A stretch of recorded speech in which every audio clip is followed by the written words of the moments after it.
Ronan Pawn, and welcome to a twitch.tv/Ronan Pawn live stream on twitch.tv/Ronan Pawn. Yeah.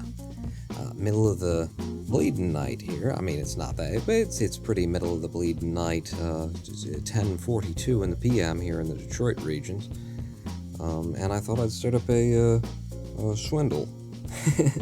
I have meditated twice today already, and I've only been up since 4 o'clock, so I think it's time to, just take some spray paint to the old third eye, and play some video games and talk stupid for a little bit on the live stream. That's my plan anyway, and I presume I may be here alone for a while.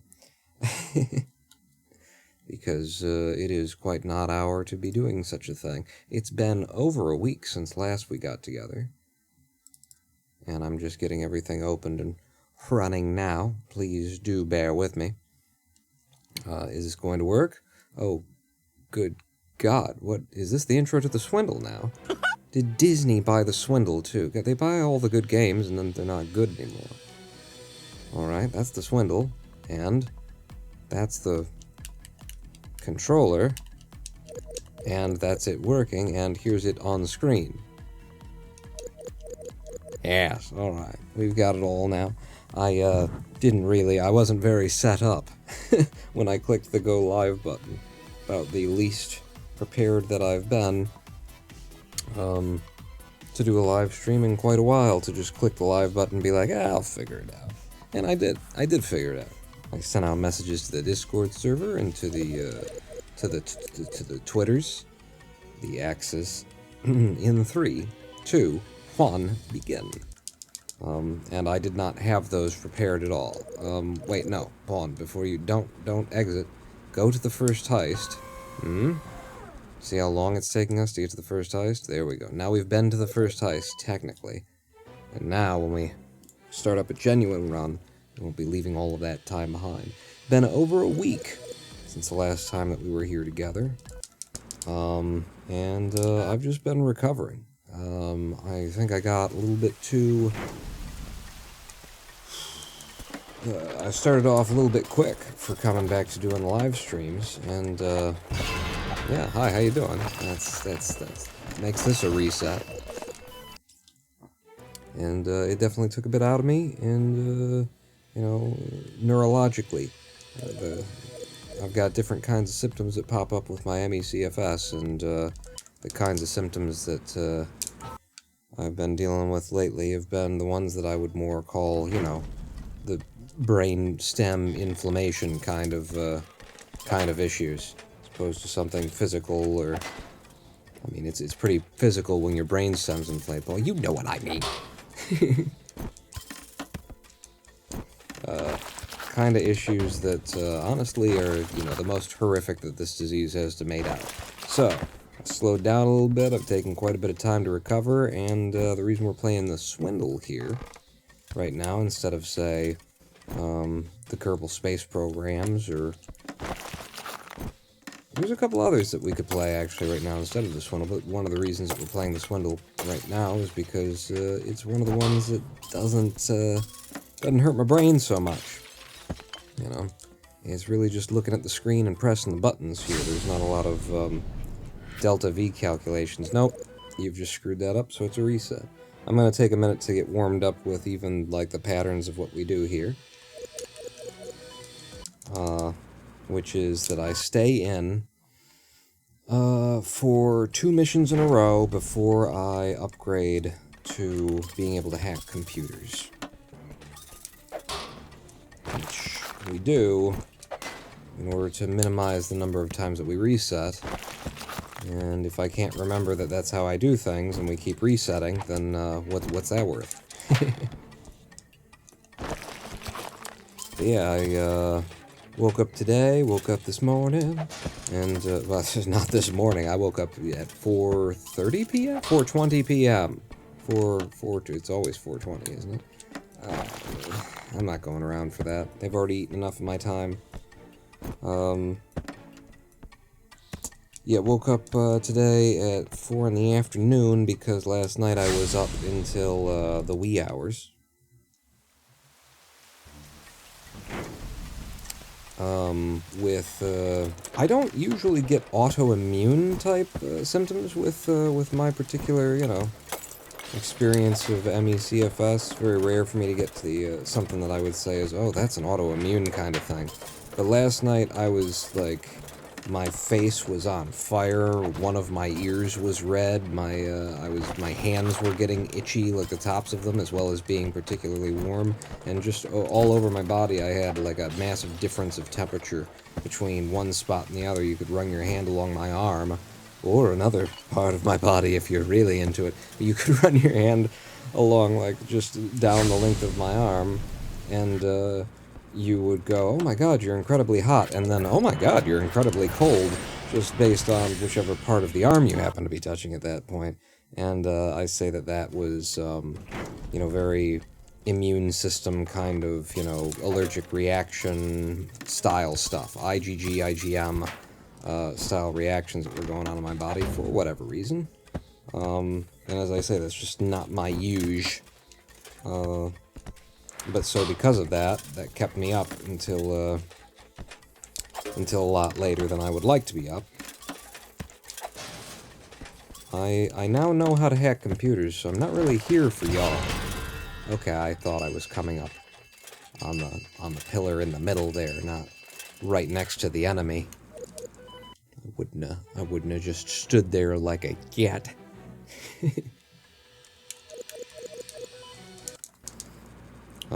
So yeah, that kept me up until after sunrise. The sun was already up, and then I fell asleep. Very uncomfortable yesterday. Okay. So that means that we've been seen, and that's a reset. That means I wake up quite a bit later, and that means that we end up having a little Swindle stream in the middle of the bleeding night. That's what that means. But that also means when I woke up today, I'm trying to get myself to commit to a, meditation schedule. And the easiest sort of schedule that there is to commit to is daily. Is just say, I'm going to do this every single day, and decide exactly how long you're going to do it, if you're going to do it, so that there's no, arguments or decisions in your, mind while you're sitting down or while you're sitting there on the mat, and it's like, I don't know how long it's been, and that kind of thing. Just decide how long you're going to do it, how often you're going to do it, and then do it. It's the best way, because it just takes a whole bunch of, mind activity out of the process. But I've been struggling in order to get myself to commit. And today I woke up and said, come on, let's commit, damn it. So I started out the day with meditation. The way that I've handled the issue of how long are you going to meditate isn't setting a timer or anything like that, which is a good method. That's a pretty good way to do it. If you're going to help yourself out by holding yourself to be accountable, set a timer, decide how long it's going to be, and then you just do it. And you don't argue with yourself. But I don't do that. I do a certain number of breaths up and down in my meditation. Count them on the way up, count them on the way down, and then when I've gotten there, I then stop counting my breaths and enjoy a little bit of my meditation time at the end just for me, without any focusing activity kind of a thing. And hello, Dirt Racer. Who do you like for the Republicans trying to run for president next year? Who do I like in the Republicans? That is an interesting question. How do you expect me to answer such a question? That's a very, political game kind of thing. Who do you like? And as somebody who definitely doesn't want to see the Republicans coming into any additional power, I suppose the answer that you would get from most people in my position would be like, I would like to see this person, because they're the ones that we can beat the easiest, but I don't really have a we here. The Democrats are, the Republicans light. They are undeniably better. That was just impossible to get to the computer in that level, so that was going to be a forced reset all along. But, yeah, In fact, what was I just watching? I was just watching Jon Stewart's The Problem with Jon Stewart. Jon Stewart's The Problem with Jon Stewart. Man's really getting, like, self-absorbed, I'd say. I just remembered that was the thing that I watched, like, the entire first season of it. And then I just forgot that it existed, even though they were already well into the second season. I was waiting for them to finish the second season before I came along and got into it, because I'm not, paying Apple. I'm not giving that company money. So I was waiting for a nice collection to come out on the completely legal, platforms and services that I use in order to acquire it. So I was just watching that, and they did a really good, really good. I think it was either the second or the third episode of the second season that was just about, taxation in America, why it doesn't work, or why everybody's angry about it. And it's because, we end up paying our government in order to fund, basic public services that we want to be there and that everybody needs and that sort of a thing. And then, what our government does is takes our money and gives it to private corporations that are for-profit, that are just wasting or just handing our money over to, the investor class, the rich, people who already have enough money for the rest of their lives. And then they burn through our money, or rather they, use stock buybacks and stuff to take our money out of those systems. And then, having paid these, for-profit corporations the taxpayer dollar to provide these services, then we also turn around and pay them as customers directly. So we get double dipped. We pay twice for something instead of just paying once, and we don't use, in America, we don't use we don't leverage the buying power that should come with, we're going to bring 360 million customers to your operation here. And the only reason that that's possible, of course, is because these are the people who fund our democracy, aka, if you want to call it that, if you want to refer to it as democracy.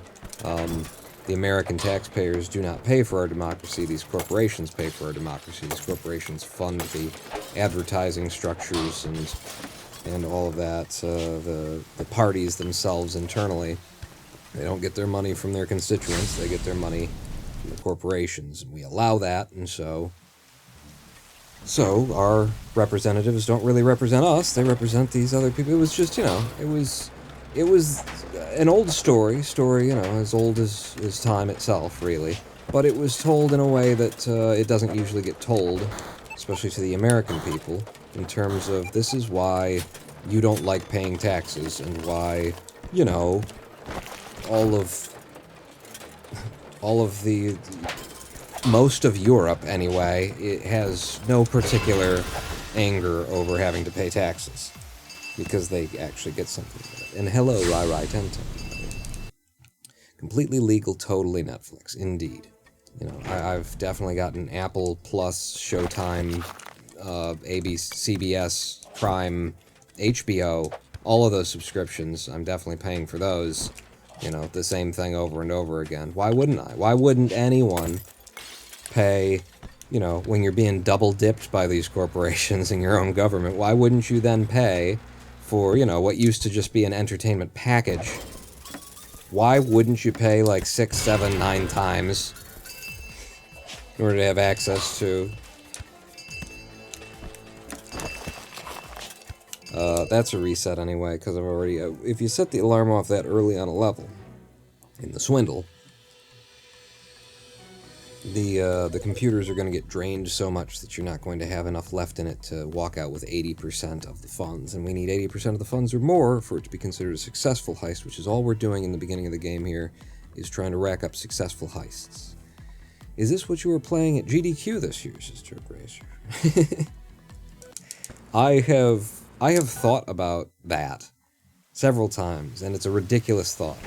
But I do think about it over and over again about, how to bring the Swindle to GDQ, to something like that. And just so we're all clear, I've never been to GDQ. The one time that they decided to select me to go to GDQ, a lying liar, convinced them that, in fact, they should have, if they were going to have anybody come and run it, they got to have him come and run it because he's got the world record in the da-da-da-da-da, and then it was fake. It was he had faked a video and sent it to GDQ, and he was a known person to GDQ. He actually helped them out in productions and things like that. He'd been hanging around for years. He'd run Portal at GDQ, and so they believed the lying liar. Makes you wonder about all of his other runs at GDQ and the runs that got him to GDQ for these various games. Don't you just want to look into that?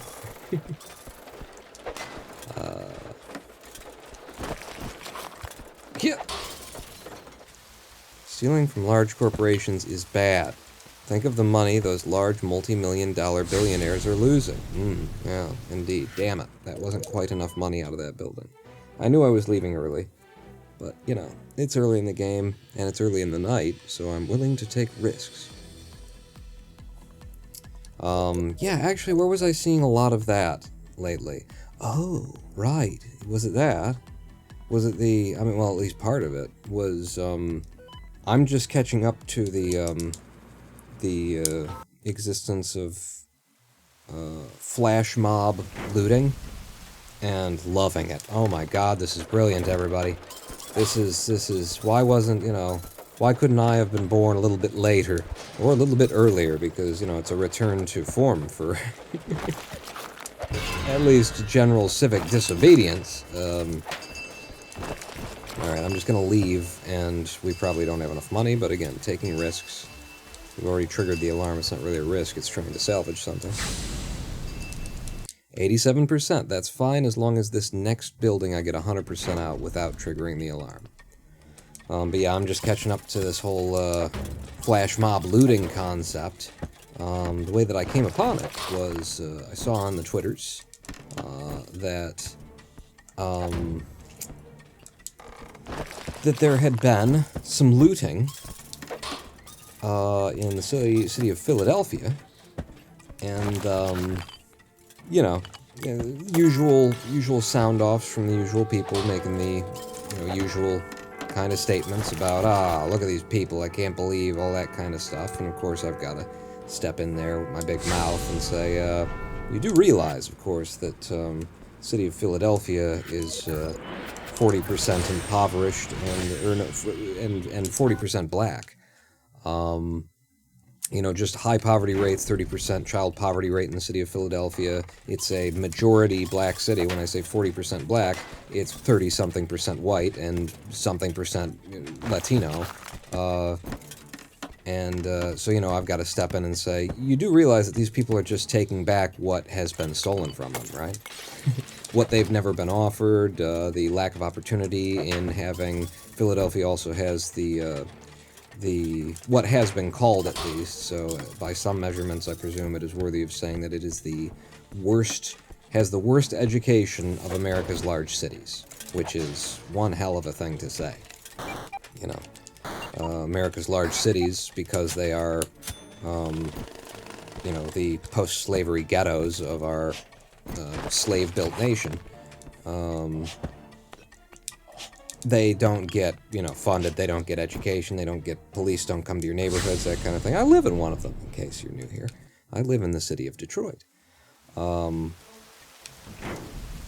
so when I see the youth breaking into an Apple store and a Lululemon, or whatever the fuck, however you pronounce this, yuppie yoga pants fucking emporium. When I see them going into these various places, which, let's all be absolutely clear in saying that these companies' products come from slave labor in Southeast Asia, exclusively. I see that and I go, yay, good work! Somebody's actually doing something about it, and it's the young people. This is exactly what you want to see. Maybe we can get this thing back under control. I see that that these various corporations are picking up and moving out of the areas that this stuff is going on in, and I say, that's perfect, beautiful, brilliant, we're going to get the, you know, the small town America back, we're going to get the independent owned business, you know, can come back, drive the fucking Walmarts out of the city. You know, they destroyed our economy, our local economies and stuff like that, turned it all into Southeast Asian slave trade world kind of thing. And if all you have to do is get 30 or 40 kids together on a weekend to head up to the mall and have them all at once on, you know, a signal, start throwing stuff over and stuffing their pockets full of goods, and then Walmarts will pick up and leave?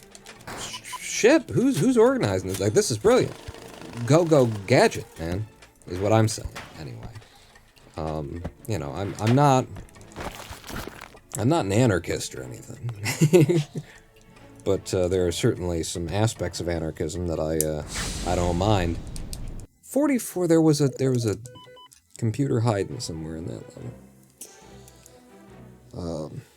In my opinion, if a runner cheats a run, then all their runs should be invalidated or at the very least discredited because of the honor system. There's definitely got to be some work has to be done. Like, once you've done that once, and a lot of people, you know, most people who are speedrunning when they're kids, and kids are more likely to make the decision to, yeah, I'll just fake it. You know, and then maybe later in their lives they want to actually be legitimate about it.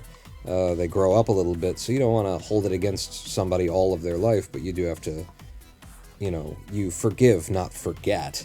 So they've got to earn their way back in. And I think discrediting, or, you know, throwing out all of their runs across all of SRC, having all of the communities. Great shot, kid! That was 1 in a million! Oh, thank you, Duration. I think that's a good punishment, and I think it's also like, you know, you do that once, you wipe it out, and then you leave, you maybe say, you know, 6 months, a year, you're not allowed to submit anywhere, nobody's going to accept your runs. And if you come back and you put in your runs and, you know, it looks like you're legitimate now, then there should be that opportunity to re-enter after cheating. But first and foremost, you have to punish the behavior, and make it so that the abuser has to do some work in order to earn their way back to the community. Speaking of slave labor, says Rai1010, why do my live streams always... speaking of slave labor, this stream was brought to you from the child exploitation streaming backend warehouse in Shenzhen, Taiwan, lol. We are owned by Jeff Bezos over here. Twitch, anyway, is, you know, Amazon is not getting its things from anywhere that Walmart isn't getting anything. There is no way that is, yeah, that is viable. They put all the money underground there. It's a forced reset. Too much work for the moderators. Yeah, to hold people accountable. That's what I found out anyway when, that's what I found out, when somebody had cheated on me, and I had proven it, you know, completely and fully and all that kind of stuff. I found out that it was too much to even ban the person from resubmitting, like, maybe for a week. After these messages, we'll be right back.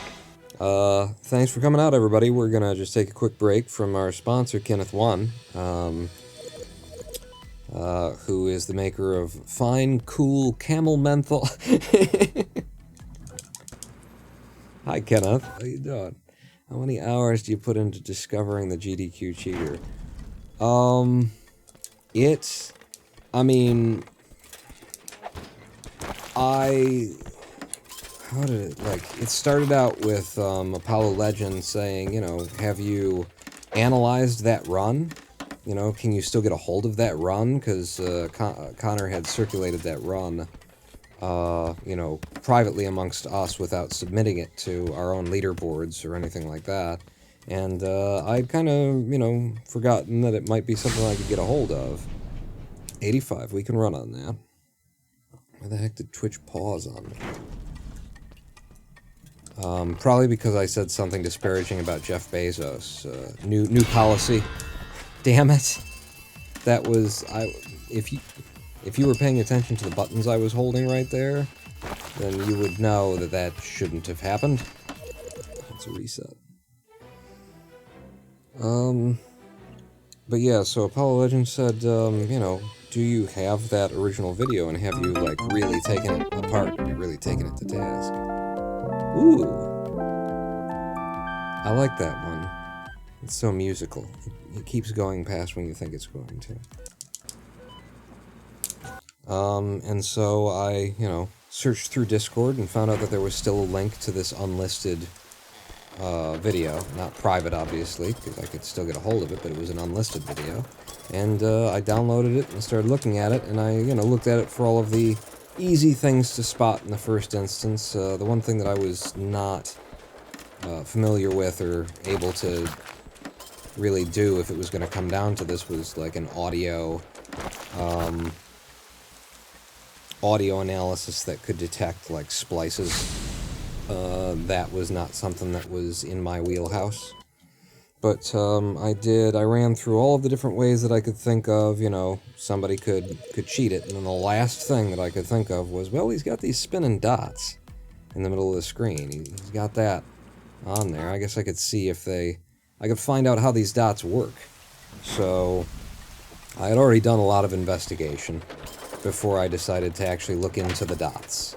And then I had to, you know, put quite a lot of hours into learning how these dots appeared to work. You know, are they steady? Are they consistent? Do they rotate at the same speed? You know, is there, in a normal gameplay, how do they behave? And so I figured out how they behaved.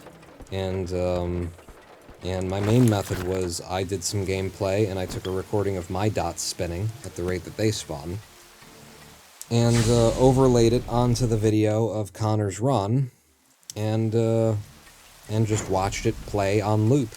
And, you know, pretty quickly, because I think the first splice was, I can't remember now, was it in World 2 or World 1?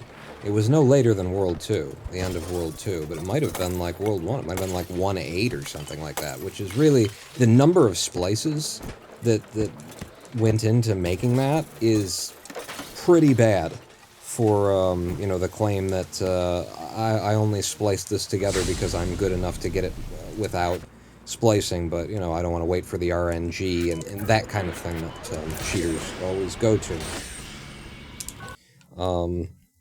You know, if that's the argument, then can't you just splice together, like, can't you have a single splice point in the entire run? Would be a lot easier to hide, too. You know, but he had, like a dozen different cuts in it, and, you know, that doesn't speak to the skill, behind the runner in the first place. What am I doing right now?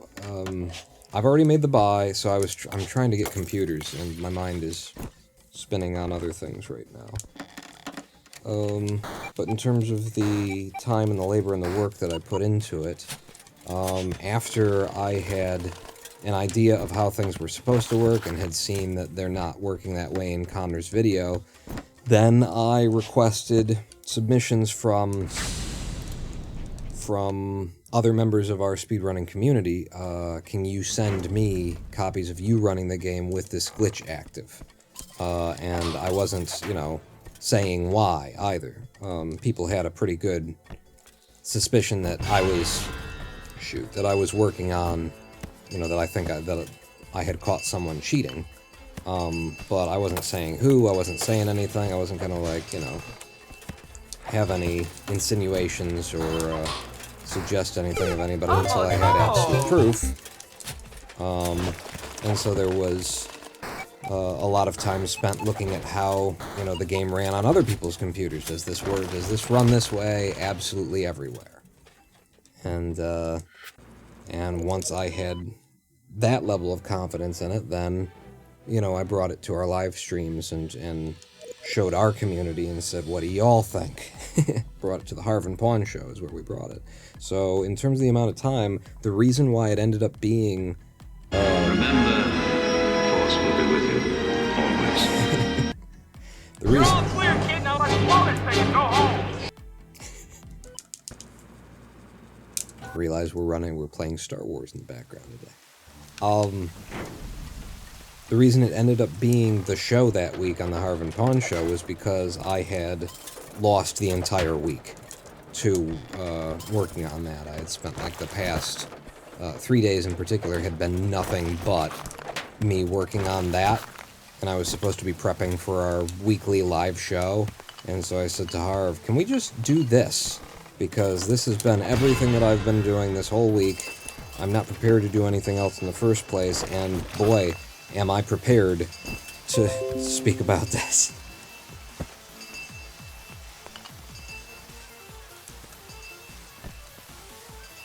So it was certainly a lot of time poured in.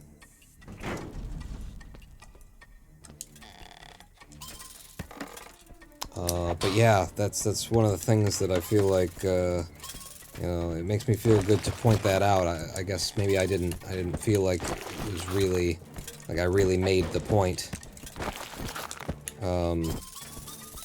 clearly at the time. I can't get out of this room that I've just hacked myself into.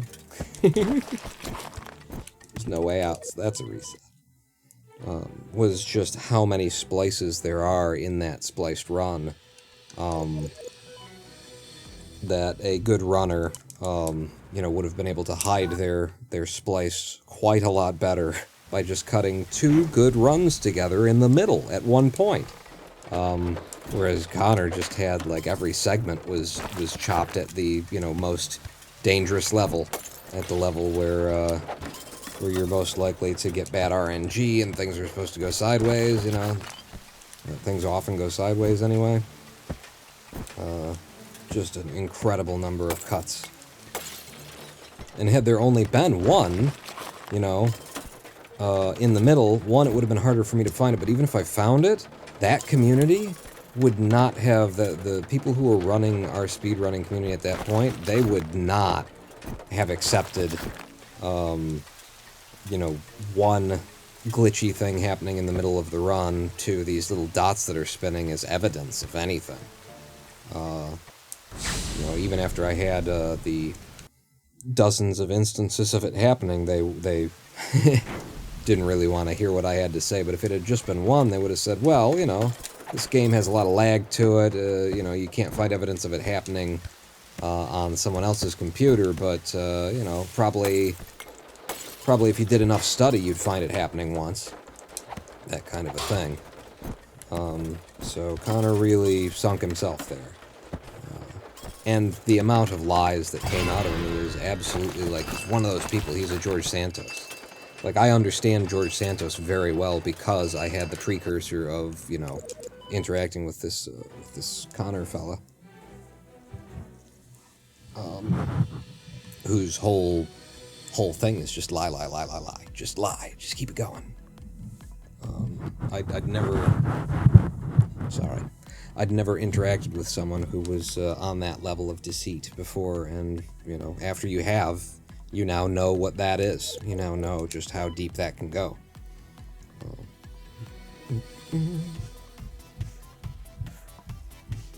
Dirt Racer said, did you beat his record? Yes. I beat his record. I stopped playing Cluster Truck after that whole incident for quite a while, I believe. Oh no, it was that I had stopped running Cluster Truck after GDQ, after the whole thing with GDQ, where I was in and then I was out because, you know, a friend of the show called up and said, hey, I'm faster than he is, here's some bullshit that I made up to prove it.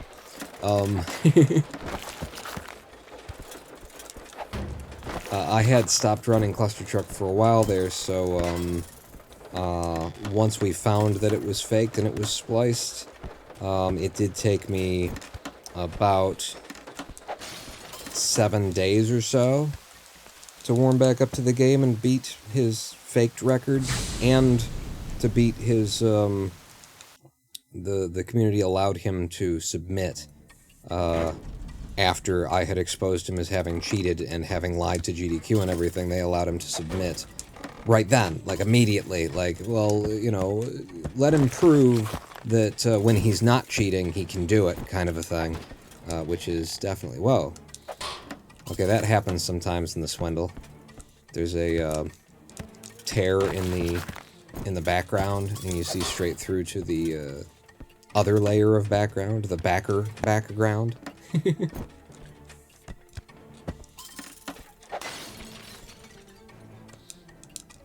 But yeah, I'm pretty sure it took me about 7 days to warm back up to the game and beat him.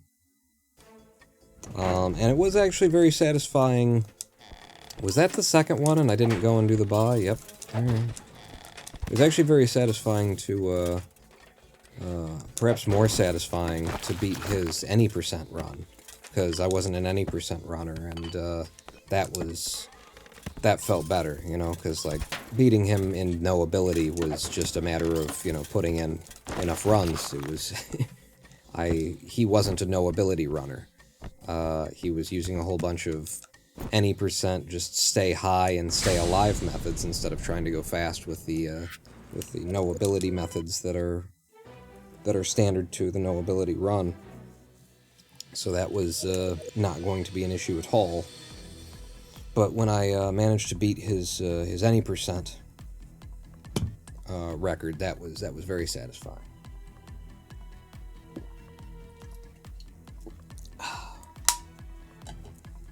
And on review, after quite a while, in fact, it took quite a while after he had been caught, because, again, the people who had been running the community, the speedrunning community at that point, were all Connor's friends. It took a long time, you know, I became the super moderator of Cluster Truck after Connor's friends had stepped down. I think probably they kind of decided, okay, you know, I backed the wrong horse multiple times here. I don't think anybody has much respect for us anymore. I don't know. But anyway, they stepped down.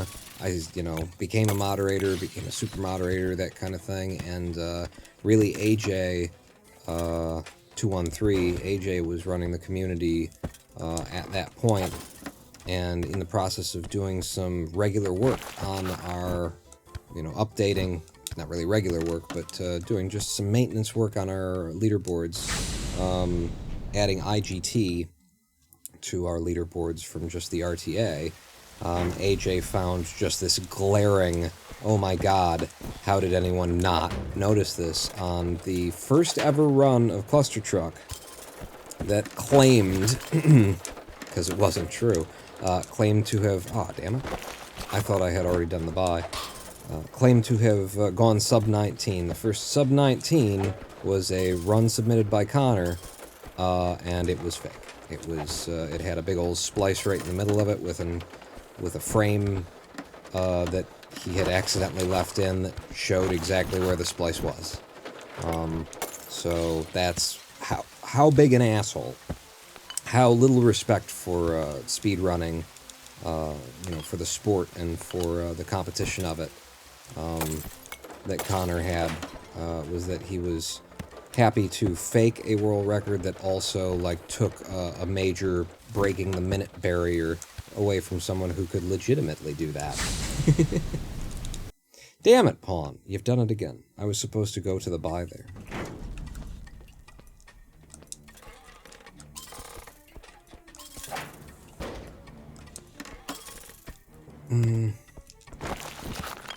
I'm not gonna...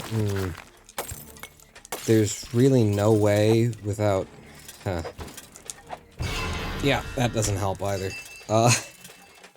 So down there was a gap that was 3 wide with spikes in it, and there was enough money over there that I was going to have to get some of that money, and without a double jump, I don't think it would have been possible for me to get there. And that, by the way, is one of the reasons why the routing is done the way it is. I stay in for 2 levels, and then I'm supposed to go and make the buy for the double jump and hacking. And that has everything to do with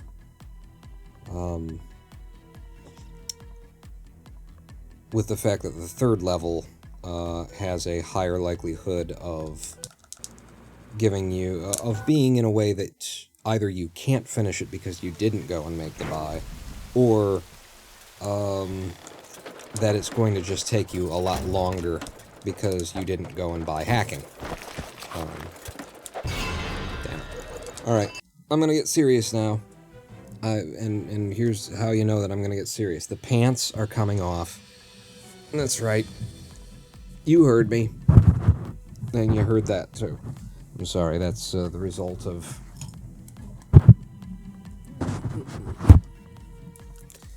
That's the result of the cats having dragged the proper mic foam away. The windscreen for this mic. They took it away to play with it one day. And so now, what I use for a windscreen is a little velvet jewelry bag that just is draped over the microphone. And so when I move around, when I shift it, if I bump it, that sort of a thing, it just rubs right against the mic.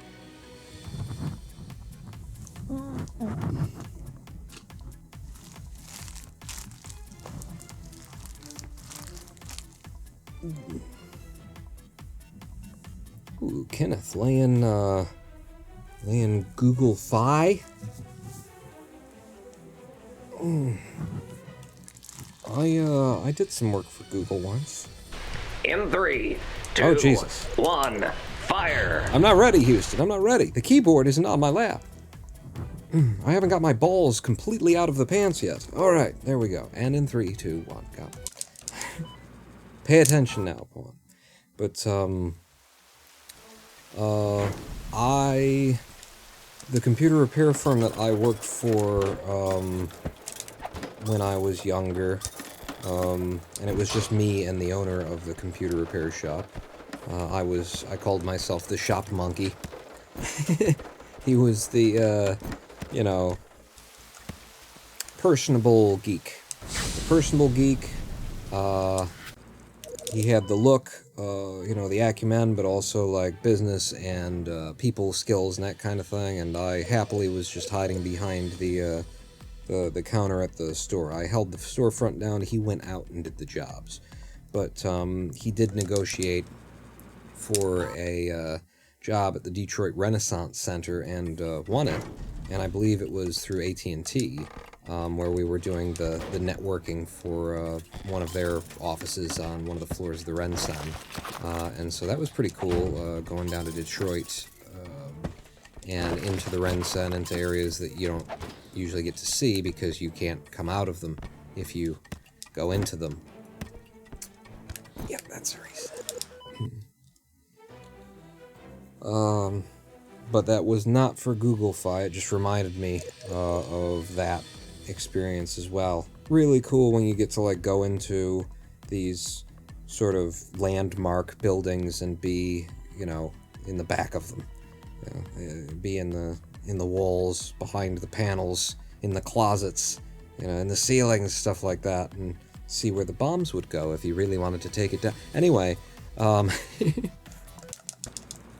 the time that I worked for Google, I didn't really work for Google, but the time that I did a job for Google was while I was a monk at the Detroit Zen Center. They had requested, Google was coming into town to hold a conference at our museum, which is the Detroit, the DIA, actually, the Detroit Institute of Arts.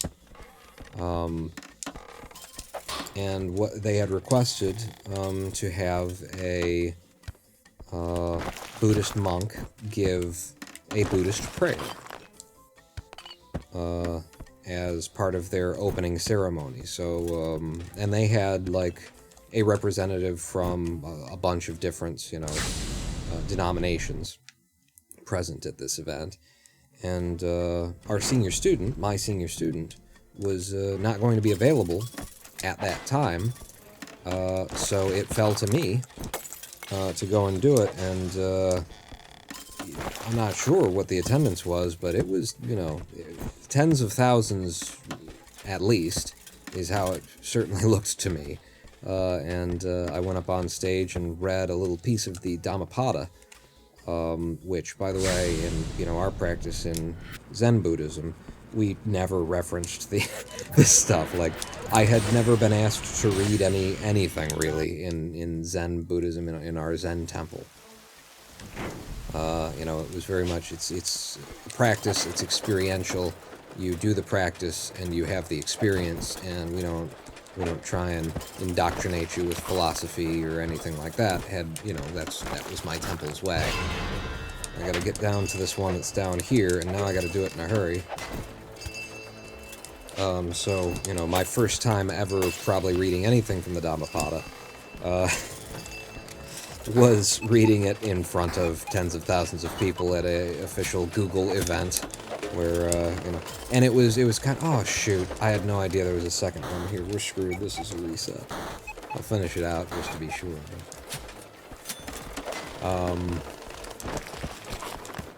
But it was a really good choice that my senior student had made the choice of what passage to read, and it was really kind of sly of her, honestly, because you got all these capitalist moguls of industry coming in to talk about how they're going to divvy up the world, basically. I mean, in some sense, that's what's going on at these kinds of conferences. And the prayer that we offered wasn't really a prayer. It was just a chunk of the Dhammapada that talks about, the fleetingness of wealth.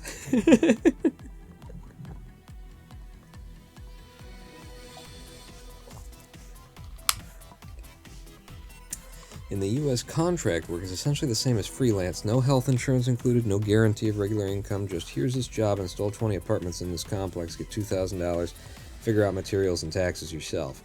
Yeah, and one of the really neat features of contract work in the United States is that when you're doing contract work for like a really big corporation like Google, like AT&T, Comcast, something like that, and you're doing a little contract job, the odds of you getting paid in the same year that you did the contract work, very unlikely.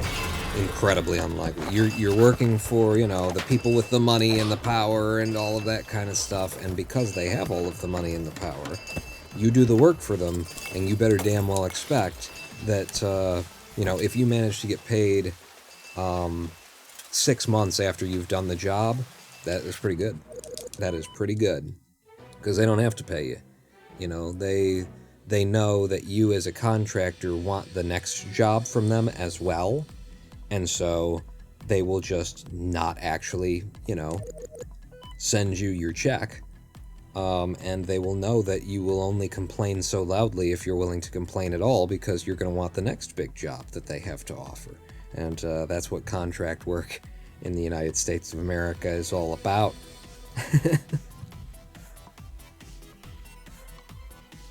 Hey! What's this about me being too honest when I was part of the media team for KSP? Yeah, I mean, it wasn't... My relationship with the KSP media team was, I make stuff about Kerbal Space Program, these other people make stuff about Kerbal Space Program. This is neat. We're all, get us all together in one room, and I'm getting free access to the early releases of, the next version of the game. Cool. I didn't realize that, it was a tit-for-tat kind of a situation. And, they would surely argue that it wasn't. It's not. That's not what we were doing with that. It's exactly as you describe it. But, all of those situations where the actual, makers of the game and publishers of the game have established a media group and they disseminate the works early to them and that kind of thing, that is a unhealthy, fucked up, one-sided relationship. And where it tends to involve young people who are putting together YouTube content and things like that, it is manipulative, incredibly manipulative of young people who don't realize what is going on here. which is that you're basically not getting paid for giving free advertising, free marketing, free exposure to a big old company who is remunerating you in, access to early versions of the game, which will get you a little bit, a couple extra bucks on a YouTube video because you get more eyes on it, that kind of thing. It's a completely one-sided transaction. It's entirely manipulative, even when the people who are doing it are not trying to be manipulative. It's a manipulative situation. No matter what intention you bring to it, you can't make it not fucked up. And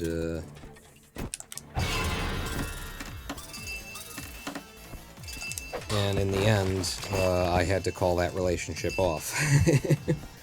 Once I was fully aware of what was really going on, it had to end. Armis code. Do I have an epic creator tag? This is it. You're listening to it.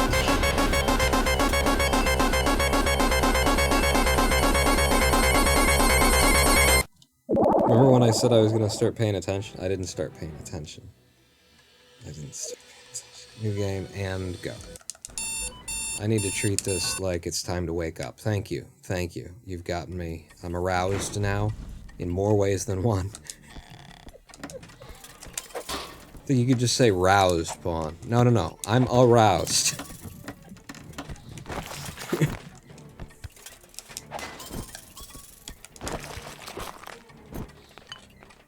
Sync with the Sonic drone. Really? Okay. Alright, this has been very good.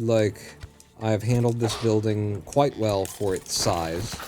I routed through it expertly, managed to get all of the money, and we're going out. I'm going to pay attention to the game a little bit. So, I was raised in the cane grain by an old mama hound. I don't even know if those are the lyrics, honestly. That's just what I've heard every time that I've heard. Yeah, let's drink until our hearts stop. Sounds good. Some people say a man is made out of mud. Strong man's made out of muscle and blood. Muscle and blood and a skin and bone. A mind that's weak, a back that's strong. You load 16 tons. What do you get? Another day older and deeper in debt. St. Peter, don't you call me, 'cause I can't go. I owe my soul to the company store. There's a really, kind of classic rock version of that song. And for all I know, it's the original. It's at the beginning of Joe versus the Volcano, and that's the one that I always think of when I think of the music of the song, anyway, is that one. Of course, I think of Johnny Cash when I think of the lyrics. Oh, shit. When I think of it being sung.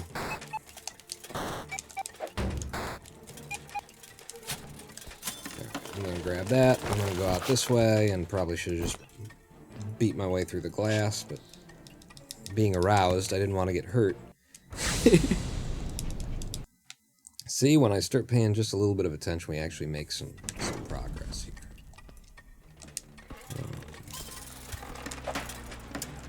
Just watched a movie the other night, which is not a usual affair or event for me these days, because the myalgic encephalomyelitis, my disease there, takes a pretty big toll when you're, consuming dramatic, emotional, intellectual, evocative kind of work. I spend a lot of, in terms of media consumption, I watch the same things over and over again. I watch things that I already know, because it's just less of a toll, and I won't end up paying for it later, the way that you do when you watch something new or something really dramatic, something really good, honestly. But we did, anyway. Lady Pawn and I We watched, she hadn't seen, and I wanted her to see, The Game. 1998, y'all? Let me see you move, y'all? I think it's 1998. Movie's The Game with, who is that? Who is it? Michael Douglas? Is it Michael Douglas? I think it's Michael Douglas. So we watched that, because I wanted her to see it. 75%. That wasn't enough for the money, that's a reset. And that is also, that's David Fincher's first film. First big major film. I don't know if it's his first film or not. Hell, I don't know if it's his first major film. It's one of his earliest films, where, you know, kind of showed everybody that he had something that most people don't bring. Whether you like it or not, you must admit, it's something most people don't bring. Very interesting film if you've never seen it before. High suspense, you know? It's just all about suspense. And I'd say there's about 5 or 6, you know, audience, like, the movie gives you a reason to believe one thing, and then gives you a reason to believe its opposite, and then you realize that it's been fooling you in both of those instances, and it gives you a reason to believe something else, and then something else is actually, and then it gives you a reason to. There's 5 or 6 turnabouts where you think, the movie was trying to make me think that it was that, but actually it was that, and then it turns around, it's like, oh no, it was the first thing. Oh no, it was this third thing that I hadn't even considered. Oh no, it's back to the first thing. It does that a lot. But really neat, really fun, you know, well-made stuff. So we watched that, and that took it the hell out of it. You know, when I'm saying that MECFS, and I don't usually watch movies, watching that movie, you know, it really consumed quite a bit of my energy. And so I ended that movie by, I followed it up with the chaser of another movie, and that was the frequently asked questions about time travel. I knew that would be something that I could watch, even though it had been a while since I'd seen it, because it is just not. It's not that kind of a thing that takes anything out of you. It's a nice, light, fun, you know, dialogue-driven comedy. But in watching frequently asked questions about time travel, and I highly recommend it if you've never seen it, if you're familiar with the IT crowd, the main character is Roy from the IT crowd in this, and I don't know the chronology of what came first kind of thing, but it sure as hell seems to me as though IT crowd came first, and so I figure that that this project, this BBC sort of made-for-TV movie, was greenlit based on the success of, you know, the Roy character on the IT crowd, and that people would tune in to see a movie with the same actor in it, especially if he was playing, you know, a similar role, which he does, in terms of, you know, a geekier kind of a guy, a nerd, an Imagineer, for those who have seen the movie. But, okay, I got stuck in there. But I highly recommend this movie because there's something very special about frequently asked questions about time travel. And it is that it is the biggest movie that is the smallest movie. It is the smallest, massive movie. It does something with its script writing that I think probably every studio, every writer, everyone should be trying to do this. They designed a script. They wrote a film here that is, God, it must have cost nothing to produce in the first place. But just what is going on in the film, what you actually see, what the camera actually puts on, you know, film, is always, it's nothing really. It's a series of conversations taking place in a bar. but through insinuation, through, you know, and it's all in the script.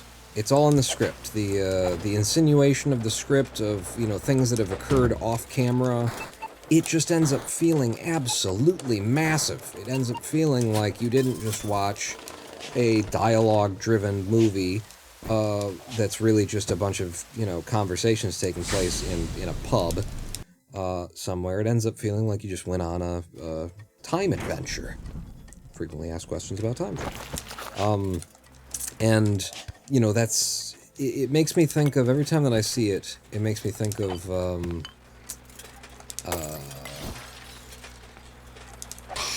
what is that movie? The classic black and white, I'm ready for my close-up, Mr. DeVille.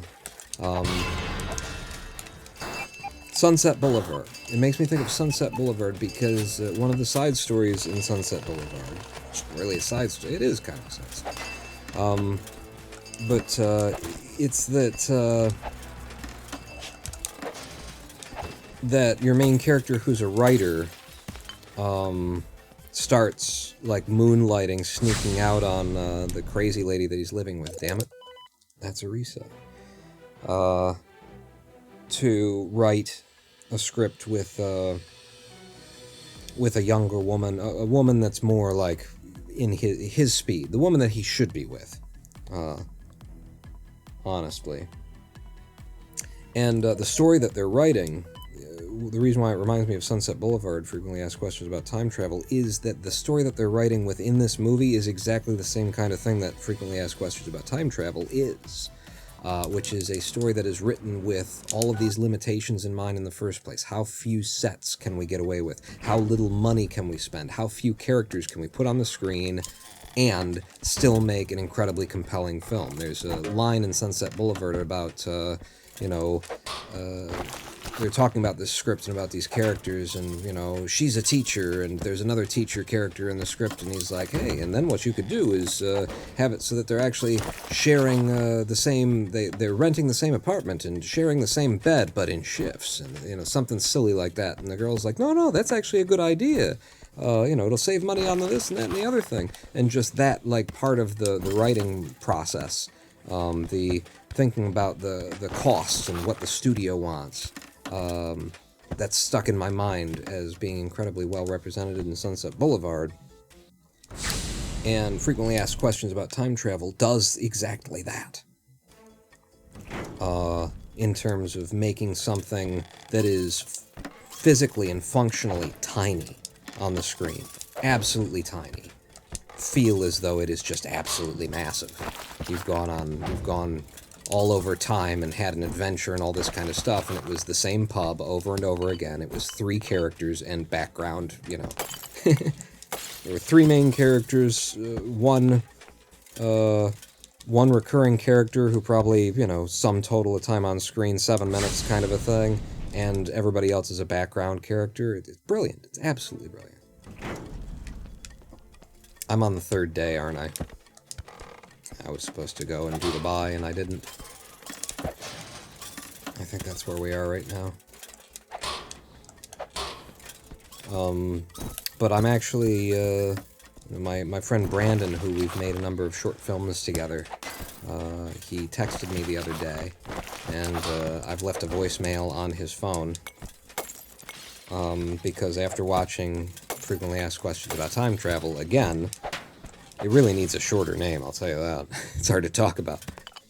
I desperately want him to see it if he hasn't already seen it. I've probably already, like, asked him before, have you seen it? And I'm going to be doing it again. But because it is just exactly what you want to be doing as somebody who might want to break into script writing. You want to write a script that feels massive and is absolutely tiny. You know, and it can be done.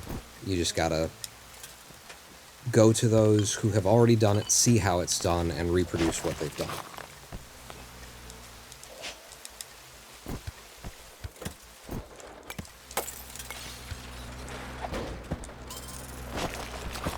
Okay, good movement through there, huh?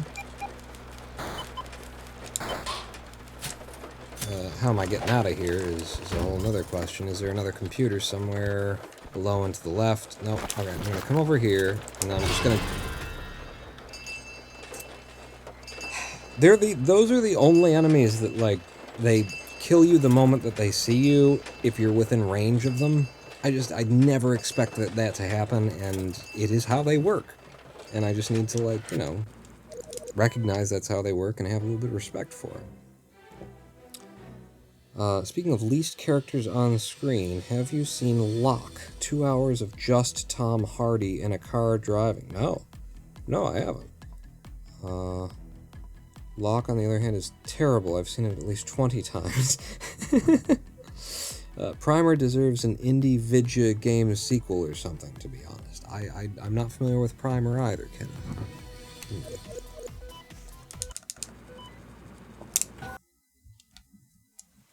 But yeah, Facat, which is what I started to call the movie that I don't want to keep saying the name of. It's 6-7 words or something. Facat.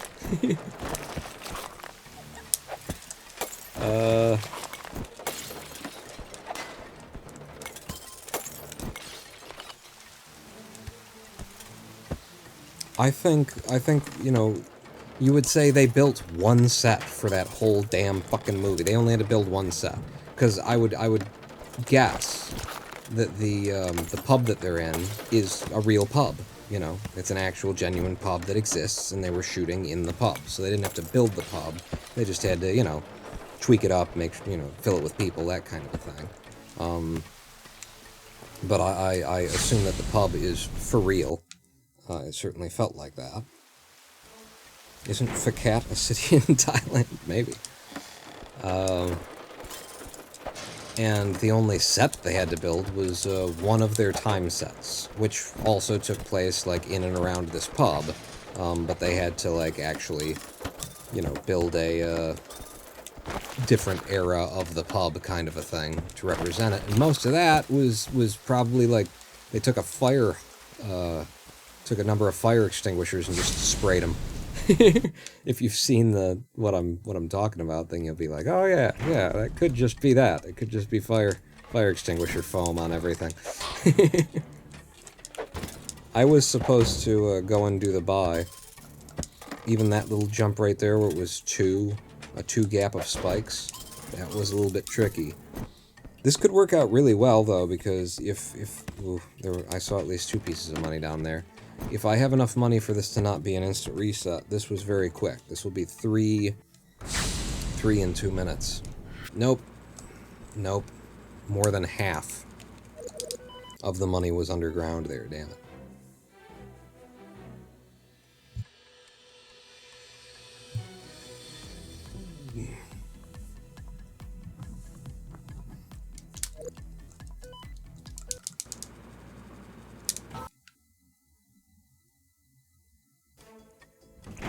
What else has been going on? We brought in, Lady Pawn brought in one of her outdoor cats, is now our 6th indoor cat. And this kitten is mostly blind, and is something it's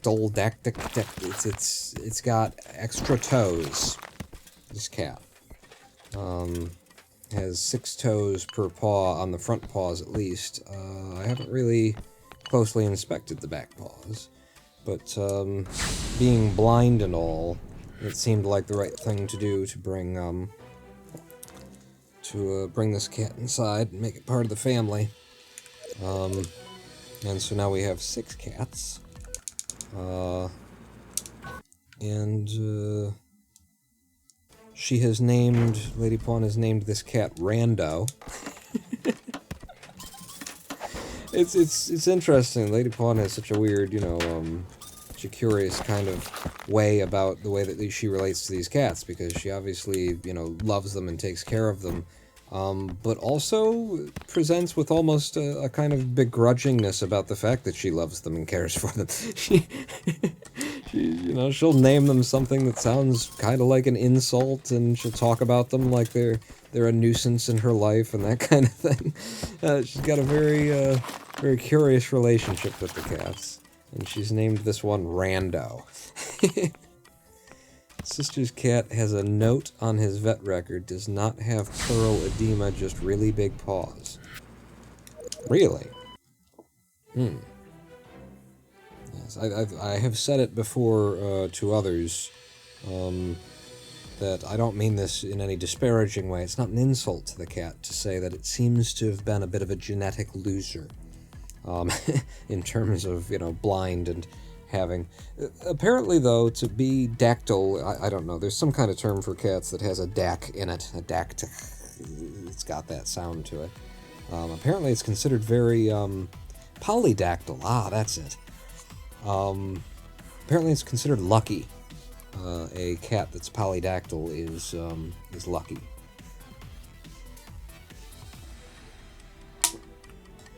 So I guess the way that we could look at it is that if this blind cat had not come out polydactyl, it also would have been missing a couple of limbs or something. The polydactyl gave it the luck that it needed to just be blind and polydactyl. But it's a sweet little cat, and because it's blind, it's, maybe taking a little extra long for it to get acclimated in the house, and for the other cats to adapt to it, and for it to adapt to the other cats. I feel like the other cats have come around to Rando quickly enough in a reasonable amount of time, kind of thing, but I think if anything, Rando not being able to, see the cats and play with the things that they play with and that kind of a thing, is a bit of a barrier on Rando's side to feeling comfortable in the house, or feeling comfortable around the cats. So she has spent most of her time, curled up in a C shape on Lady Pawn's bed or my bed, and Lady Pawn has started kicking her out at night, so that she'll have to go and be social with the other cats, and that does seem to be working. But there's definitely like a bit of an added stretch to the bridge that needs to be built, being as blind as she is.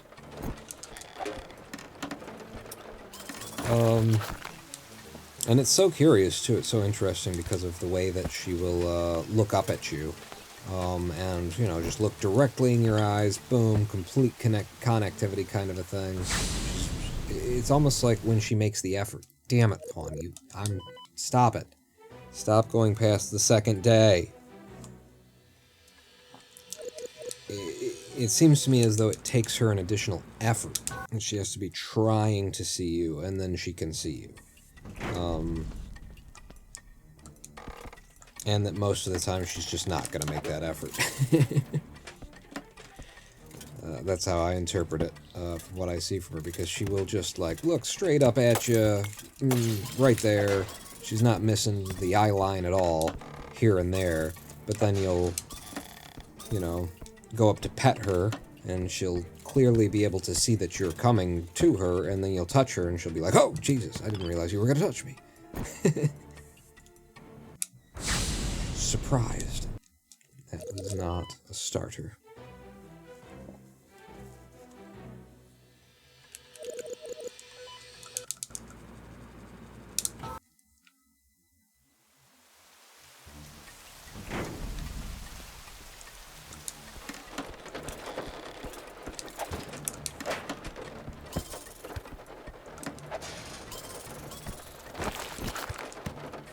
Out the window. Damn it. Could have saved me just a little bit of time by bashing your head into that pane of glass. It's okay, though. I will take a 100% clear of the first level in 35 seconds. It's a very nice opening. And we stay in without buying the ability to hack computers for the second level as a means of reducing the number of resets that we have to take. I have been taking a lot of resets because I've been talking and paying more attention to the conversation that's going on here, or perhaps the monologue that's going on here. But there are a lot of resets in the Swindle that no matter how much attention you're paying, you're just going to have to take.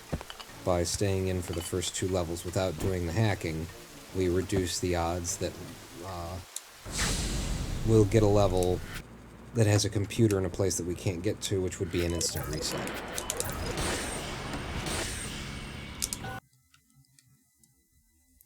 And having done 2 levels in a minute and a half, we're on very nice pace. You know, not mind-blowing pace. We can do that in like 120, 115 when the game is being super kind to us. But that's a nice number. I take that number happily. And now we have bought the ability to hack and double jumps as well. So once we've got the ability to hack in the Swindle, it's all about getting the computers. In the original area here in the warehouse district, none of the levels can generate with more than 2 computers. So if we find 2 computers, we know that that's all that there are going to be in the level. And, okay, I'm going to wait for this guy up here. And then I'm going to merge to the floor. Get him! I didn't want to have to wait.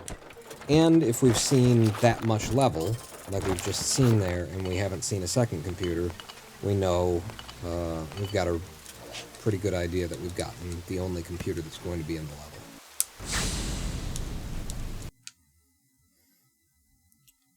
While we're in the warehouse district, or rather, not the warehouse district, in the slums, that's where we are when we start the game. While we are in the slums, all we're really trying to do, I don't think I'll be able to get in there without dying, is rack up successful heists, which are heists where we take 80% or more of the money out of the building. Even if we get seen, if we got 80% of the money out while we were being seen, that counts as a successful heist. And the reason why we're after successful heists in this speedrun is that every successful heist contributes to a multiplier. Hey, it's the hour in real life. We're hearing Big Ben because it really is midnight right now. We're going for successful heist for that multiplier, and that multiplier means every dollar that you take out of, you know, the mission after will be worth more money. So by putting our effort into the game early here and spending about 10 minutes, we don't want to spend 10 minutes, but if we have to spend 10 minutes, it's 10 minutes. Damn it. I wanted to get both of them in one go, now we have to wait again, another cycle.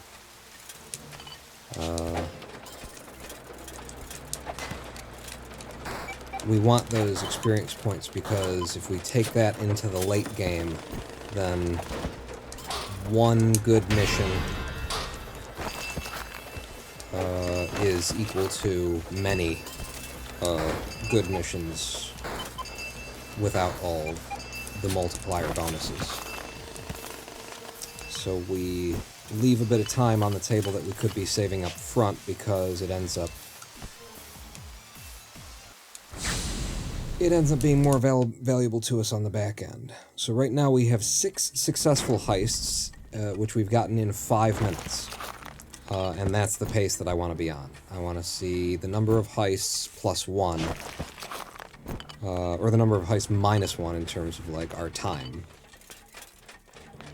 And I don't want to leave this area until I have at least 9 successful heists. I should really be staying in for 10, is what I think I've found. But I kind of make the judgment when we're there, and I say, well, How far behind are we? You know, what's our time looking like right now? Can I afford to stay in? This looks like I need to come in from the top here left, and then drop down in order to get to the second computer. We saw that there's a computer over here. Oh, apparently I could have come in through the front door.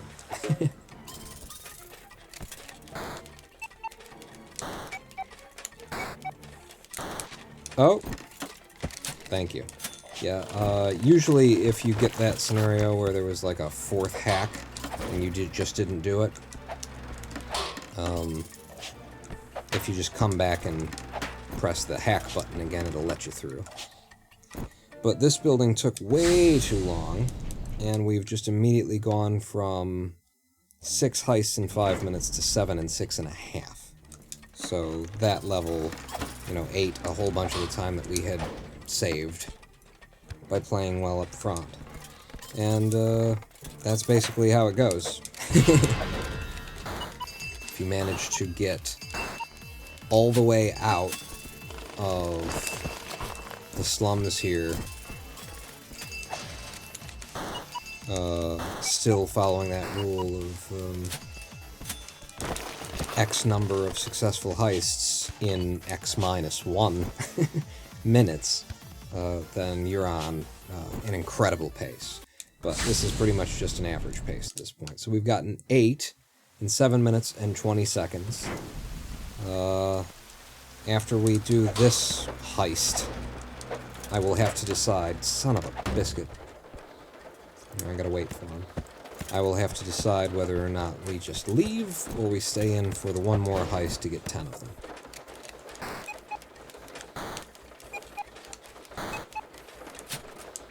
And as I say, I'll be making that decision on the fly.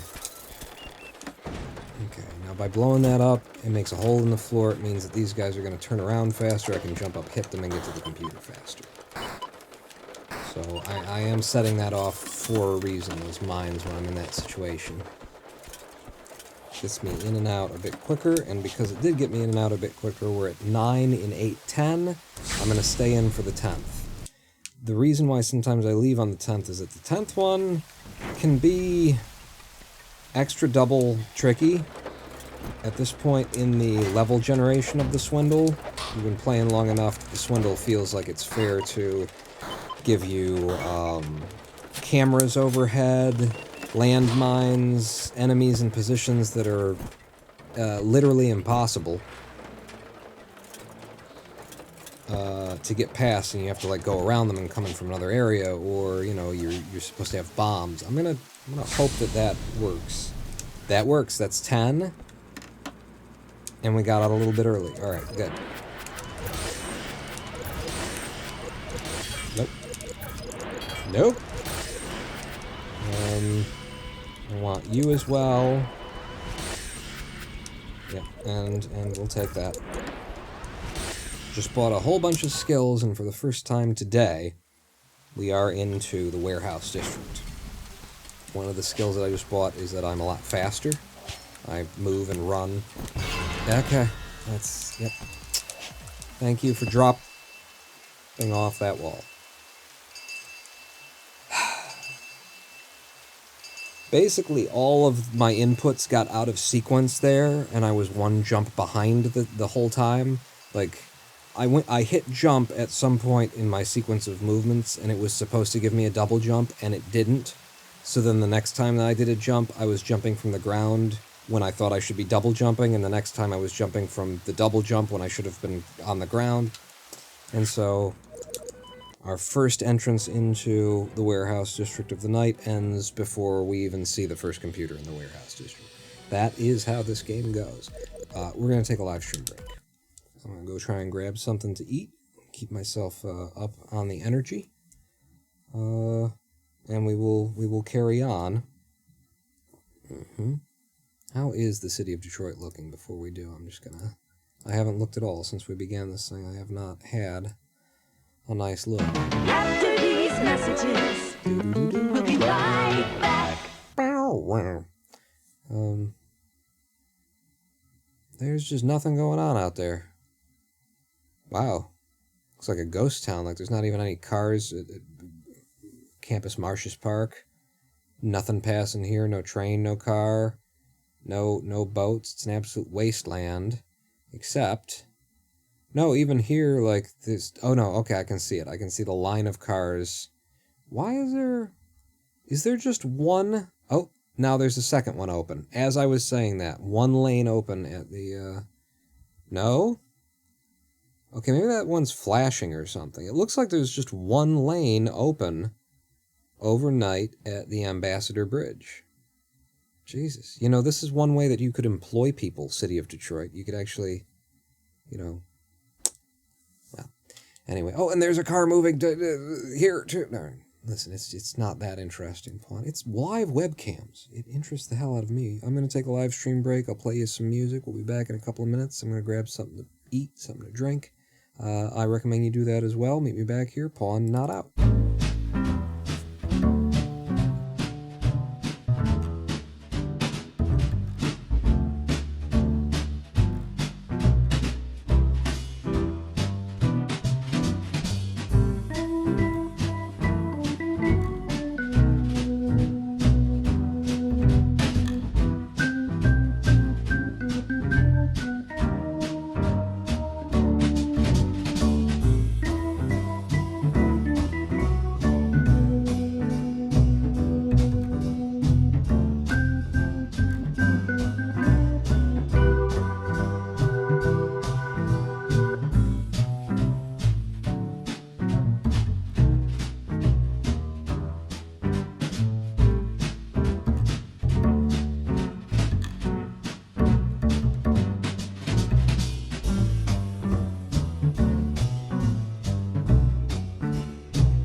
I am the Ronin Paul.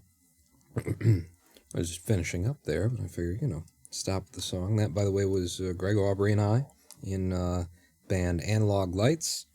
I was on drums. Greg was on absolutely everything else. Vocals, guitar, bass. And that was a song that we actually went into a local studio in Hamtramck, or in and around Hamtramck, if I recall correctly. And it was basically, someone's basement studio kind of a thing. But we went into there, and they had their own, drum kit, and everything was mic'd up for us, and we just went at it. And really liked that recording. The only thing that I'm not happy with is there's a big chunk in the center where it would be really nice to have kind of a drum breakdown of some kind. It could also just be filled with a guitar solo over that kind of thing. But I think with my usual style of drumming, that would have been perfect for a drum fill. Problem was I always improvised my my sort of drum solo, drum fill era. I always made it up on the fly, and you'd figure out things that you liked over time, but I would always be changing it. And so by the time we stepped into the studio to do it, I just didn't have anything in pocket confident to actually do that would, this is the way that I always do it. So, when we got to that part, it was this is the recording. I think I'll probably just stay in the pocket. And that ends up being the part that I wish I wish I would have found something to jump out. But that recording is it's not like a finished product. Anyway.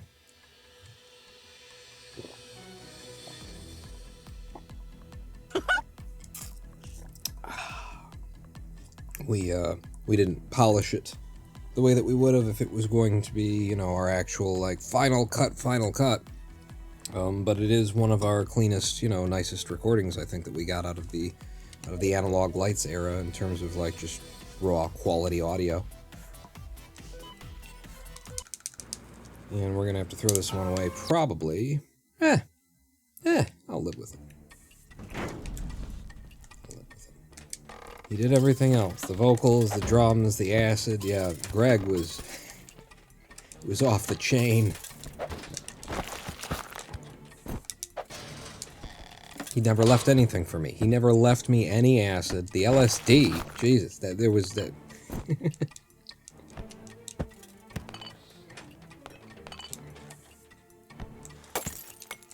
I was always getting the hand-me-down groupies, Sloppy thirds. And there was really just the two of us in the band. No.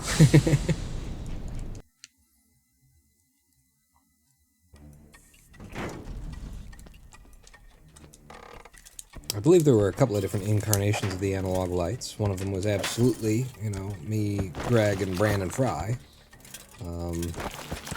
But I think we were calling ourselves Analog Lights when it was me, Greg, and Steve O.P. Rockenstein. Oh, is that all of it? Or are you hiding money underground? Are you hiding stuff in places I can't get to? Yeah, wow, that's a lot of money that you're hiding underground there. That's enough to make me reset.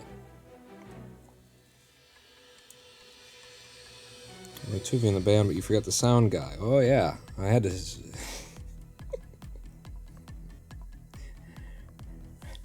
Where'd you get the key? I got it from the sound guy, but it was half a key. I had to split it with him.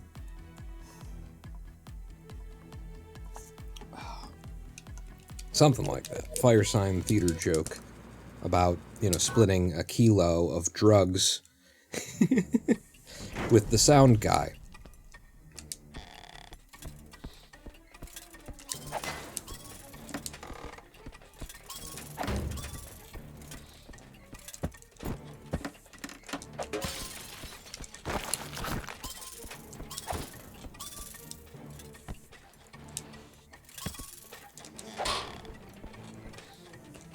I mean, there you go, by the way. What does that tell you about, like, the imperial measurement system that even the drug dealers know? We can't. What, pounds? Well, that's not going to work.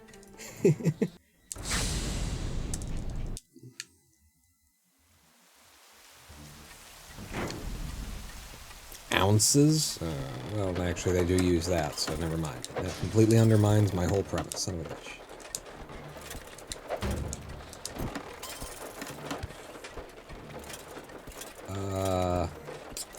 I got a feeling most of the money is underground again.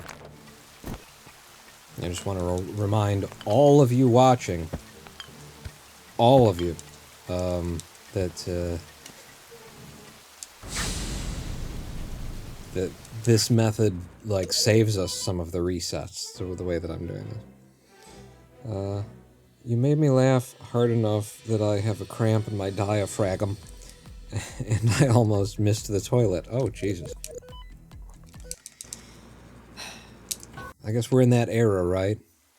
Just get me going on the phone or the tablet or something like that, and then, you know, I have to know that at any given time, you and I are sitting on the shitter together.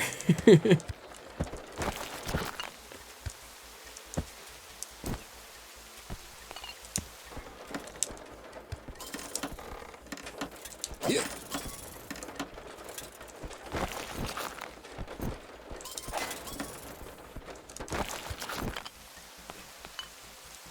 Suppose I could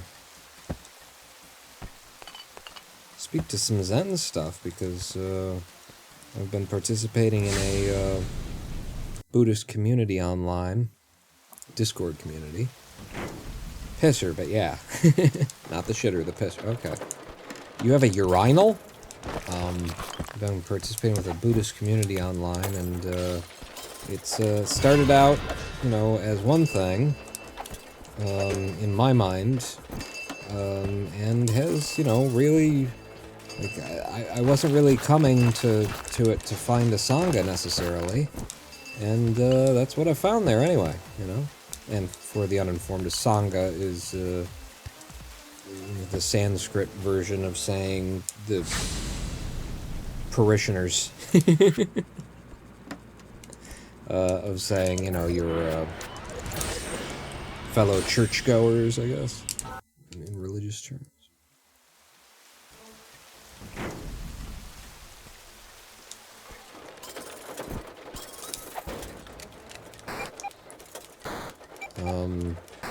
And having the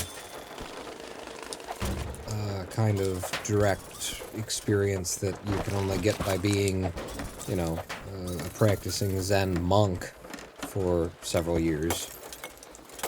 That's not true. You can get the same experience, it just takes longer. You can get the same experience by being a lay practitioner. As a matter of fact, like, I would... the Jingguang is... that's the most awkwardly that I've ever said. I would never say it that way to him. But Jingguang is a Canadian fella who is the president of the board of directors, or at least used to be. I don't know the state of it now, at my, you know, temple where I actually trained to be a monk. And at this point, I would say that Jingguang has the well, I've heard it said in Zen, I've heard it referred to as Zen as the gain. I would say that Jingguang, at this point, almost certainly has the gain of a Zen monk. And it's hard to speak about these things without, like, you gotta just be part of the inside of the know, or... because we would never refer to... Did I not... You were supposed to be getting computers there, and apparently I didn't. 15% of the money. Oh, God. Pay a little bit of attention to the game. We would never refer to, you know, like... In Zen, we sit in meditation. Why? To sit in meditation. The purpose of meditation. The purpose of sitting is to sit. The purpose of breathing is to breathe. We're not trying to get anything, get anywhere, accomplish something. You know, we don't want to create the artifice of goals.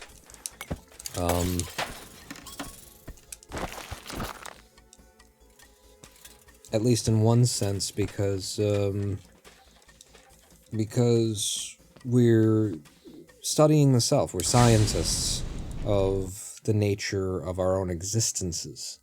And if we come to this experiment with ideas about what we're supposed to find, or what we're going to find, or what there is to find, if we have a goal when we sit down on the mat of, you know, achieving a certain state of consciousness, and we have an idea of what that state of consciousness should be because we've read a lot of books about it, all we're doing is creating additional barriers between us and the, you know, experience of the truth. The human mind is entirely capable of creating an experience that it wishes to have. And so if you go looking for something, the odds are you will find it. However, you know, what you find may not exist. It will exist for you. You wanted to see it. You saw it. But what we're looking for in Zen is, you know, the truth, not somebody's idea of the truth. And so we take to the mat, we sit down, and we expect nothing, and try to empty ourselves. And if we can achieve, you know, significant emptiness, then in the emptiness that we have created, whatever is left, once we are empty, once we're not bringing anything to our experience, adding to it, with our opinions, our ideas, our sense of personality, of self, all that kind of stuff, if we can turn all that off, then what is left is as pure of an experience as a human being can have.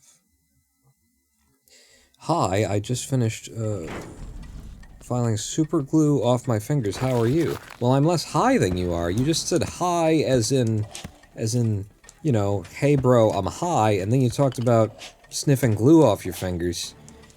I'm not having as good a night as you are, Mephistopheles. How you doing? Huh? How you doing?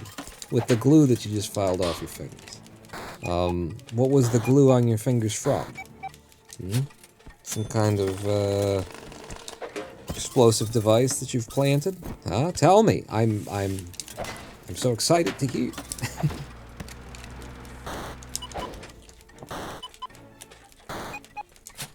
I'm gonna guess, here's my guess before I know, I'm gonna guess that it's something to do with, come on. There you go. Something to do with, like epoxies and resins and shit. Yeah, because that's, if you're filing the glue off your fingers, and when you say glue, you're like, it's epoxy, it's something hard. Building a model of the USS Indianapolis. Oh, that model glue shit. Oh yeah, that'll, that'll make you a,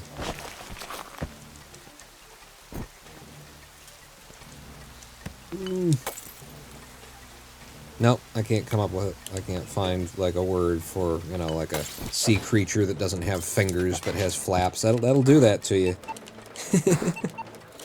It'll make you a monoped really quick. That's not right either. See, I just can't find whatever word it is that my brain thinks it should know.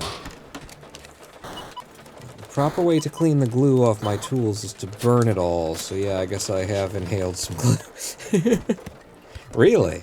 You just, kind of like soldering iron kind of thing, just get it really hot and it'll burn off the ash and then you just wipe it clean. Once you eliminate all expectations, what is left is... Yes, what is left, comma, is. That's right. And that's what we're going for in Zen, is the experience of what is. Common phrases in a Zen community are sentences that end in the word is. Like Kenneth just dropped, but also the phrase only this, or, you know, a sentence that just ends in the word this, and you're like, what is this? What do you mean this? And then somebody says yes. What is this? Yes, indeed. Isn't it though? What is this? Yes, isn't it though?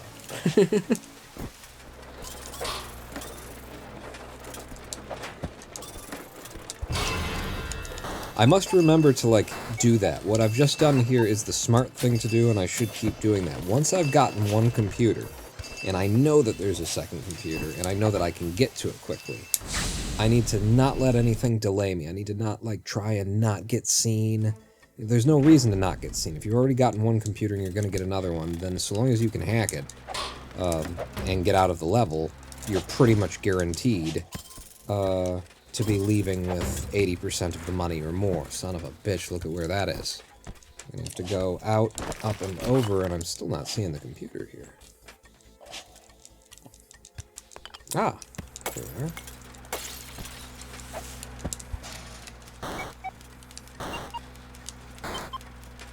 And that's gotta be the only computer here. I saw the whole damn building on the way in.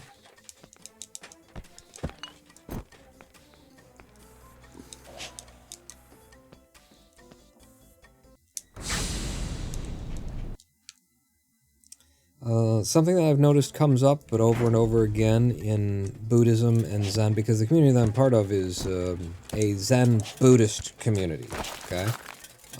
Whereas I would say that my temple that I trained at as a monk was a Zen temple, period. You know, Buddhism was, you know, obviously the lineage grows out of Buddhism, and we're happy, you know, to entertain and take the wisdom and knowledge that comes out of Buddhism. But at the end of the day, what we were practicing was first and foremost and completely Zen. And Buddhism, you know, as a much larger, overarching religion and concept, is a lot of... There's a lot to read, there's a lot to study, there's a lot of Dharma to go over and stuff like that. And we just didn't do any of that in the Zen Center. But in this community that I'm in online, it's very much a Zen Buddhist community. It is taking as much inspiration from the Buddhist end of the stick as it is from the Zen end of the stick. And I'm finding it very, very good, very helpful, honestly. Son of a biscuit. You might be able to see that I swatted there once and it didn't happen, I think, is the deal. Yeah. You're dropping Korean in here. What? I only know so many Korean characters. Because I know the ones that are part of my name in in our lineage. So I believe the first syllable there is she. She?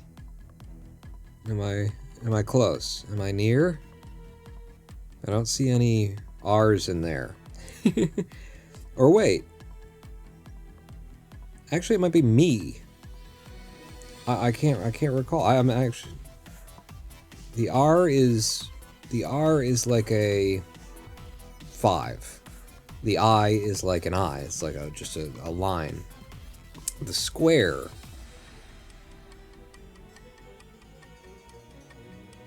The square might be an M. Mahabhagnya is the beginning of the Buddhist sutra. Oh, okay. So then the square is the M then. The square is the Ma. So what's the sh? SH? Because my name is Risham in that my teacher gave to me. Which means true mind.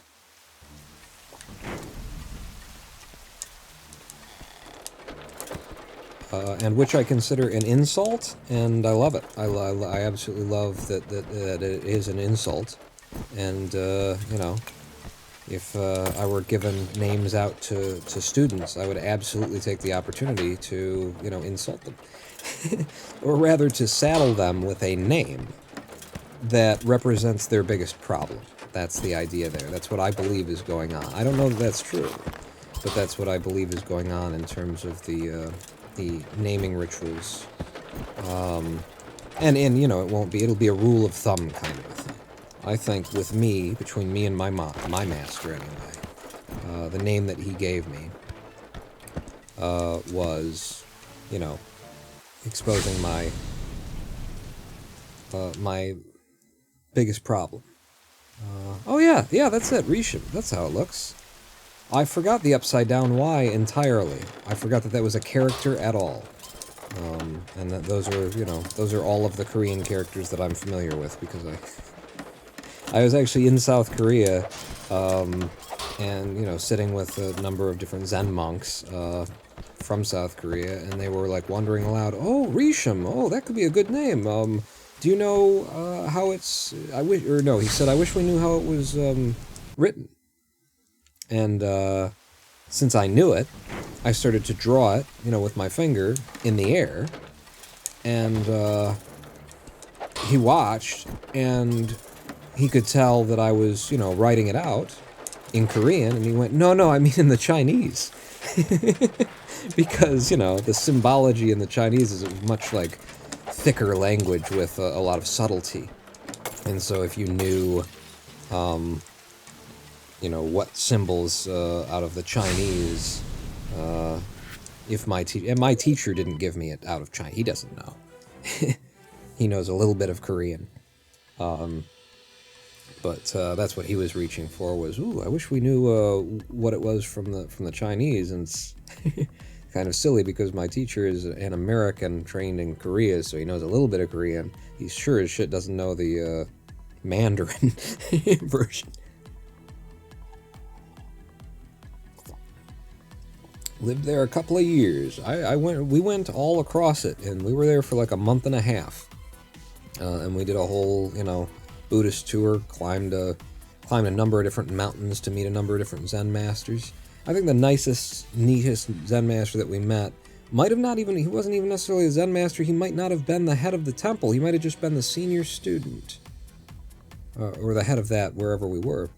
But he was really cool, I liked him. Because he wasn't, there was no pompousness to him whatsoever. And he sat behind his tea table, we sat on the other side, and he was just beaming bright with smile and engagement, and there was no austerity to him whatsoever. He was just completely, like, open and childlike there, and he had no embarrassment either. Like, the practice of Zen in particular tends to be so, like, there's so much ego, so much concern over the ego, and so much concern over whether or not you're doing something from a place of genuineness or doing it from a place of self-service, and it makes people very hesitant, and which is exactly the opposite of what you want out of Zen. It's a very difficult, like, hurdle for people to cross, because you spend so much time concerned with your own behavior and whether or not you're doing things for the right reasons, and then at the same time you're supposed to develop an abandon. We're supposed to be cultivating a mindset of abandon. And so these two kind of things are at odds with one another, and you have to unify them in the practice. It's a very difficult thing to do. And meeting this particular practitioner was brilliant, because he had, like, he put on a show for us, is what he did. He sat behind his tea table, and he told us, my master, my practice has been very physical. He taught us to practice Zen through our bodies. And as he said bodies, he raised himself up off of the ground from sitting in a lotus position. I don't know, quarter, half, full, probably quarter, but from a lotus position, he put two hands down, and he went straight into snapping a kick and holding his leg out to the left. He did some freaking karate kind of ninja stuff in front of us, just as like a fun display, and everything about him was like, that he was entertaining us for the moment. It was brilliant. We sat in front of so many austere men and people who, we were supposed to be intimidated by, because they're supposed to be able to tell the future and read your fucking this or that or the other thing, and they were all a bunch of losers. That guy, however, was, he had it. He had passion, he had energy, he was making the effort to truly connect to somebody. He wasn't getting up his own ass the way that so many other people were, I feel like. Him, and there was another guy, leader of a temple whose whole thing was he had honeybees, and his whole temple, like what they did was make honey. And part of all of his monk's training was to learn how to care for the bees and that kind of a thing. That guy just about killed me by serving me so much honey, serving all of us so much honey. It was, like, just drink it straight. Here, drink this honey served to you as though it's tea. And, yeah, I think I had a mild allergic reaction to the amount of honey that we drank. But despite that, I could tell that, again, this person has, like, passion and vigor and no barrier of their own perception of themselves, no barrier of their own ostentatiousness or their own, serious, that kind of thing. You were drunk for most of your Korean education? Again, I guess I was at a Zen ideal because I was fully disconnected. You had no attachments.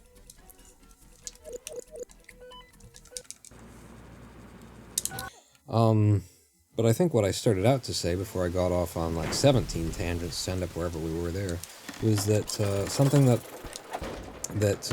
is perpetual in Zen and in Buddhism, something that comes up over and over and over again, because it necessarily must, is a discussion about karma. Something that you just can't get too far away from in Buddhism and Zen is going to be karma. Because you're going to have new people coming in, finding the practice, finding the teachings for the first time, and they're very interested in karma, and especially when you're interacting with a group of people who are coming from the West, who are coming from Christianity, Judaism, and even from the Muslim faith and Islam and things like that.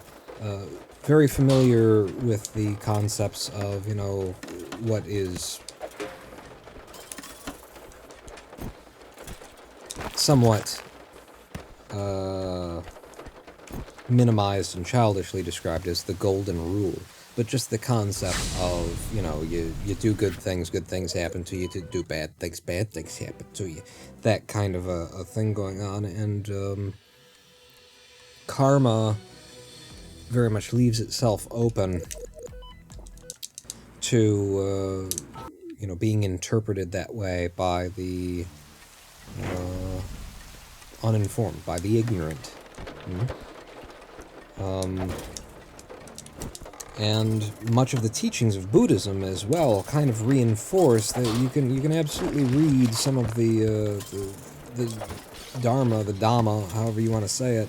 You can read some of this stuff and very much get the impression that it is intended to be taken, such that karma describes a system of morality, a system of sort of cosmic judgment, whereon when you do something that is good, you set up good karma for yourself, and good things will come to you later. And when you do something that is bad, you establish bad karma for yourself, and bad things will come for you later.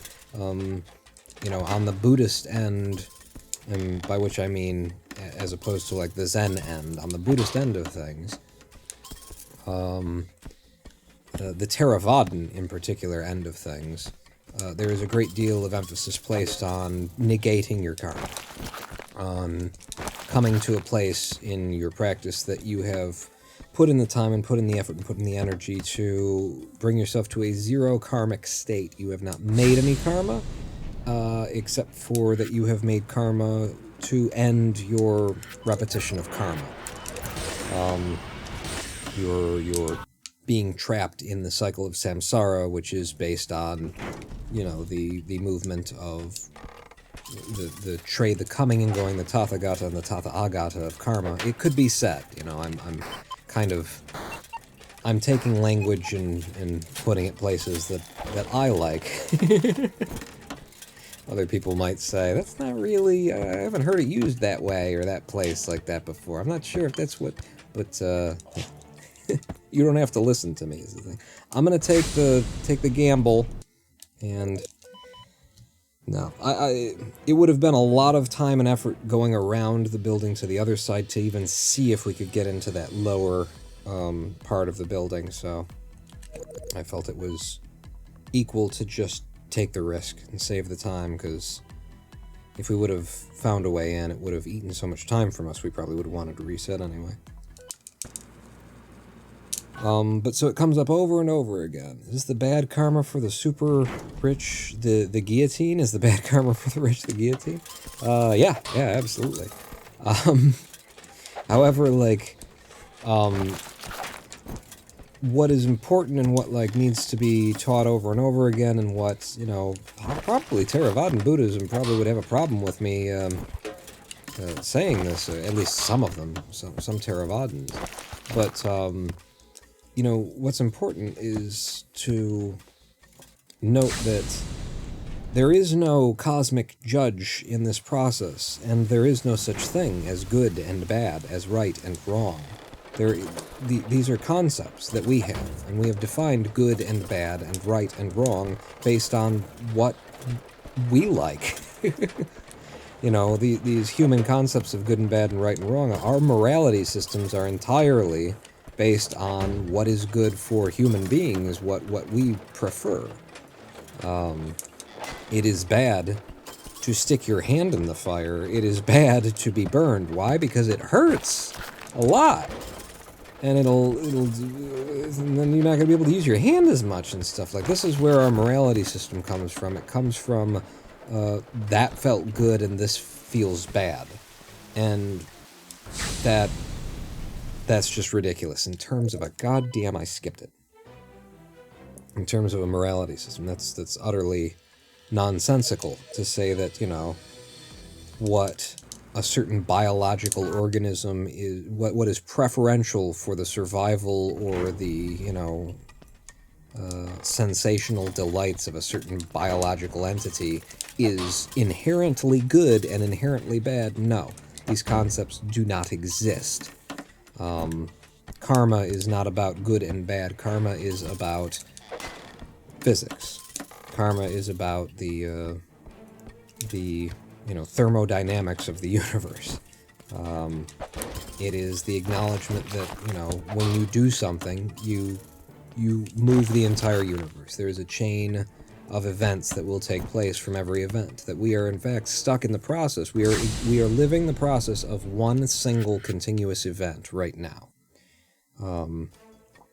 There is no every action is met with an equal and opposite reaction. That is a very good teaching, honestly, that every action is, you know, met with an equal and opposite reaction. That's very nice, that's very helpful. I like that. It's also wrong, because you have just invented the idea of the end of one action and the beginning of another action. When did that happen? At what point did that become? At what point did the universe stop? You know, when the ball hits the wall, and then the energy moves into this, and then it transmits, and then it goes into the wall, and then it goes back into the ball, and the ball reverses direction, you say that that's a reaction. That's the same action. The same energy is at work that was at work in the first place. You have to decide arbitrarily that there is an edge to the first action, and decide that this is the beginning of a second action. And that is entirely an arbitrary decision that you make, and that is sort of the beginning of all of our problems, really, in humanity, is these arbitrary decisions we make about where something begins and ends. Your explicit goal in life is accelerating entropy. It's not a bad goal, you know? Never forget that how does that go? A passion for destruction is also a passion for creation. You know, it is also a creative endeavor to destroy.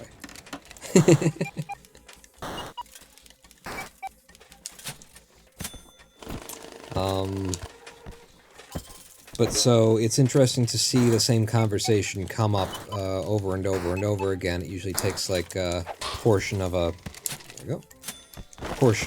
month for the conversation about karma to move far enough down the general chat line in Discord in the server.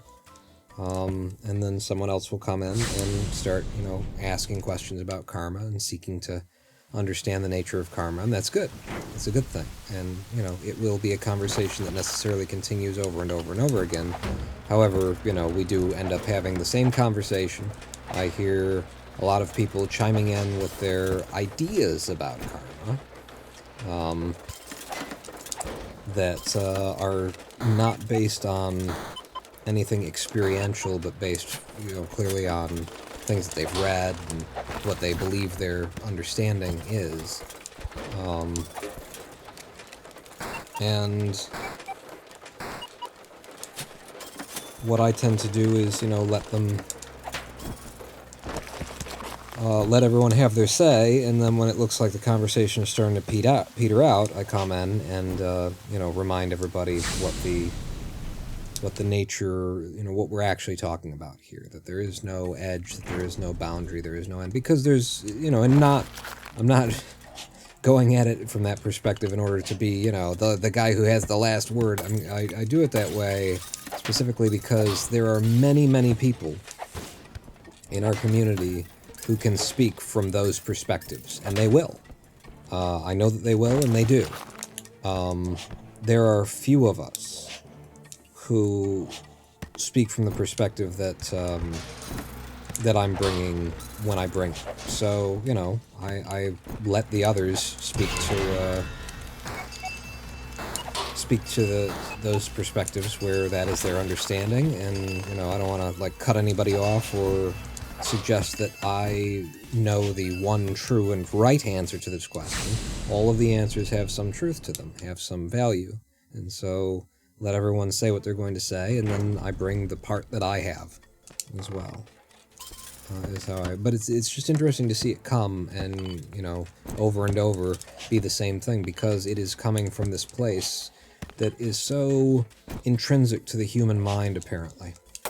I think it seems rather obvious that a big part of the human sentience, the human psyche, is the desire to live in a universe where what we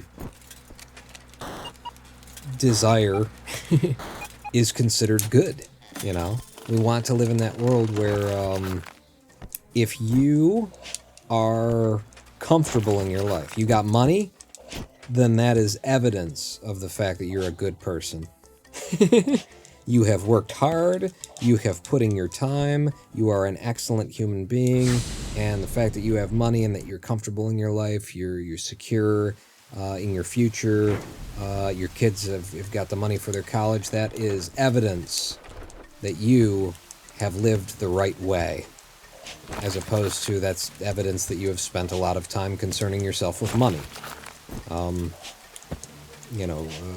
As opposed to what should really be obvious, which is that if you have a whole lot of money in this world, you didn't get it by being a good person.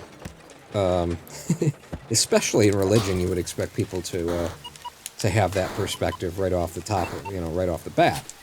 I wouldn't expect to have to, counter an assumption that health and wealth are evidence of God's love or something like that in religion, and yet that's exactly where you have to counter it.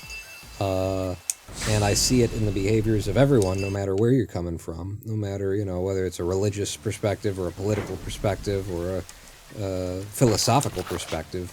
You can always find this desire that humanity has to associate the things that humanity wants with good, with an idea of almost a supernatural cosmic level of goodness.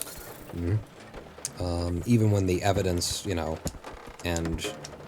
just the sheer logic of it would immediately. I had to keep going, and I slowed down in order to hit him. You know, just simple logic would tell you that the people who have the most money are the people who took the most resources for themselves, while other people also need those resources. This is not evidence of people being good people. This is not evidence of people living ethically and morally and with empathy for others. This is evidence of someone who lives selfishly, and the benefits that they receive by living selfishly, you know, are... that has nothing to do with any sort of, like, rightness or wrongness. It's just that's what you get. That is the karma of, you know, chasing money, is that, you know, you're very likely to get money. If you spend your life focusing on money, you're very likely to get a lot of money, and then you will have money, and then in a world that values money exclusively, you're going to live a lot more conveniently. That has absolutely nothing to do with any morality, any philosophy, any decency, any cosmic rules or regulations, nothing. That's just how that's going to work out.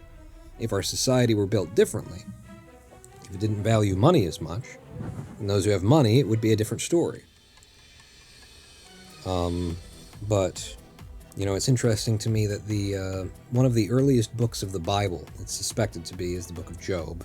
And the book of Job, in my opinion, is a story whose only real value, it's kind of a, you know, bouncing around, going everywhere and nowhere at the same time story. Its only real value is that at the end of it, the moral of one of the morals of the story that I think is the only one that really comes through strongly is that, you know, the fact that Job's had a bunch of money, the fact that Job was healthy and had a bunch of children and had a happy wife and all that kind of stuff was not evidence of God's love. And when Job got sick and everyone that he loved died, that was not evidence of God's hate. That is the moral of the story, if there's any moral of that very sort of sloppy story that exists in the book of Job. And I think it's very interesting that that is believed to be one of, if not the oldest book, the oldest written work that ended up in the you know, King James version of the Christian Bible. Because it speaks to how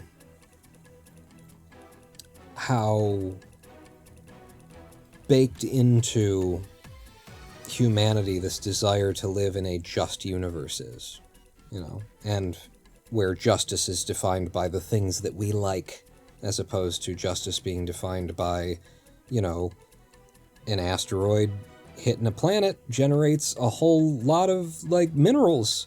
You know, there's a lot of different reactions there. You get some really cool metals and things out of it. So yeah, a couple billion human beings die because an asteroid hits the planet and wipes us all out. But look on the upside. There's a lot more gold in the universe now.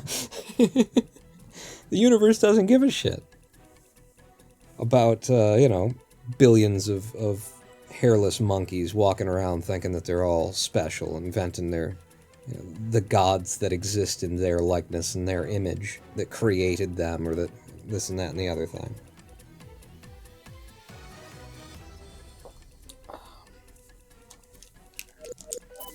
You know, ask the dinosaurs about that shit. They know.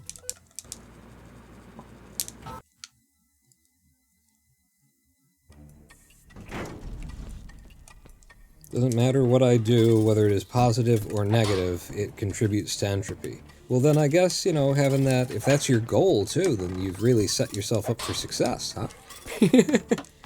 My goal is to achieve entropy, which is something that I, no matter what I do, we're getting closer to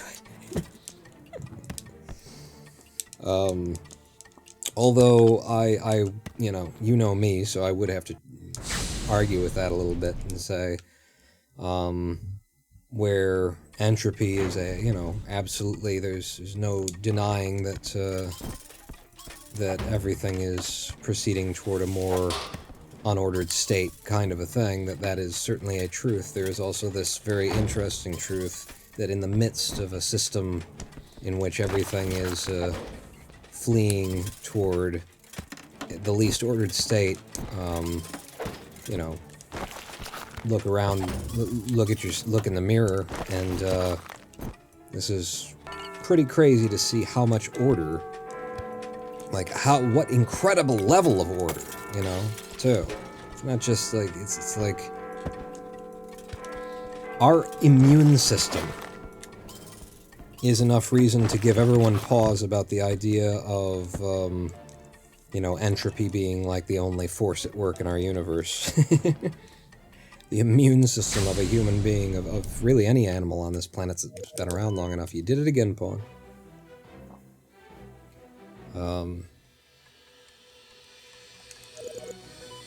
Just incredibly highly ordered systems that have emerged and refined themselves and refined themselves and refined themselves in the middle of a process that is supposed to, you know, result in maximum chaos, I suppose, is one way of saying it,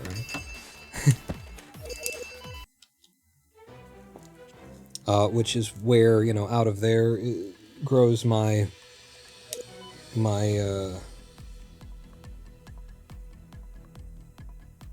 I don't like to say belief.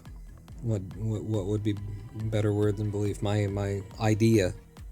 My idea isn't quite right either.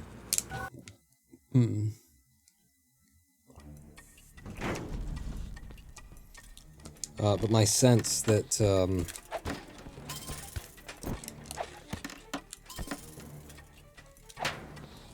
that at work in the processes of evolution on this planet and in the universe and everything is a will, is a desire. That desire itself, you know, has a major impact on the formation of the natural world.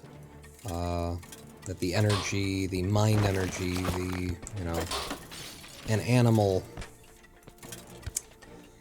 that finds itself in the wild in a situation that evolves into a place where it's in a situation it's not particularly like a good situation. It needs something else out of life. It's actually been designed almost to require that it's going to need this thing, and then like what you would rely on in evolution without any sort of sense of ordered will to the universe is we just got to keep rolling those dice over and over and over and over and over and over again. And the amount of times we have to roll the dice in order to get like a bombardier beetle who, you know, fires two chemicals that once they combine they explode, that it contains within its body in sacs that are, you know, just like the amount, the number, the order of things that have to evolve independently of one another, you know, in just this one little situation of like the bombardier beetle I like to reach out to. It's ridiculous. It's ridiculous the number of things that have to happen. That it has to be able to contain both of those chemicals, and then the body has to decide that there would be a reason to not just separate those two chemicals and carry them around, but actually to develop some way of releasing those two chemicals, and then the way of releasing those two chemicals needs to be motive enough that I can actually aim it so that I can cross the streams, and then the brain of the animal has to, in such a way that it can actually understand how to control and how to aim from its ass backwards in order to blow some shit up when it's like, fuck me, you know, and that's without getting into spiders, which are at least as complicated. And, you know, the idea here is simply, listen, if you roll the dice enough times, you're going to get crazy-ass shit like that, but our planet is covered in crazy-ass shit like that. I argue that, that the existence of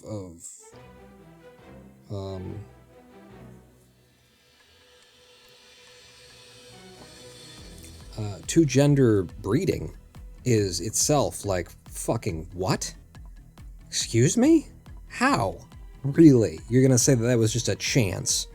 That just accidentally happened? Oh, really? We just kept rolling the dice and we ended up with two different genders, and when they've got inverse sexual organs, and one of them contains the space in which to reproduce the species, and the other one contains the genetic, and the other, both of them contain the genetic, and this one's got eggs and that one's got sperm, and then they're going to need a complex system in which they would actually want to do this thing. So there's got to be an animal at some point in, you know, that had all of those things but didn't want to do it, and it died out. Right? Pawn is trying to justify the evolution of the ass blasters from Tremors. Yeah! Hi, Nerd God, by the way. When we seek to destroy others, we often destroy ourselves, because it is the self that wants to be destroyed. You fear your own power. I'm not even going to get into that. Somebody posted something that I didn't like in the thing. But just the idea of, two-gender breeding, the amount of things that have to happen there. Why would one gender want to put its thing in the other gender's thing, and why would the other gender allow itself to have the thing put in there, and all these complex fucking mating rituals that had to develop and all this kind of stuff, and it's like... The problem is that all of these systems have to, they have to come into being together,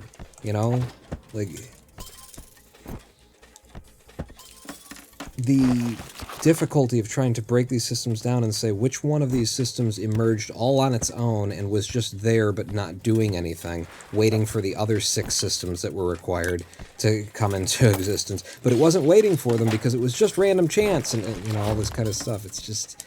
and it's the same, I know that this sounds exactly like the same thing that people who worship deities want to say about evolution and Darwinism and stuff like that, it seems too complicated for me. I sit here and say, as a man of logic and intellect and science, it doesn't add up unless there is a will behind it, unless you acknowledge, and by the way, there is no separation between anything. Let's be absolutely clear. There's no such thing as an electron as an individual entity. It is a shape being formed on the surface of space-time. When we say an electron, follows in the ring around an atom, it isn't. It doesn't. That's not really what's going on there, it's, there is not an individual entity that is existing and going around in a spinny way around the thing. It's bubbling up into existence in locations along the path of the ring, of the electron ring of the atom. The nature of everything is that nothing is disconnected from anything else. Everything, in fact, is one. There is no actual edge to anything. And so, the energy that we now manifest in a very highly ordered way in terms of our intellect, our thought, language, this style of communication that we're engaging in right now, is something that is also not contained specifically within, the bone. Fuck. I was a millisecond off of hitting that. At the right time. It's not contained, it's not completely disconnected because there's a layer of cerebrospinal fluid that envelops the brain that does not separate it from the rest of the world, from the rest of the universe, rather. So thoughts, and even in their more primitive sense, where it's not so much a thought in the way that we think of thoughts, but desires in an animalistic sense, they also have an influence on the universe. The effect of will is what I'm getting at here. That desire itself is a force within our universe. And evolution works out absolutely fine for me, makes perfect sense so long as we acknowledge that in addition to randomly rolling those dice are hot and they are loaded with the will, the desire of the entity that is rolling those dice.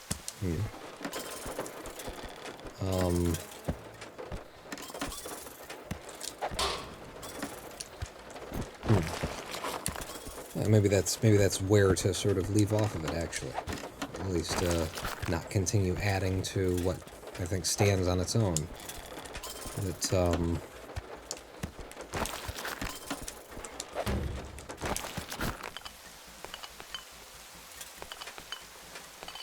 That to get to the complexly ordered systems that we have that seem to rely functionally on a number of other complexly ordered systems that all kind of needed to be in place at one point. I say that that works a lot easier when I take Occam's razor to that. I say that that theory works a lot easier when we acknowledge that desire is a free-floating entity in the universe. Okay, so the only computer is top left here? Okay, well that was a guess, but I was right. Oops. It works a lot better when we acknowledge that, yeah, my thoughts are not contained to my brain even if I don't say them. And an animal's desire is not contained even though it does not have language. It changes the vibration, it interacts with the rest of the universe, and when those Darwin's dice get rolled,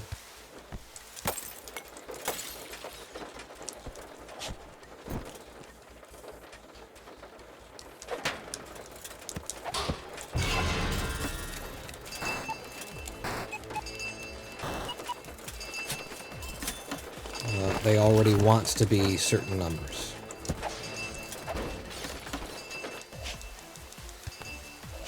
Language isn't the medium for desire, I don't think. Certainly how we express it these days. But yeah, you know, what I'm saying is desire is a vibration in the universe. All thought, all emotion, all sentience is what we're talking about. I'm listing all of the characteristics of just being a living thing.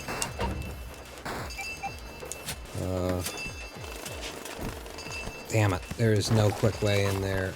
I think that makes this a reset. I set that off too early. No way that I can get to that fast enough before they take too much money out of there for it to be the 80% we need.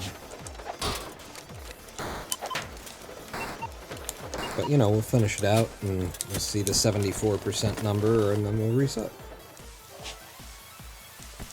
Have I ever tried to shave with Occam's razor? Because let me tell you, it burns like no other. Yeah, 74. I was 1% off. 75, 74. I said 74, even though I was reading 75 because I said 74 before. And that is how desire influences evolution. Go on with your bad self. Pheromones and hormones. Yeah, and that's one of those systems. It's like, okay, so we got the pheromones and the hormones and the sexual desire system, and then the mating dance, and the ritual, and then the egg, and the penis, and the sperm, and all this shit has to be going on, or else, like, you can have the penis, you can have the egg, you can have all that stuff going on, but if they don't want to fuck...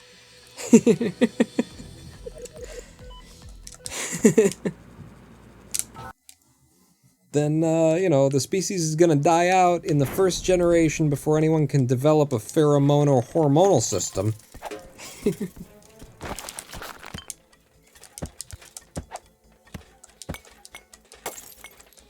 Jesus. I hit that glass like 5 times to make it break. It ain't supposed to be that way.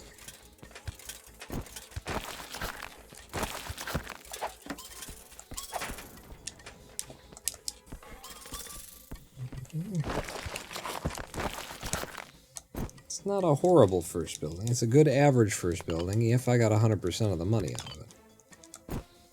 If they were hiding somewhere, something somewhere else, then I got words for that build. No, it was 100%. We're fine. We're on. We're good. Why are you angry at me about it?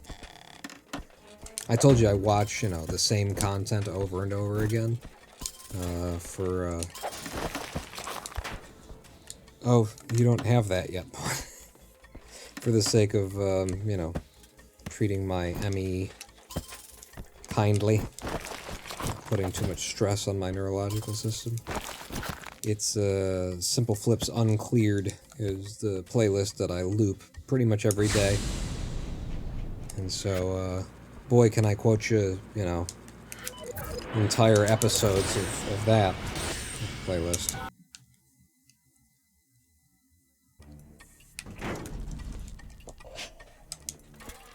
And that is one of his lines.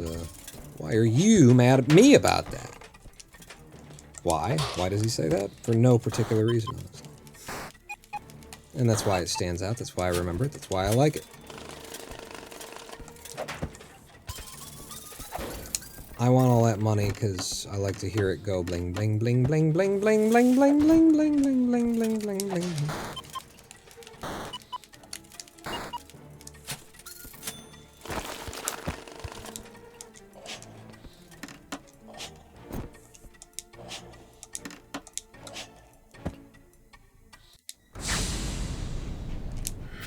What are you doing?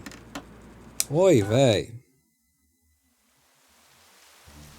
Stay in the game. There's no reason. You've already done it. You just got done hacking the computers.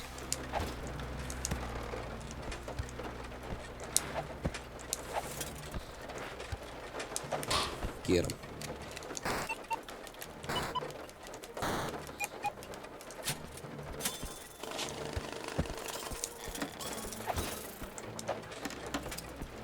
On the Minecraft server that I showed y'all last time that we played the Swindle, that I was playing at the same time in the background, I have now made my logo, Ronin Pawn logo in, I can't exactly remember, it might have just been 30 by 30. It's good, it looks good, in the size that I made it in, you know, Minecraft blockses. But I've made that at my little ranch there. And I have now been, for the first time, I had never actually done anything with netherite before. I had seen other people, you know, go mining for it with explosives and stuff like that. But I went, I did my first netherite stuff, and, you know, if you've got mending, then netherite is not particularly useful. There's a lot of things that it just becomes a lot less useful. But so I put the netherite that I did get, I brought up, I got four netherite conversions out of it. I put it on my sword first. Because you get 1 extra attack damage out of netherite. And then I put it on my pickaxe, just because, I mean, it's your pickaxe, it's Minecraft, you gotta, everything is the pickaxe, it's always the pickaxe. Yeah, I know, but I gotta get up here somehow. And then I put it on my helm and my pants, so that it would go, you know, diamond netherite, diamond netherite. What game this dose is fat teen American loser 2? The 2 is really what sells it, you know, because it's like, even as a fat teen American loser, you still just, you're not even like original. This is the Swindle, is what this is. One of my favorite games of all time. I liked it a lot more before I started speedrunning it, but you know, I should still acknowledge that it at least was one of my favorite games of all time before I decided to make it one that I hate. If you really love a game and you want to hate it, speedrun it. But it is it's a platformer that, the main thing about it is that it is, it has that Dark Souls argument going along with it. Going for it, where it's like, it's fair to the enemies, is, you know, what people say about Dark Souls stuff, right? You know, it's not a hard game, it's just fair to the enemies, and it's fair to the enemies here.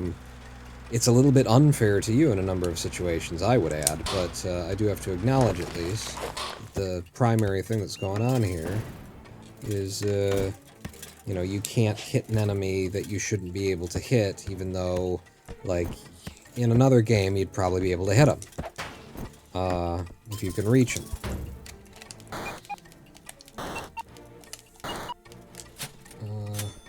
And I suppose the other big thing to be said about this is that it has a very cool and interesting thing going on with its gameplay, where as a platformer, The game starts out as a bad platformer, or in other words, as a simple platformer where you don't have a double jump, you don't have good movement skills, you don't have good speed, you can't do this, you can't do that, you can't do the other thing. And then as you play the game, you use the money that you're stealing from all of these locations in order to buy into more and more of the movement skills that turn it into an incredibly good platformer that does, like, all of the things you can do with a platformer, is kind of where you end up with it. From starting out in a place where a lot of people... I feel like this game got some bad reviews up front, too, from reviewers who didn't put enough time into it to realize what it was doing. And what it was doing was making you, you know, earn your movement abilities. Which is the coolest part about it, and I think a lot of people actually marked it off as a bad characteristic of it. But it is popular enough, it is, you know, I guess monetizable enough that it did make it to pretty much all the platforms. You can buy this on PC through Steam, you can buy it on Switch and Xbox and PlayStation, I'm pretty sure. So it ain't no slouch. It found a market. And it deserves it. It's a good game. Just don't speedrun it if you want to continue enjoying it. You know, because right now in the speedrun, the cool movement skills that I'm talking about, I don't have them because we're in a speedrun. So I just, you know, the speedrun is designed in such a way that you just gotta get good, son. You just gotta play without the skills that would make the game fun and easy and all that kind of thing. And only make buys at certain points. And only buy into the stuff that you absolutely positively can't get through the game without.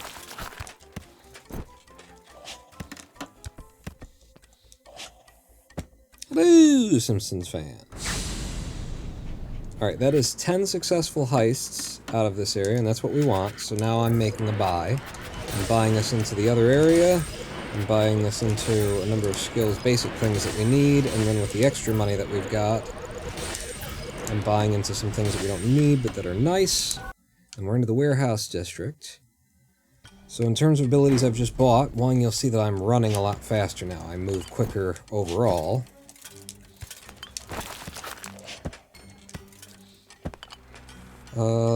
Two, I bought the ability to pick locks, because in this, in the warehouse district here, those front doors, if you look down and to the right, over there, that is a secured door that has a lock on it. I couldn't get through it if I didn't have the ability to pick a lock. I also bought the ability to stick to a wall, like I'm doing right now, so that I can, you know, hover over a dude and swat at him without having to constantly jump at the wall in that weird way that I've been doing through the first 10 levels of the game. Aha! I see a computer. A computer? Uh-oh. Okay. That's fine. And that, by the way, was me glitching through the floor. There are some bugs here, and, you know, any good speedrun exploits its game's bugs. So was that the only computer here? Does that count as a successful heist? It does. We now have 11 successful heists instead of 10. That's great. Now what we want is to get 2 computers out of this level. We get 2 computers out of here, and we'll have the money that we need to go on to the next district as well. We don't have to stick around in the warehouse district, and I don't want to stick around in the warehouse district. Hey! Yeah! Frogs are one of the most dangerous enemies in the game because they blend in. They blend in, you go walking into them because they're not moving, and you can't tell that they're even there. Alright, good. Here's 2 computers, and basically, regardless of whether there are more computers in this level or not, I'm taking this computer and I'm going. I'm not even going to care that I'm about to be seen. Ooh, I'm not going to be seen. Alright. Because I care. I do care. I did care. Look at me caring. Unless there is a third computer that's immediately visible on our way out. Nope, we're just taking those two, and we're moving on to speedrun, people. So that's 31 grand we need, or we have, and we just needed 25 grand to get into the next area. And I've just bought an ability called Steam Purge. Steam Purge, if I activate it, allows me to walk through the sight cone of an enemy without them seeing me. Boy, do I know. Okay, yeah, no. Screw this level. Let's just reload another one. We throw some of them back when they look nasty. They look like they're going to take me too much time. Just throw it back. Steam Purge will pull my buns out of the brisket at some point during this run. Buns out of the brisket? Is that a phrase? Is that... Did I do that right, Mom? Is that... Okay, well if there is another computer, it's going to be below, not above. I'm just going to come in the front door and hack the one I can get to. And before I do, I'm going to have to hack both of these. These are traps on the ground here. If I set the alarm off, they will go off and they will block my exit, and I'll have to hack them while the alarms are going off, so hacking them up front keeps me alive, more or less. Oh, I also bought the ability to look up and down a little bit, which is why we can see that there's a second computer there that I will want to hack first, with the slight problem of this camera drone refusing to turn in any other direction than the one that holds me right where I am. Come on, you prick. Look anywhere else. Anywhere else you could be looking right now. I'm gonna set a bomb if you keep this up. Okay, wait a second. There we go. Could make my life easier by putting a bomb. That's also an ability I bought, was bombs. I have bombs now. I put a bomb here, and that destroys the camera. That was going to give me a little bit of problem. Okay, I see what's going on down there. I'm gonna drop when he goes to the right. Yeah. And now, oh, there's a third computer. This is beautiful. The time that we've spent here has not been wasted waiting for that bastard of a camera drone, because there's so many computers here to be had. I don't love this. I think what I'm going to do is drop a bomb. I'm dropping this bomb in order to take away some of the spikes over there and the overhead thing that was going to screw me over. I'm also getting rid of this trap, floor trap. Nope. Now. Got him. That's 7,500 from that computer.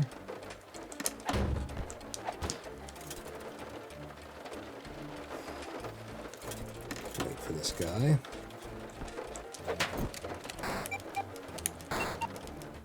Now we have 15,000.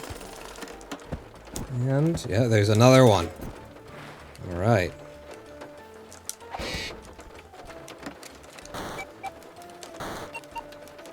Now 21,000.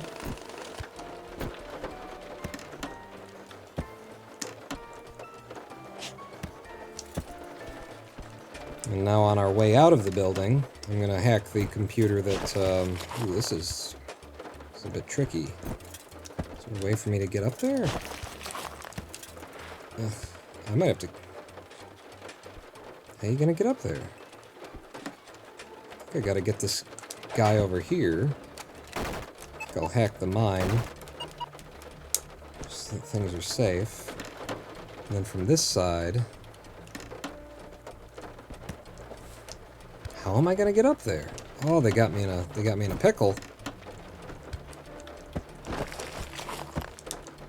I might have to create a hole in the ceiling that I can hack my way through, because that jump is, I think, unmakeable. I can get up to here, but I can't get to there. What would I do with the bomb in order to make this happen? Putting it here... I'm just gonna put it here. This makes me kind of the kind of hole I need. You need to fall over there. And then this is a huge risk that now I'm taking. Ooh, can I get to that? No. Alright, here we go. Okay. Alright, it worked out. I'll take a pretty big risk there, but it worked out.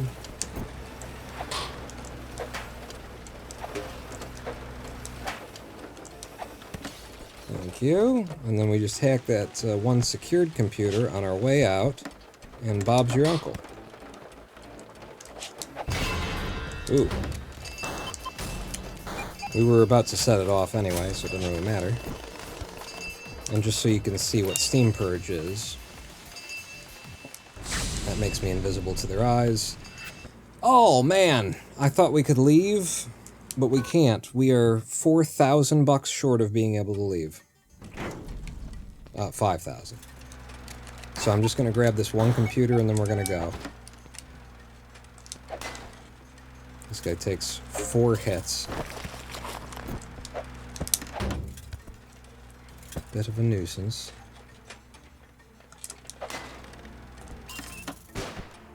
Gotcha.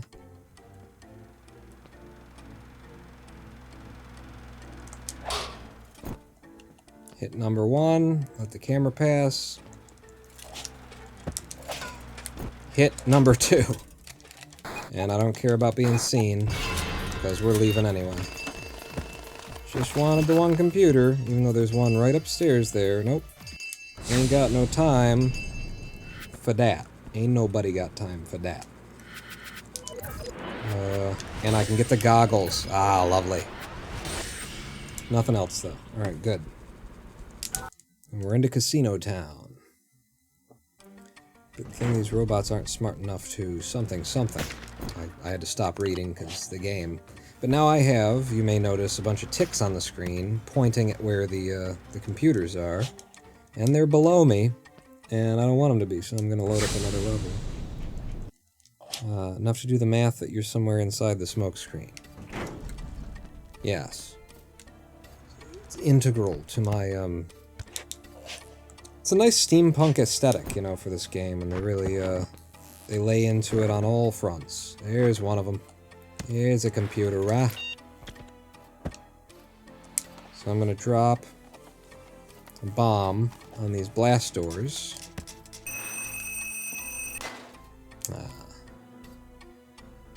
Just a little bit later, and it would have killed that golden god for me as well. This zappy dude is pretty troubling. The golden gods, not so much. They last and last and last.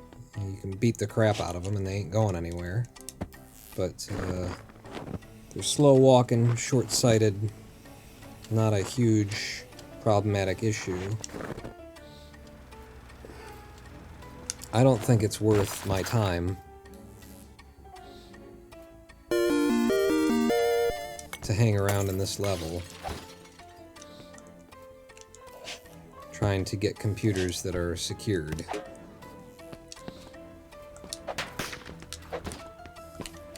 I think I'm just gonna grab this one, set off the alarms, and move.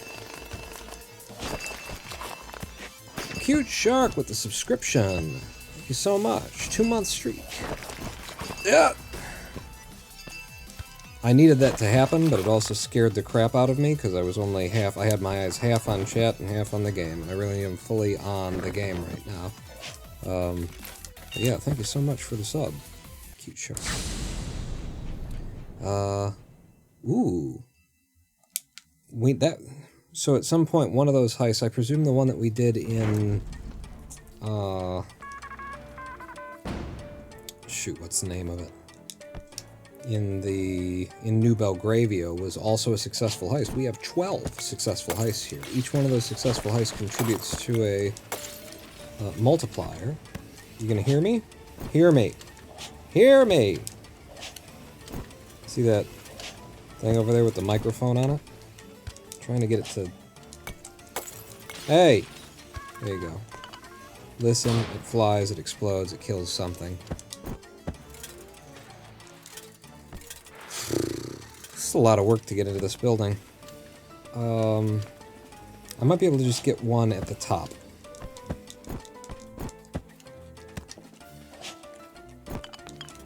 Wow, that's a jump you actually cannot make unless you're a speedrunner of this game. And then you'll know that you can just barely make it if you just... And you gotta come off the side and then jump from a... And then... Yeah, and then you go... Yeah, no, let's not. Let's just leave this level.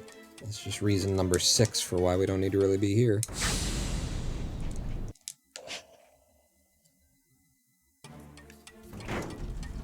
There are a number of tools that I would like to be buying.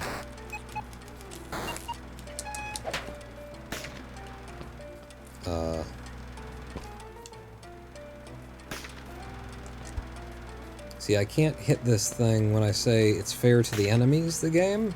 I can't hit this thing around a corner.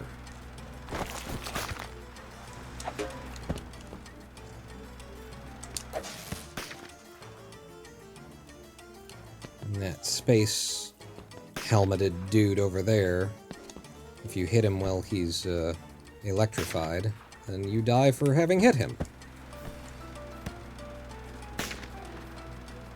And I got this guy, Penta whatever, shooting in all these directions.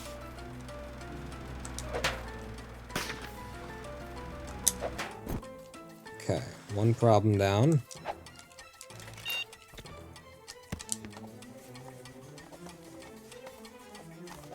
I could just jump over him and hit him. But isn't it more satisfying to explode up the things you don't like? Okay, now... There you go. Alright. Yeah. Let's drink until our hearts stop. I'd love to. I would love to. But I'm sober. Damn it. Damn sobriety. Boy, that is nasty. It would be no problem, though, if the Penta dude wasn't there. Don't be there.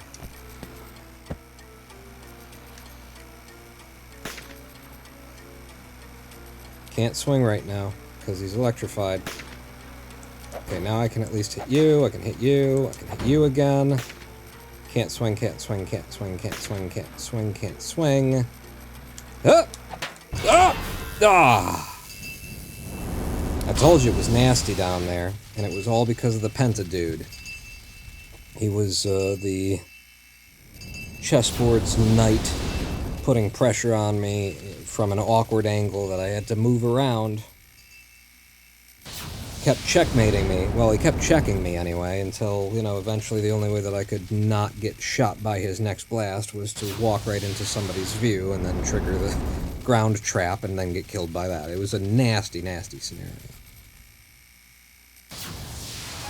Yeah, boom, me too.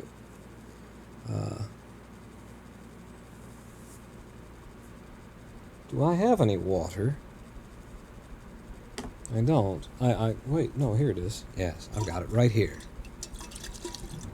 Rest in peace, Henry, indeed. Beresford has died again. Which means I can actually look a little bit over at chat.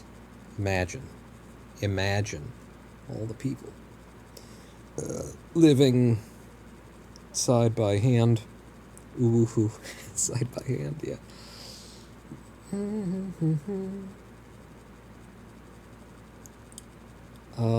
So Cute Shark with a subscription, 9 months on a 2-month streak. Hello, Pawnee. Did you win yet? No, in fact, you came in on the best run that we've had yet, taking it all the way to the casinos. The casinos is the most dangerous part of this run. And, you know, after the casinos is the banks and then the swindle. And I consider the banks, which is supposed to be a harder area, to actually be, like, I can deal with the banks. Banks ain't a problem. It's just the banks. But the casinos is actually, like, the difficulty hump in this game in general, I think. I always wanted to get a Camino and Tesla, swap it. An El Camino and a Tesla? What? What would you swap with the, you'd put the El Camino body on the Tesla something? Just get the El Camino, fuck the Tesla.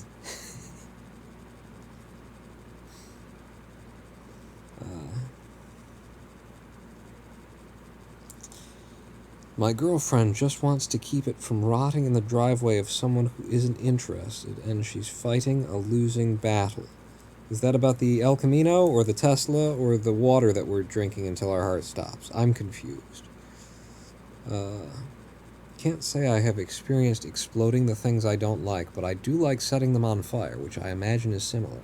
Yeah, it's pretty much like the exploding the things you don't like is basically just setting them on fire really quickly.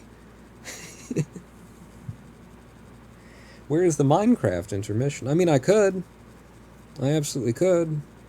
We go far. Yeah, fuck it. You said it. Now you gotta live with the things that you say. You shouldn't have said. But now you're saying. And so what I'm saying is, you said it. You heard? Have you heard? You gonna tell me there's something I ain't heard? Let's get rid of that. That's actually a reference to myself. My Tetris 99 video, in fact. Where the hell's the Minecraft? There it is. Multi-MC. We're going to have a Minecraft intermission, everybody. We're going to head over to the myalgic encephalomyelitis chronic fatigue syndrome Minecraft server. Chill pawn is best pawn. Yeah, I think so, too. I just can't keep the other guy from kicking down the door and coming in and being like, and another thing about the American capitalists is Hi, pawn. I do have some pot dots next to me. I suppose I could.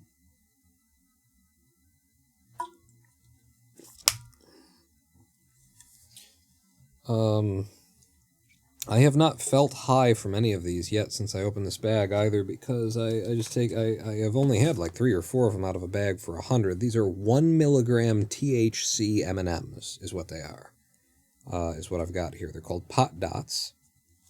I wonder if there's a company that I could say manufactures them, because I think they're really good, actually. And I really like the idea of, having this microdose control and having just THC. There is no CBD in this.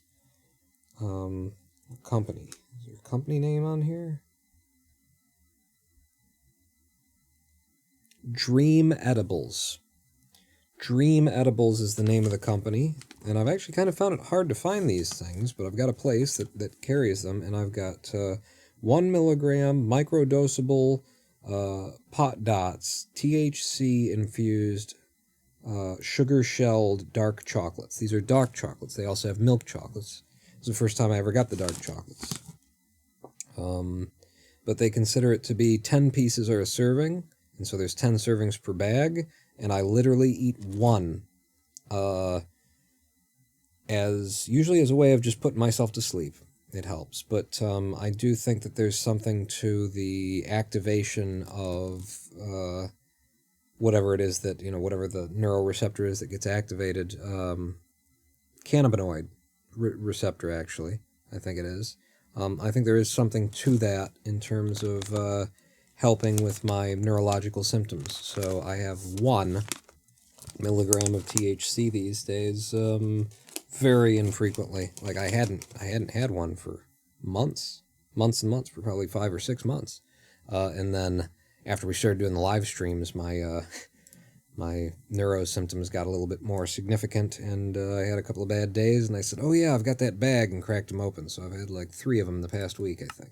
Not past week, past 2 weeks maybe. Nope, that's my local world. We're going on to the Tired and Wired server. No IP addresses. I can't just invite anybody to this place. This is my house, in case anybody here hasn't seen it yet. These are the posters on my wall. These are my chat messages, which can't be verified. Thank you. Nope. There we go. So yeah, this is my bedroom. And then out here is my library, where we do the enchanting. And there have been some significant updates since last you saw this, if you did see it on the last live stream where we did some Swindle and some Minecraft. The main update will be the cat that you just... No. The main updates. So number one, this is now the quad. Okay. And if we keep walking to the right here, we'll see that we now have a bursar's office. There's the bursar. Hello, bursar. Bursar's got a cat in there. Over here is the groundskeeping office. A couple of farmers and a... what do you do again? You're a Fletcher. Yeah. So these are all people who I can, you know, sell my crops to and things as I grow them. And they are all, every single one of them is a cured zombie villager. They are cured from being a zombie villager, which means that they all, you know, give me an incredible good deal. So those signs, these guys, and oh yeah, the giant Ronin pawn symbol in the air. That's another minor change to my house here at the server. It's the lit with sea lights, whatever the sea lights are. Simpson actually gave them to me, Simpson fan. His place is right over there on the horizon. Put it in the top yeah, I'll put it there. It gets, you know, biggish anyway. Oh, and I've got a llama now. You know, the trader is buried in the... And one of these guys, you know, because I got so many villagers around. If anything spooks them, then they spawn one of those. So I keep this guy in with the cattle just so that he's not hanging around. Because he gets in the way of... He'll kill off the zombie villagers when they come around, and I try and save all of the zombie villagers. And then turn them into people who sell me things for free. Skeletal horse came in with the lightning storm, I guess. I just logged on and found one out there. He was down there. I've also planted some mushrooms because we are on Minecraft MMO, MCMMO, and various abilities are available here. Nope. There we go. Various abilities are available here, and one of them is if I had a brown and a red mushroom in my hand, because I'm such a good farmer, if I right-click with the mushroom in my hand on a piece of dirt, it will, you know, have a random chance to turn that piece of dirt into mycelium that you grow the mushrooms on. So that's what I've done here, just to throw a couple of big mushrooms out front for the sake of why the hell not. I've also got some of these crazy trees now, whatever the hell they're called. I don't think I had that last time. Maybe I did. I don't recall. Yeah, I probably did, because the other thing that came with that was I have a frog. I had more frogs. I think they might have jumped into the lava. I put walls around it thinking they won't be able to walk onto it, and then I remembered, oh, frogs can jump. But yeah, I had like 3 of them, and now there's just this guy. But it's okay, I could repopulate. I've got some buckets of tadpoles. So if I really wanted them back, I could have them back. What's the other thing? The other thing is the giant red Tron light blasting into the sky. You know, we're contacting user Alan1. And, yeah, I now have a, one of these. A beacon, whatever the hell this is called. I got one of these guys, and I put some red glass in there so that the color of the beacon light would be, you know, Ronin Pawn flavored. Kind of a deal. Those are the big changes there since last you saw. Oh, and Aria Kari is coming online. Oh, and Simpson was already here. Didn't even notice. Didn't wave to anybody, just came on, and yeah. But as a little break here in the swindling, we're going to do some farming. That's all we're going to do. Oh, and see, I told you about my netherite stuff. I do now have some netherite stuff. I made my sword, my pickaxe, the helmet, and the leggings there, because I like the way that the black, you know, netherite, diamond, especially with the netherite being the tights there. That's what it ends up looking like to me. Like I got some shiny tight leggings showing stuff off, showing off the family jewels is the idea. Maliciously infected them all with zombieism and cured them for his own benefit. In fact, I didn't, and I can't, because we're on an easy server. This server is set to easy, and what I found out is you can't zombify a villager on an easy server, which actually makes getting zombified villagers hard. You have to actually just wait for a zombified villager to, spawn in, and then you gotta catch it. Make sure it doesn't kill itself if you happen to be wearing a Thorns 2 diamond chest plate and it's following you around and smacking you and hurting itself as you walk. And then, cure it before, and then make sure that you don't lose it because you don't have a name tag or you didn't put it in a boat or something like that. It's actually been quite difficult in order to get all of these zombie villagers. No, that's where I wanted it. So I'll grab a little bit of bone meal. And we'll just, force the whole field to be done. Certain parts of it that drag an ass over here. Anybody? Anybody? Anybody? Okay. And then, if you haven't seen this before, then here's a feature of MC Minecraft, MMO Minecraft. Right-click, I have readied my hoe. And now I have activated Green Terra.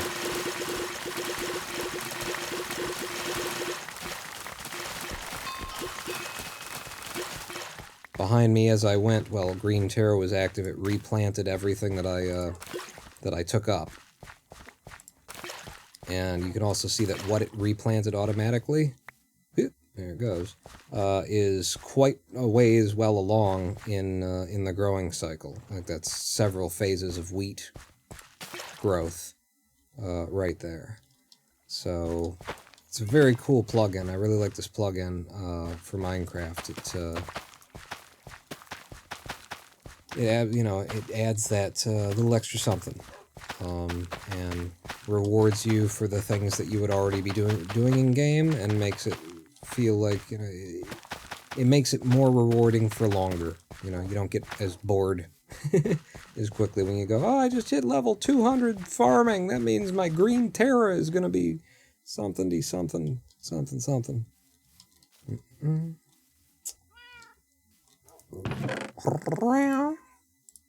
Yeah, and actually there is... Oh, and since it's nighttime, here's a little bit of redstone that I just hooked up.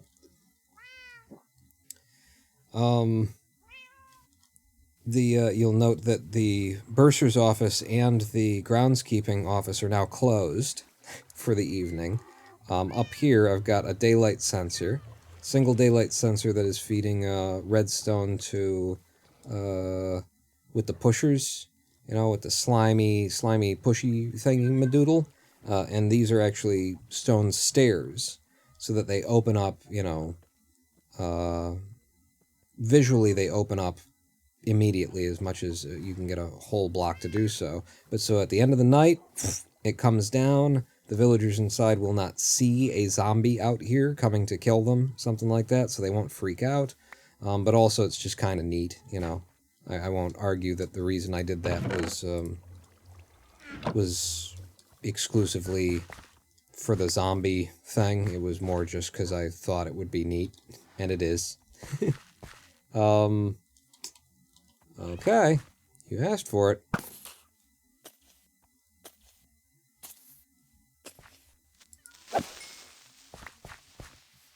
I actually enchanted this bow as kind of a sniper bow, I guess, because it doesn't have infinity on it, but with the things that it does have on it, it usually kills everything in one shot. I think if I would have done a full draw on that creeper, it would have just died. What am I doing? Oh, we've just harvested the wheat, so we will throw the wheat seeds into the auto bone mealer, machiner, madoodle, majigger. Yeah. And then why have I got all this? I've got multiple stacks of gunpowder, or No, just got that one. Okay, I thought I saw 2 of them in there. I'll drop you in there, and I will empty... Oh no, I've got more stuff to pick up, that's right. I filled my inventory. I'll run through the field a little bit. So right now my beacon is giving me the, run a little bit faster than usual effect. Sadly, I am not able to build the beacon to be full size, because if I built it to be full size, my house is actually 9 by 11, and that means that the edges of the beacon would peek out from the bottom, and, I prefer my wrapping, colorful pride flag design, which isn't necessarily the reason that I made it that way. I just, wanted to do something colorful, and did.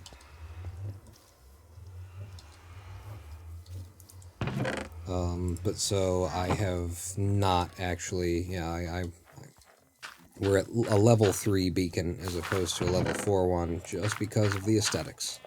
Just because it wouldn't fit the way that I would need it to fit, and keep the way that I like it to look. Why don't I bacon from bedrock? Why don't I put the beacon from bedrock? I like that it's on the roof. I really do like that it's on the roof. I just, can't fit it on the roof if it's a 4-wide. What am I doing? You're going over here, you're putting that away, you're putting that away. I need to empty this out before I continue doing the farming here. So you go away. I'm carrying a lantern for some reason. No lanterns. I do need you. The pumpkins can go upstairs in their place. Okay, I'm pretty sure that's empty. Pumpkin will go over here until I'm ready to do some selling to my boys, which will be in the morning, and we can continue farming now. Okay. Ready my hoe.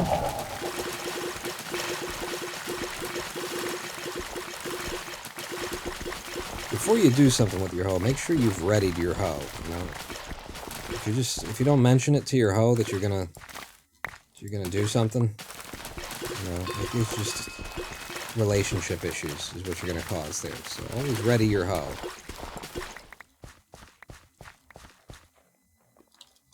And that's a lot of potatoes. There's a video of your getting the Dark Star, the Nether Star.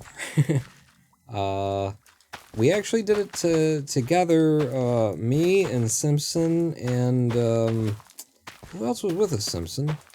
Was it Ari? 3 of us.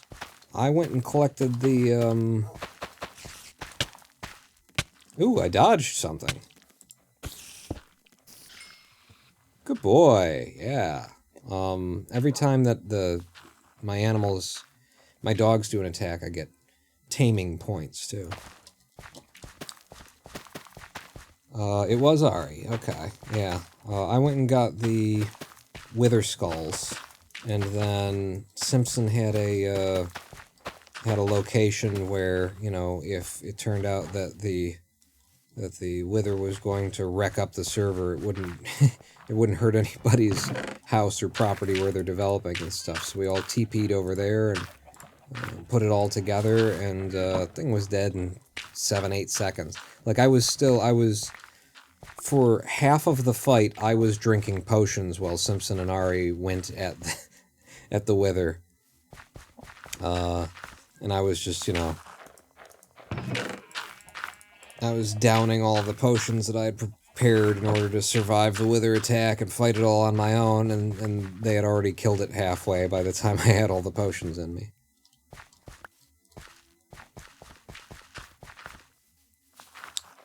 So what I want to do is for the morning, when the bursar's office opens again, I want to be able to sell them some potatoes. So I keep 5 stacks of everything that I pull as I pull it. And I have the better part of 3 stacks worth of poisonous potatoes here. Are you Fortune? Yeah, this is my Fortune guy. Oh, well, I don't want Fortune for you. I want Silk Touch, because we can sell whole watermelons to the villagers. And both of my villagers buy the watermelons, and you know what? I'm not sure. I think both of them also buy the pumpkins. Excuse me?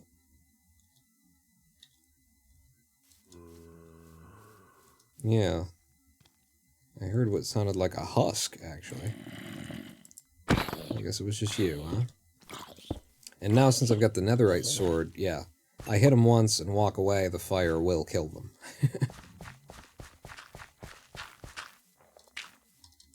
You fight another one when you get 3 skulls? I saw that you've already got a beacon over there. Where'd you get the beacon? Put you away.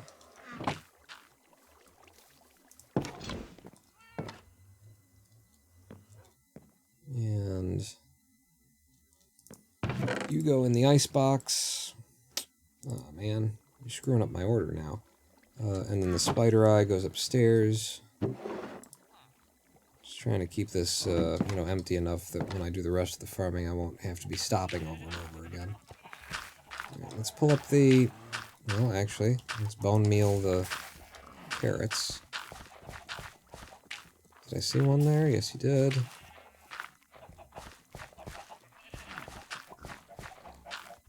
This is, by the way, I recognize this is the part where the live stream looks the worst. Like, do this. Do this. And it just all turns to ah! As the encoding is struggling with a whole bunch of pixels that keep changing position and color. What are you doing? We're going to take these up now.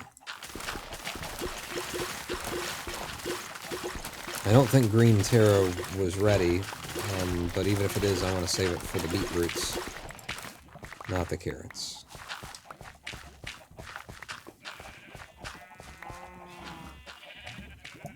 And you'll see that I'm also making money every time I do farming. That is usable in player shops. So if we check my balance, I could buy a house. Does anybody want to sell their house to me for 63 grand? At a certain point, like at the beginning, we were all logging on, you know, we were using player shops. Some people had certain things that other people didn't have. At this point, everybody kind of has everything. We're not really using player shops anymore, and everybody's, you know, will be turning 6-digit air very soon. Drop the carrots I'm not going to use off. I would like to have more as well, Simpson fan. Yeah. Just for the fun of it. Diet Coke.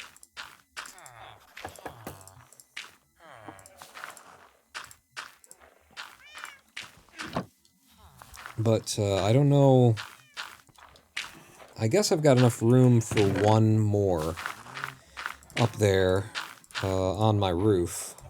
For one more beacon. And then I can expand it on the, you know, because we've got like a space up there is 8 by 10. So I could expand the current size by 1 on the horizontal in order to fit that. I picked up eggs? Ugh. Here's what I do whenever I pick up eggs. Come over, stand next to here, look straight up and then down a little bit, and chuck them. And then we see... Well, usually we see who the lucky winner is in terms of who gets pelted by an egg to death. Not to death, but which cow goes running in fear. Yeah, no, we're going to the beets now. Ready my hoe.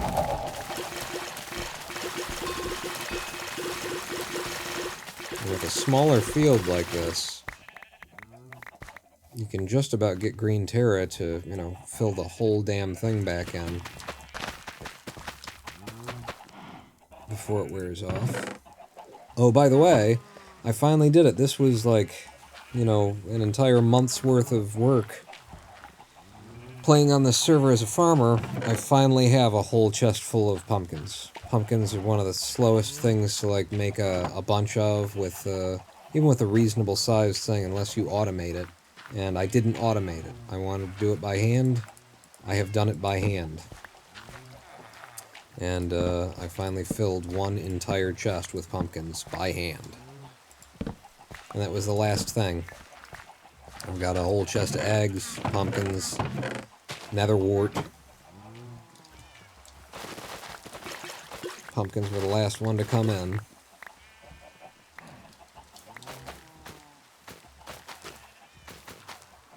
Oh, I've also got, I just got, Soul Speed 3 onto my boots, so, yeah, I don't think I can, like, actually, it's too short of a track to run at Soul Speed 3 speeds around there in a circle. But yeah, full thing of beets,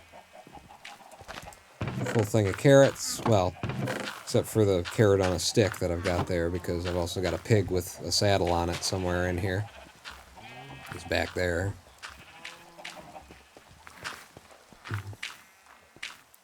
You're not getting a house for $63K in this economy. Well, I bought mine in 2016 for $2,500. So we just gotta wait. I mean, really shortly here, there's gonna be another bubble burst, right? I think we can all tell that that's on the horizon.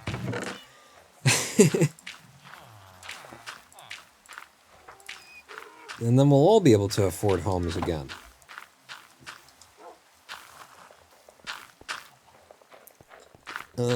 Problem is nobody will be selling them, because their homes that they bought will be worth nothing again. But you'll be able to get some good foreclosures, let me tell you. What are you doing in here, Pawn? I was gonna drop these off. Why not? Yeah, you're gonna stick it up here. Don't need them seeds, don't need that wart. As long as we're in here, let's continue on this stack of pumpkins.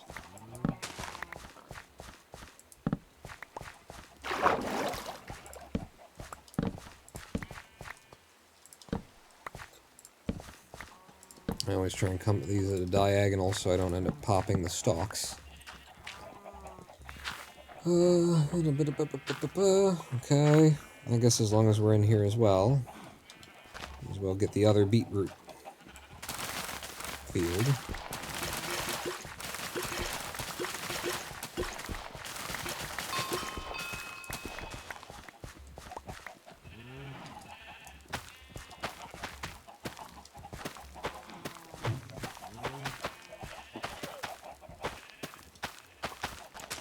And to be honest with you, I think we probably did the last of our swindling tonight. I'm feeling a little bit wiped out. I'm actually meeting with a psychiatrist on behalf of the psychiatrist will be working on behalf of the Social Security Department tomorrow, meeting them over the webcam. And, you know, of course, my sleep schedule had to go to shit literally the day before. I have to be up to talk to a psychiatrist, but I don't want to go too late in the night here. So I think we'll probably finish out on Minecraft here. And I am not bothering to take the time to, change the title of the stream or anything. I wasn't planning on Minecraft, it happened. It's just how Minecraft is. You're never planning on it, it just happens. What else have we got to farm here on the farm? I'll take you guys in. There's an extra pumpkin heart over here. Got them all. Pick them up. Usually there's something that falls down here. I've also got a chest full of sugarcane.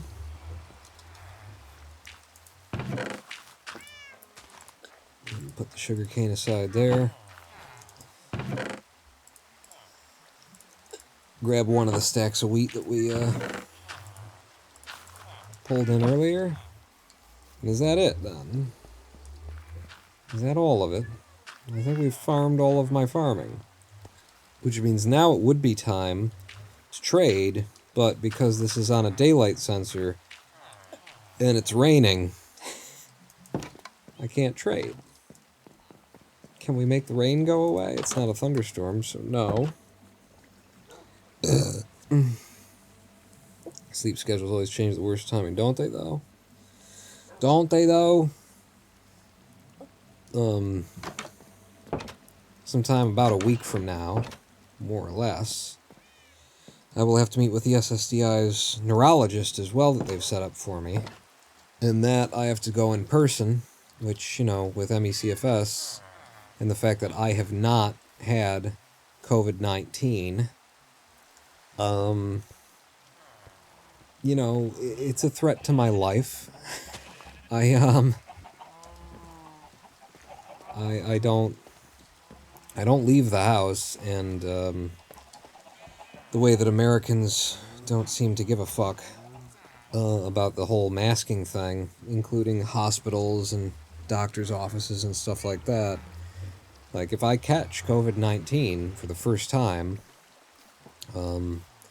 already having this immunocompromised situation that I've got, these neurological problems that I've got, this endocrine system problem that I've got of MECFS, it could kill me. It's absolutely on the table that COVID-19 kills me if I get it once. I have received the vaccine, but only the first vaccine, no boosters. And none of the new vaccines for the new variants either. And that is because, you know, what is most important for the public to know, for the healthy portion of the public to know, is that the vaccines are, you know, safer than getting the fucking COVID. And you should be taking the vaccines, but there have definitely been a number of medical harms done by the vaccines to people with MECFS, people who already have a compromised immune system, who literally, you know, long COVID is MECFS. It's just a new flavor of it. So if you've already got this disease and then you get the new variant, new flavor on top of it, it can't be good. It's very unlikely to be good. So I have not gotten the boosters or the any of the vaccines after the first one, because I got very lucky to actually be not harmed by it the first time, and I'm not going to roll the dice again. Cute Shark has also somehow dodged COVID-19. Well, we're shut-ins, aren't we? Are you shut-in too, a Cute Shark? I feel like, you know, at least in the past, we've bonded over being housebound shut-ins. A lot of sad face. And you only got vaxxed once, yeah. You know, so whenever I leave the house, I absolutely mask up and everything. Ooh, we can actually skip the night now, unless they've been talking about, please don't skip the night. Yeah, no, let's skip the night and then I can do my selling.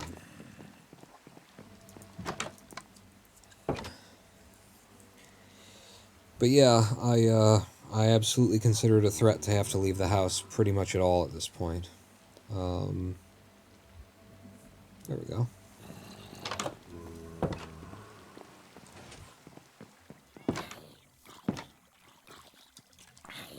Hi!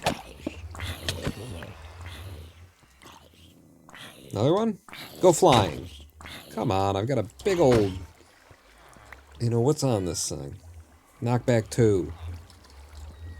Damn it. I wanted him to go away. Anyway, the offices are open again, so now what I do is, you know, pick up the stuff I'm going to sell. Let's try and sell some pumpkins. Hey guys, it's still morning, so they're not really trying to do business with me yet.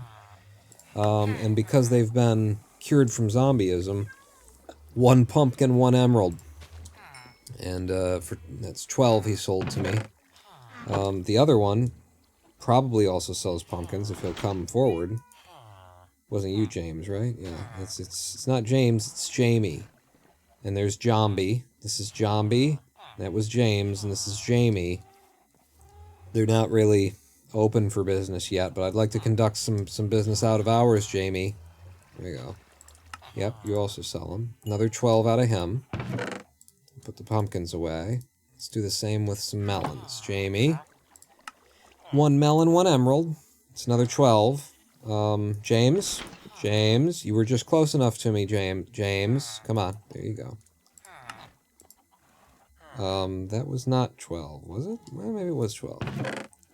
So we're up to 46, and all we've done is pumpkins and melons. Now let's sell the rest of the crap. Probably won't be able to get all 5 potatoes. Hey! Ah, damn it. Jamie? Jamie, there you go. Alright. Got a level from trading. And, oh, I was able to trade them all. Excellent. Do some beetroot with James, I think, is the beetroot guy. 10 beetroot. And now it's up to 16. And that was all of that.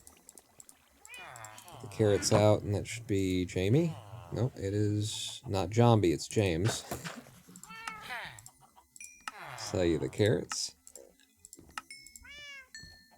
Okay, not selling any more. Still got a stack of carrots there. We're up to 96 emeralds. And we haven't done the paper trades yet.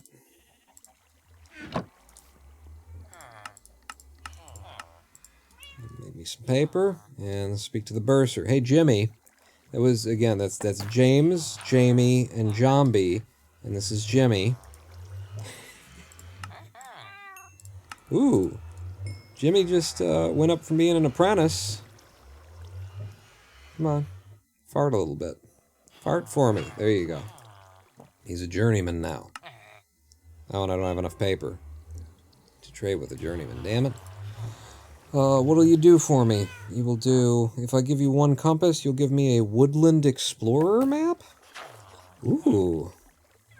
Are these treasure maps?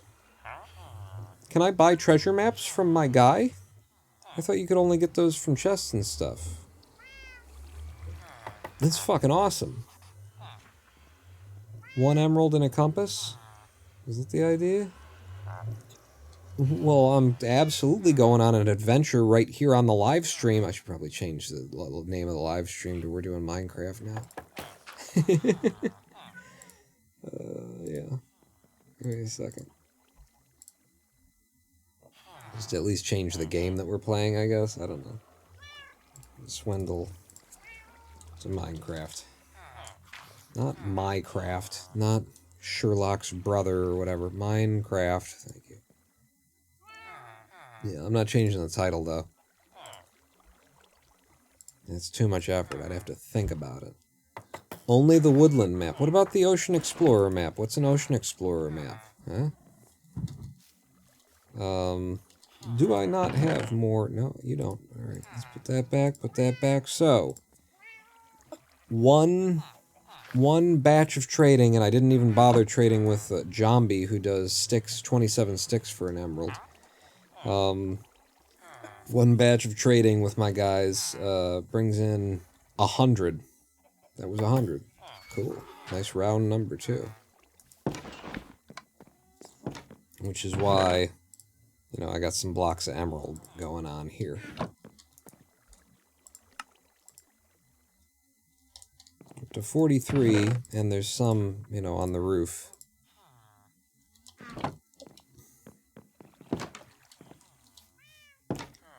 Put the rotten flesh away. Just empty out my inventory again. This is half the game for me, is just inventory management.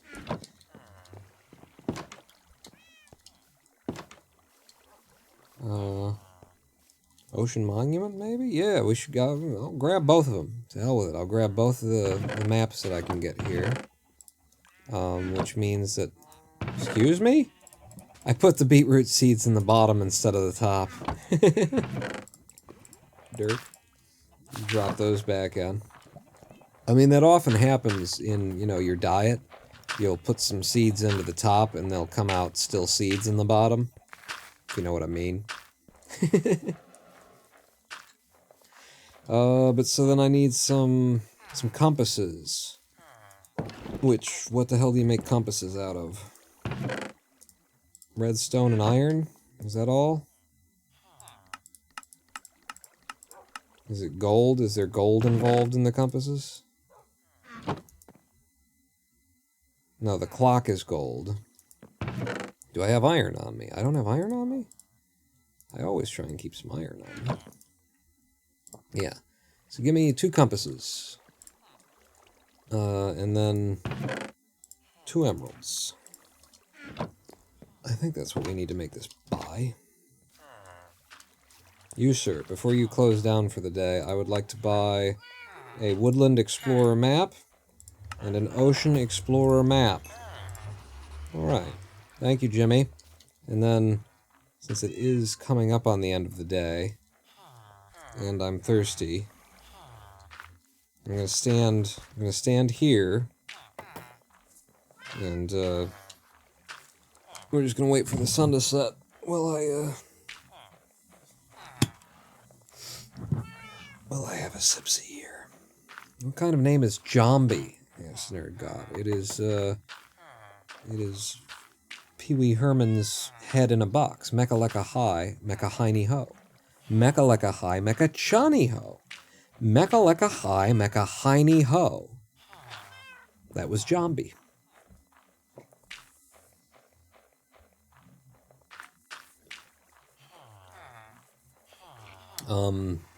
But there's also downstairs, so we've got up here, we've got, I think we got Jimmy, James, Jamie, and Zombie, and downstairs we've got, just Jim. In fact, oh man, I don't want to leave this spot. But, I've also got my next dog tag is in the chest upstairs, where I usually trap my, villager zombies. I get them chasing me into my house and upstairs and trap them up there.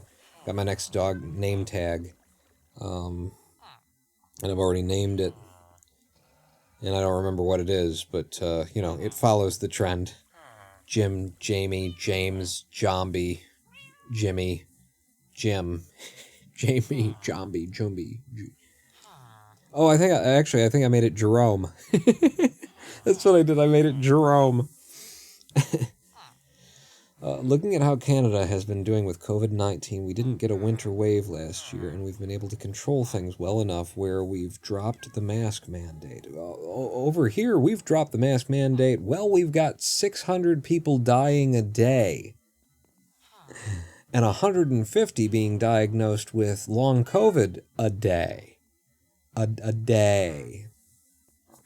Now, I'd like to pretend like the rest of the world is, you know, handling COVID a lot better, but I'm pretty sure I just looked into what the numbers are in England, and, you know, found out that y'all have, I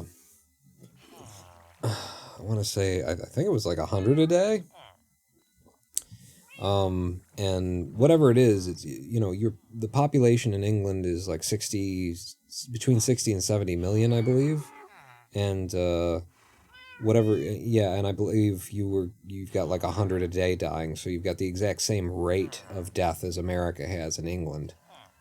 So everybody sucks, apparently. Everybody just decided, oh, that's what we were waiting for. It's the end of the day, they have closed up shop. That's why I put us here and made us, you know, stare at the window as we waited for the things to drop. But yeah, I'm pretty sure up here. Yep, Jerome. Jerome is waiting for us. Alright, but we've got an Ocean Explorer and a Woodland Explorer map. And what the hell is this? If these are treasure maps, don't treasure maps usually, like, put you on the edge of them? You know, there should be like an arrow on the edge of it indicating that I need to go north or something. I don't see an arrow on the edge telling me where this would be. And I don't very much understand what I'm looking at, honestly. It's a weird-ass looking map. That is the woodland. Let's look at the ocean. This might as well be the same fucking thing as far as I'm concerned, but there is something on there that I can see. There is a little... I don't know what it is. Okay. Well, we will play with this in the morning. I'm gonna try and do the woodland map first. The indicator for where I was on the bottom right on the second map. so I would need to go northwest to get to the ocean thing. Start a vote, and then I'll leave the bed.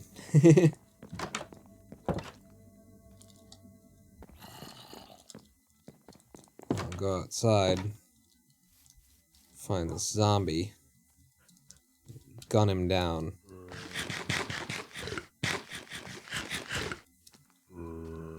Yeah, there you go. Good boy. See, taming level 18 right there. My doggy did the work. Did some of the work there. Make sure your tails are still high. And they are. Vote passed. We're skipping the night. Check that out. I love that. I love that. That's such a good effect. So on the Woodland Explorer map, I mean, I don't see it.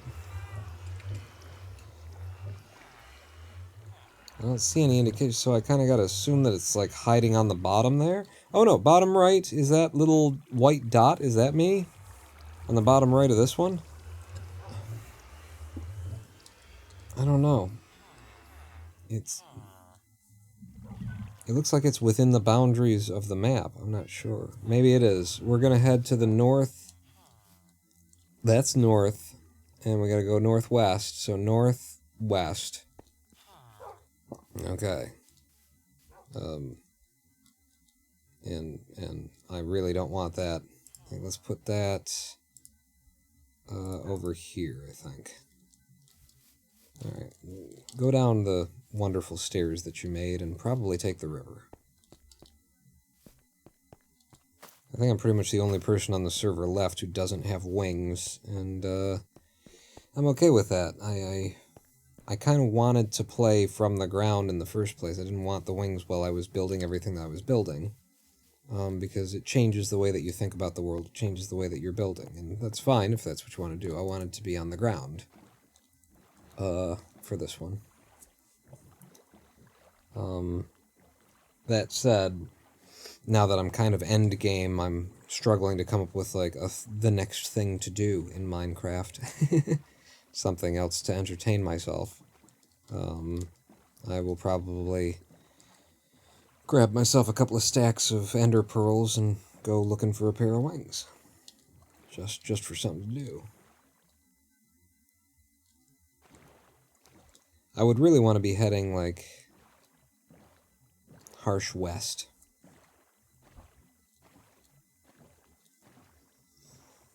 I have definitely considered just like, I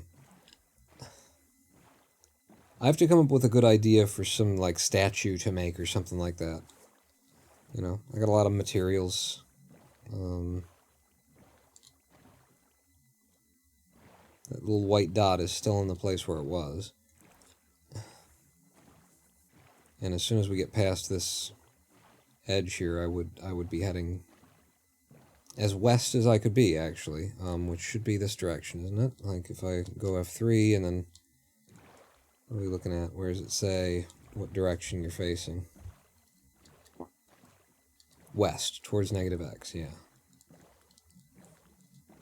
If I head hard west...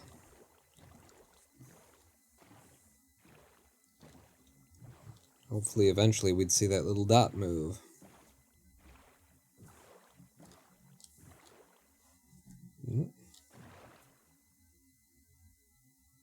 Yeah, that little white dot, it's gotta be me. If anything's gonna be me, it's gonna be that. So going past all the places that other people built that are right near spawn. That's Panda's place. Somebody's got something out there.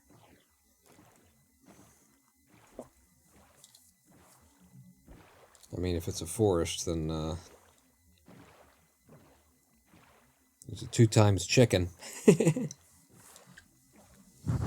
Ooh, what was that to the left?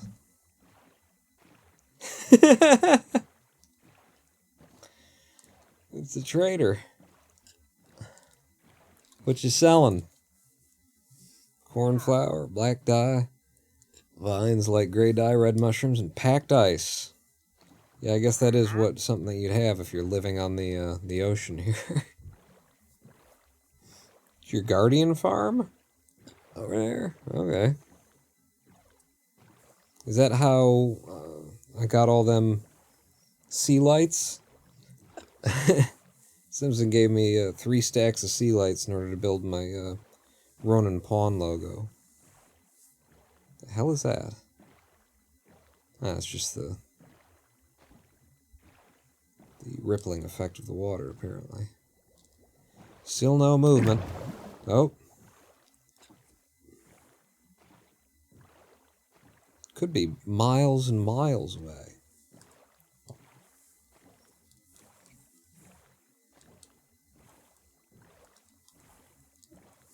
I wonder how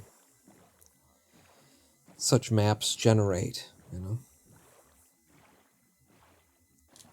I mean, if this is supposed to be a treasure map, where's the treasure? Looks like it marks where there's a house. That'd be cool if it was actually a map that led to, like, a mansion. Hey, Kelly. One of the cats was just up here.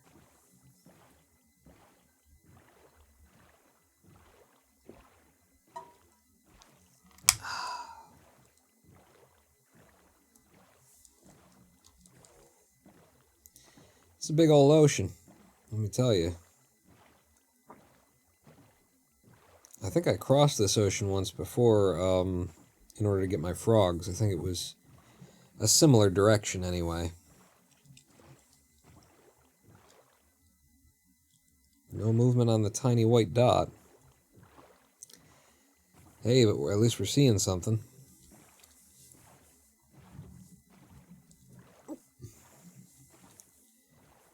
Anybody in chat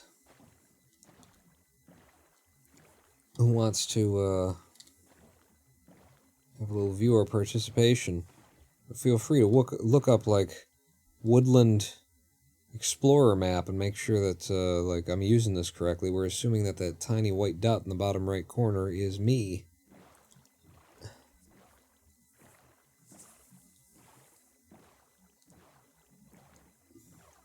Clearly, like, pirate ship maps are of a smaller area.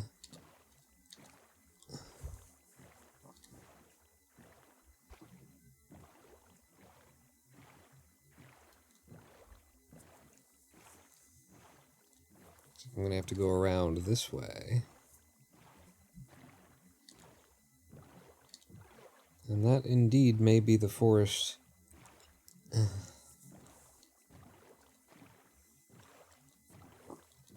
No, I think further out. I believe the place where I got my frogs from was like negative 3,000 or something like that.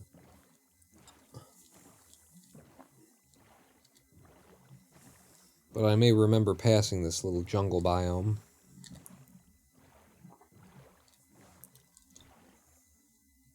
Still no movement on the little dot.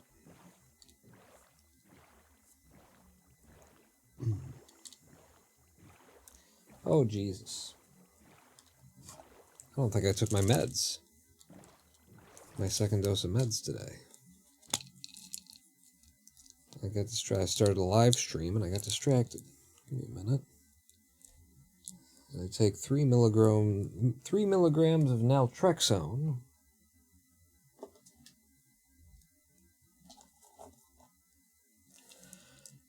Uh, 10 milligrams of dicyclamine.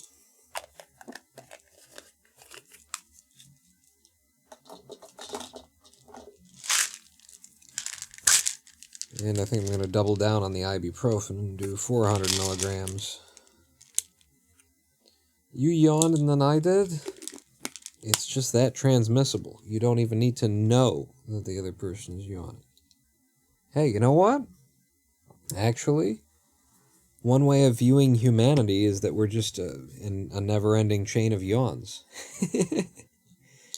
No matter when you yawn, somewhere on the world, somebody just yawned right before you did.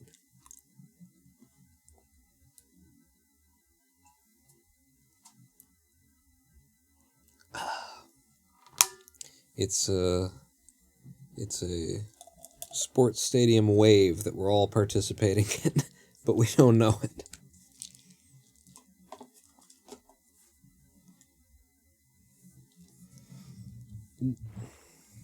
Keep going. Sun may rise in the east, but at least it settled in a fine location.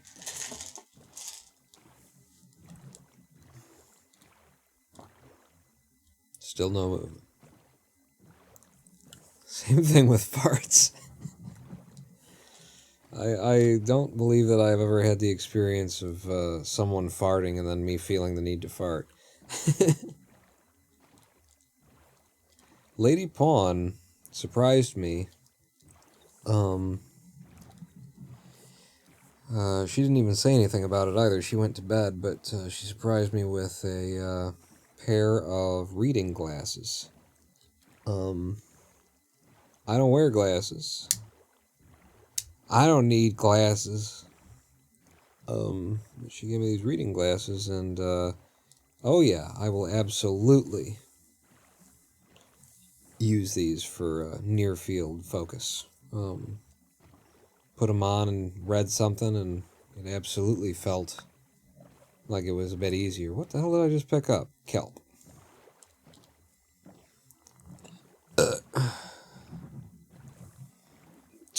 Oh, yeah. Orgasms? Humanity is just a chain of orgasms? I don't know. I think there's probably more frequent breaks in that chain than there are in yawns. Maybe even than in farts. Is this the weird-ass forest yet? It's just jungle. This is just jungle.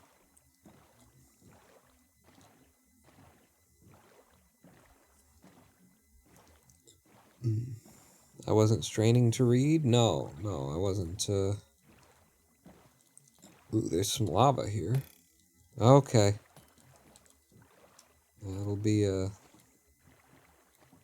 trident chucking bastard.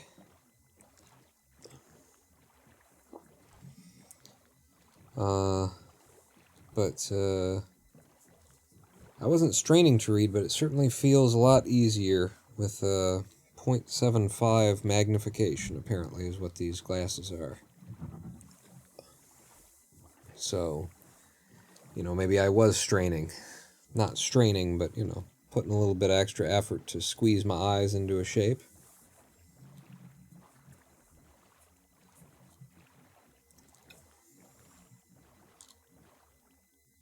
Still no movement. I'll tell you what, this adventure might have to wait for another day. 'Cause I'm getting my squelchies. I need to put some food in my stomach. I need to relax. Mainly the food in my stomach, I think.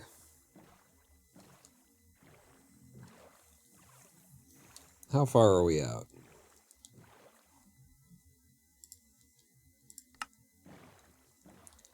Okay, I'm trying to just hit Alt F3. Or rather, Function F3. And that's the problem, is I was hitting Alt. We're negative 2500 by negative 600.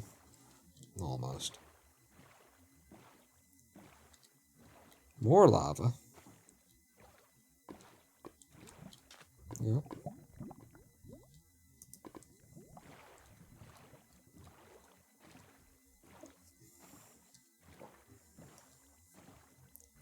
We found a village.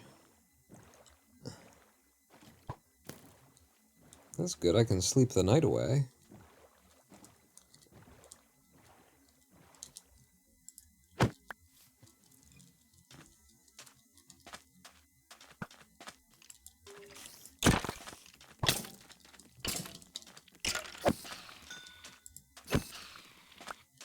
Yeah, it's a pretty big, badass, powerful sword.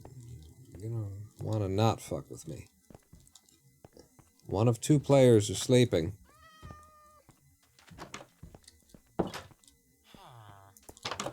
Huh? Why are you up in the middle of the night? You don't have a bed? Oh wow, there's a lot of people in this village without a bed.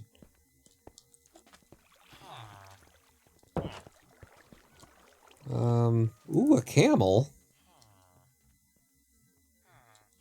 Can you saddle a camel? Can Because it's not really a saddle that you ride a camel with. What? I didn't do anything to you.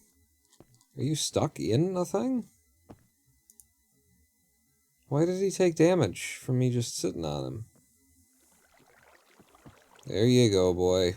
Alright, you take me to the treasure. Are we almost there yet?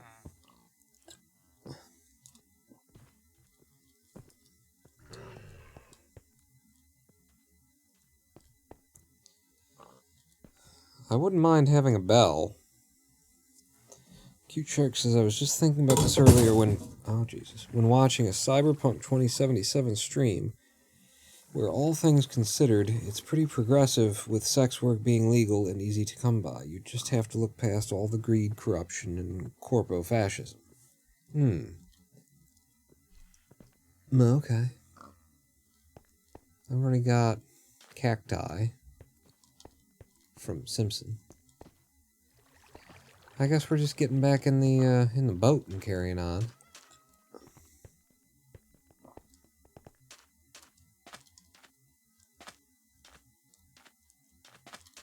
Have a quick look around for anything interesting. There's a well.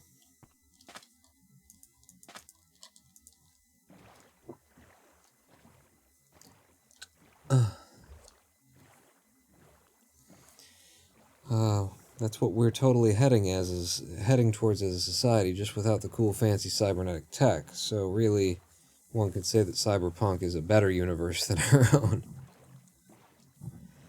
Yeah. The corporations are definitely replacing democracy with corporatocracy. Am I even going in the right direction anymore? The sun just came up, that should be the east, so this is either north or west. Ooh, hey, here's something. We're gonna get to raid a loot an old portal. A ruined portal.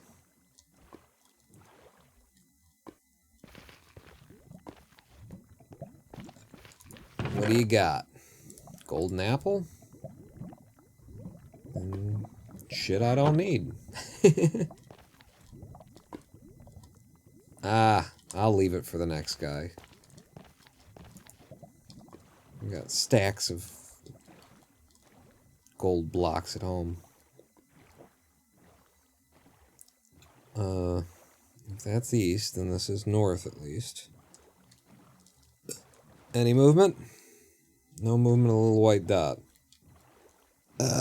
Ugh.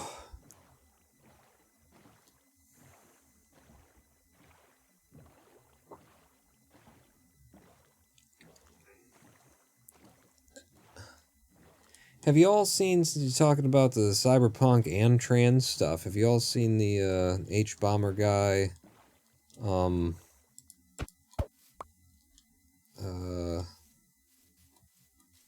what's the video? Deus Ex 3 is just fine. Have you all seen that? Really good shit. Some really good shit. Oh, good. Let's have rain there. You haven't seen it, a cute shark? Oh, you'd love it. Oh, you'd love it. H-Bomber guys, Deus Ex 3 is like a just fine game or something like that.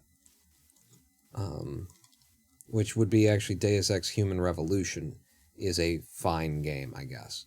And his point is that Deus Ex Revolution is not a good game. You know, it's not good enough to be a Deus Ex game, but it is a fine game, and especially considering the circumstances under which it is made.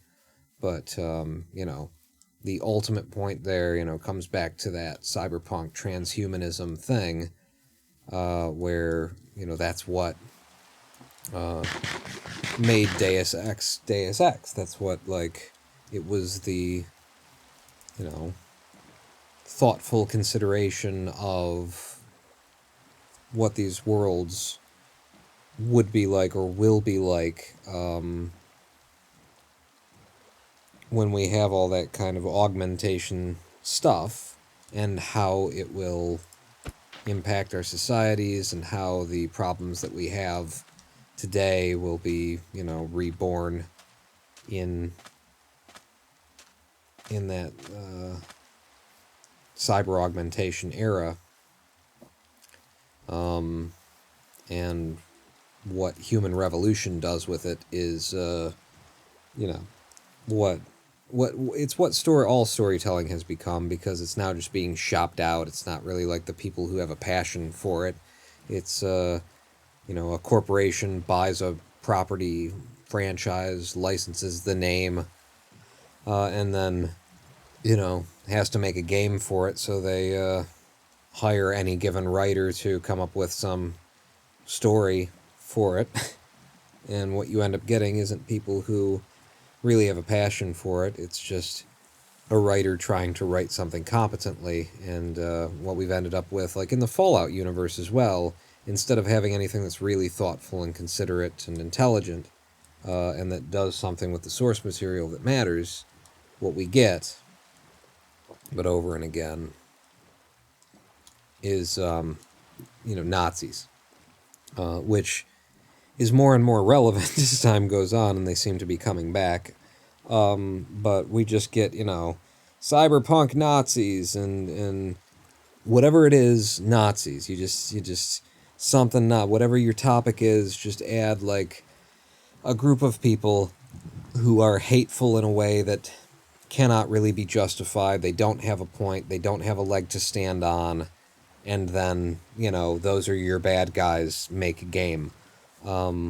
Whereas, of course, the art in these properties that have been ruined by their modern incarnations was that the bad guys weren't necessarily the bad guys, The bad guys had a point. The bad guys had a reason to be, doing what they were doing.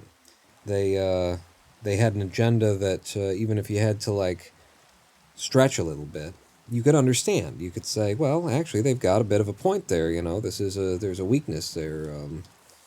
Fallout 3, New Vegas,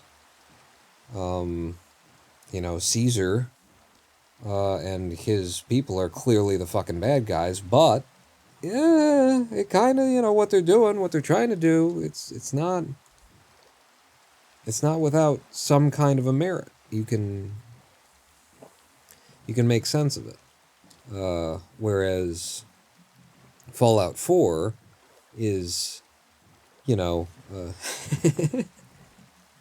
I don't know where it goes, because I started it out, and they started out with a story about, me and my wife and my child, and then, set me on a mission for vengeance that included collecting paper clips out of mailboxes. And it doesn't work. That doesn't work. That's not, no. And also, I know exactly where you're fucking going with this story. I know what you're doing. These strokes are so fucking broad.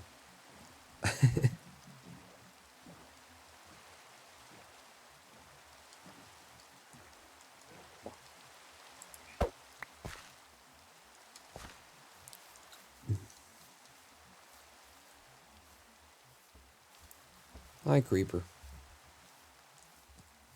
I think we're still going northwest. The sun is setting and we're heading toward it.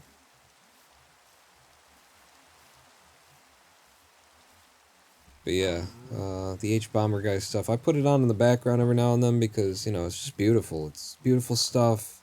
3-5... Oh, it is a village. Okay, I thought this was maybe the thing that was showing on my map. Yeah, don't fuck with me. Spiders. I love that this sword just kills a spider first hit. Doesn't even need the fire for it.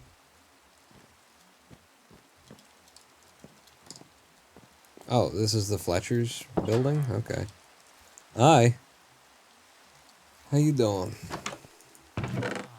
Hey, there's a saddle in this house. Hey, everybody on the server, if you come to negative 4,500, negative 2,500, there's a saddle. I'm leaving it.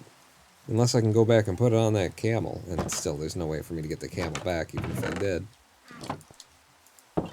Are we still... Ooh!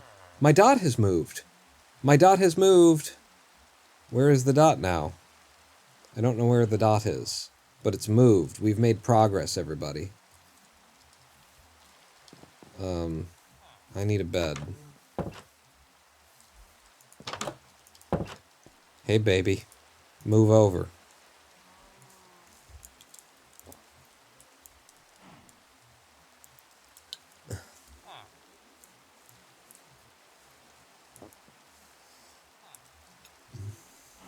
Alright, I'm just gonna start the vote then.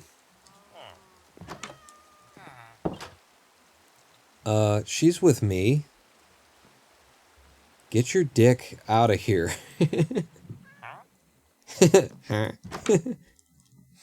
Okay, so let's look at this. My dot has moved on this map.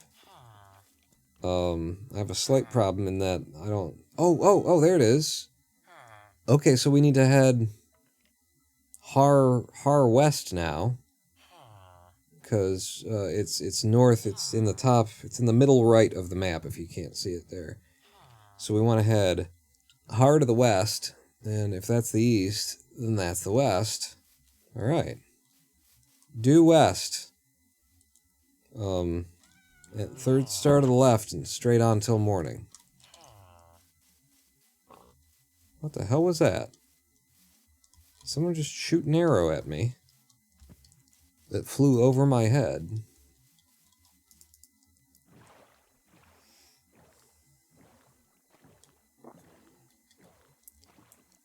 It's a threesome.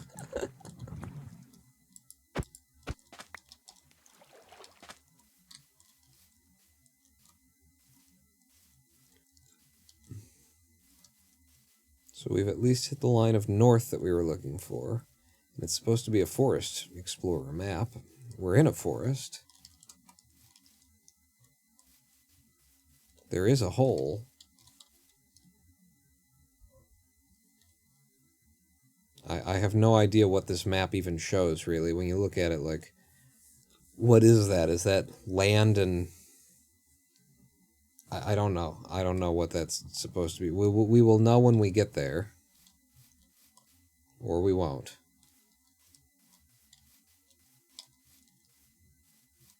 But I don't want it in my hand. It blocks my view.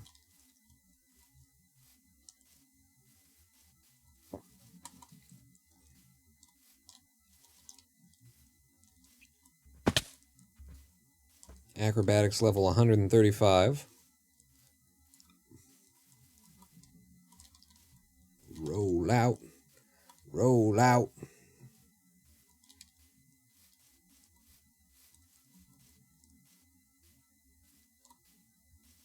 You know,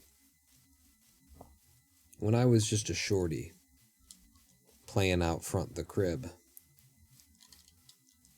I fell down and I bumped my head. And somebody ran over and said, "Hey, did you bump your head?" I said, "Yeah." And they said, "Oh, so then that means you're going to switch it up on them." And I said, "Yeah. Flip mode. Flip mode's the greatest."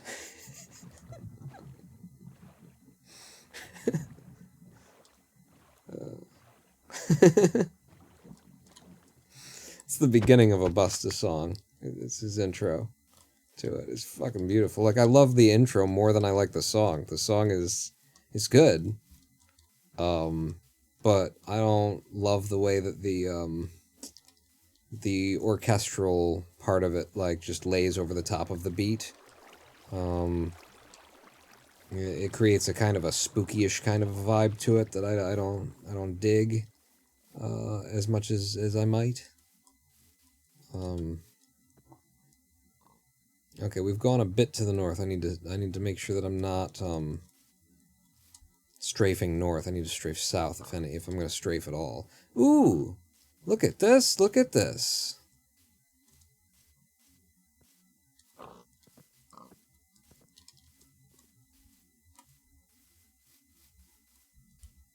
There's those cherry trees. What is the name of this biome? I don't think I've ever been in this biome.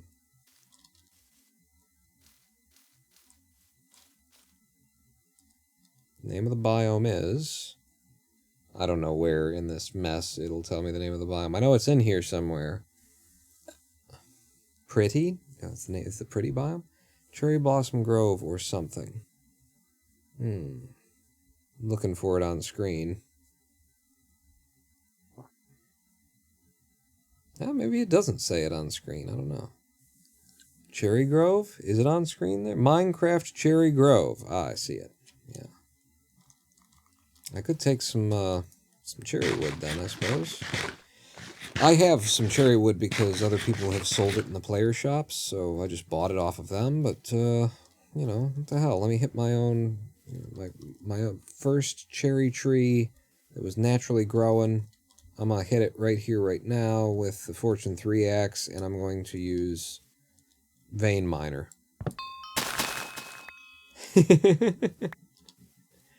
That was quick.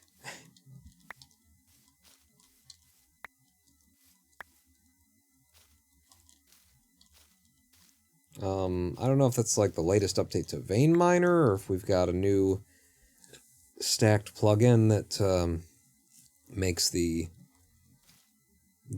leaves break when you do that too. But I love it. I love it. Where are we on the map? Yeah, no, don't forget you want to be strafing to the south there. What is this? Damn it. That's the wrong thing. What is the south? That's south, that's west. So, yeah. Okay. Looks like we're going to the mountains. Maybe that's what it was showing. Maybe that's what it's showing on the map. There's mountains, because the map just looks so fucking weird. Looks like we might have to go to the, you know, edge of the generation where...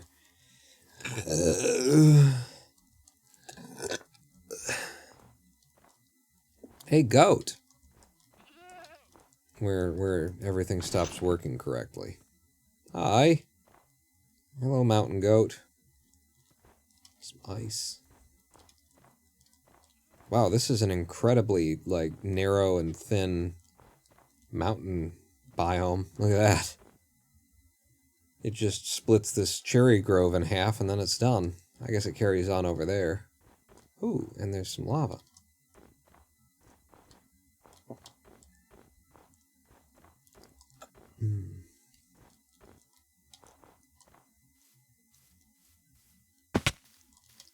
There's some cool biomes out here. Maybe I should just rebuild out here. Not go home. Do some... Make some honey, some wax, some candles. Because this is a pretty cool fucking place. Where are we? -58, -25? This is pretty fucking cool. Oh, and there's a village out here, too. I could rebuild from scratch out here. And in fact, I could set a separate home warp. We have the ability, you know, on the server to set our home warp. But if we name the warps, then we can set more than one warp. So I could have a warp that takes me out to here.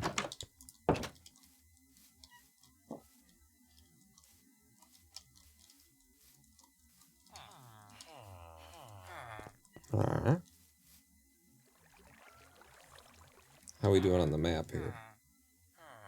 Well, just gotta keep heading west, Pawn. I don't know why I keep doing that.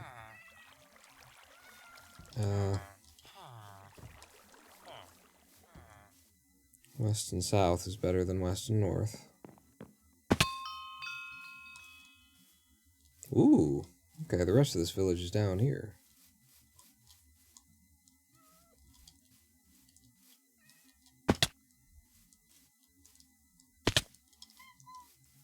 Meow. Did everybody hear that on the live stream? Who is that? Is that Sam? One of our cats is in the room under the desk. She just gave one of those high-pitched whimpers. Keep heading west, Pawn.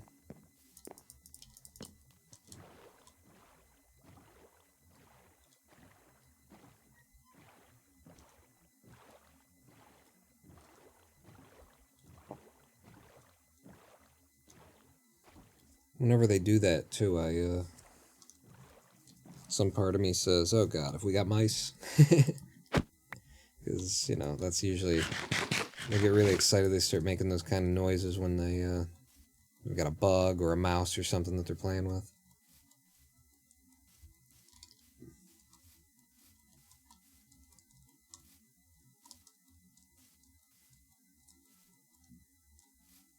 She needs some oil.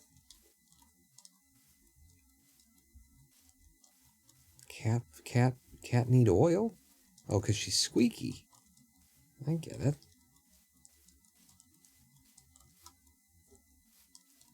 I was looking for some kind of really over-sexualized thing from you.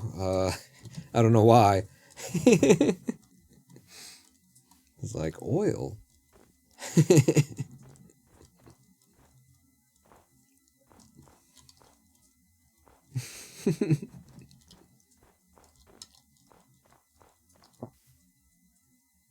Okay, I have continued to drift to the north. I could have swore I was drifting south. I wasn't. It's this direction.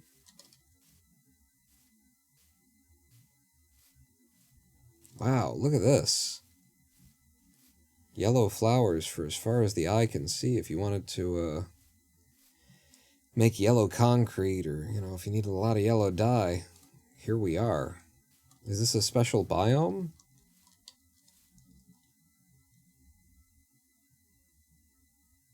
Minecraft meadow. A lot of yellow flowers. Donkeys.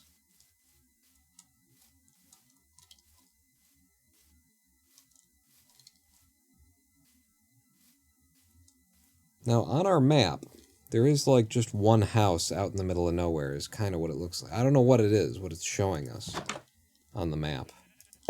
But, you know, when we look at it, in the bottom in the middle there, bottom in the middle, you know, that looks like a house. I don't know what the shape is supposed to represent. As small as this map, or as big as this map appears to be, you know, it seems like it's not just a small area map. I could believe that that's like a mansion. That'd be cool. You can't hit nothing.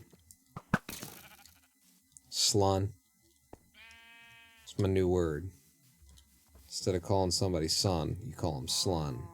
Can't hit nothing, slun.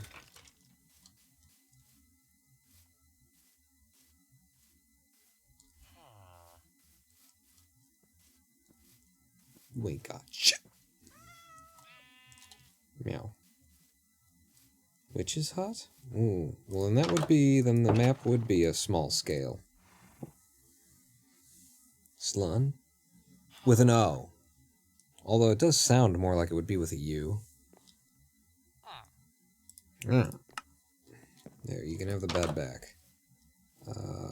So that'd be the east. You would be dead.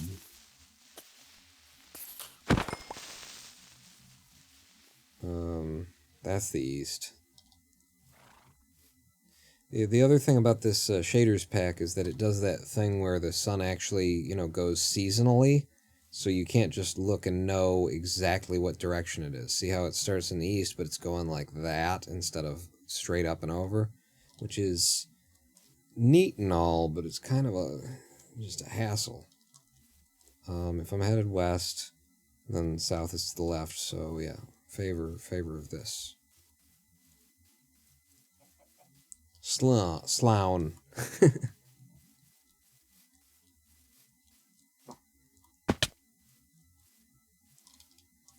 You ain't telling me nothing, slun. See how much that sounds? It just sounds right, doesn't it?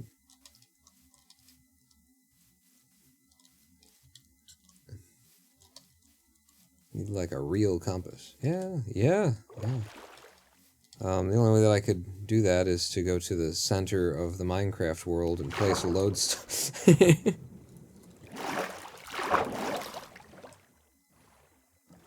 Or rather, go to the northest part. Place a lodestone.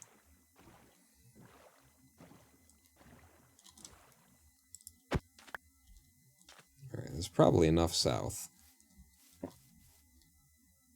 Yeah. Although, you know, being in line, yeah.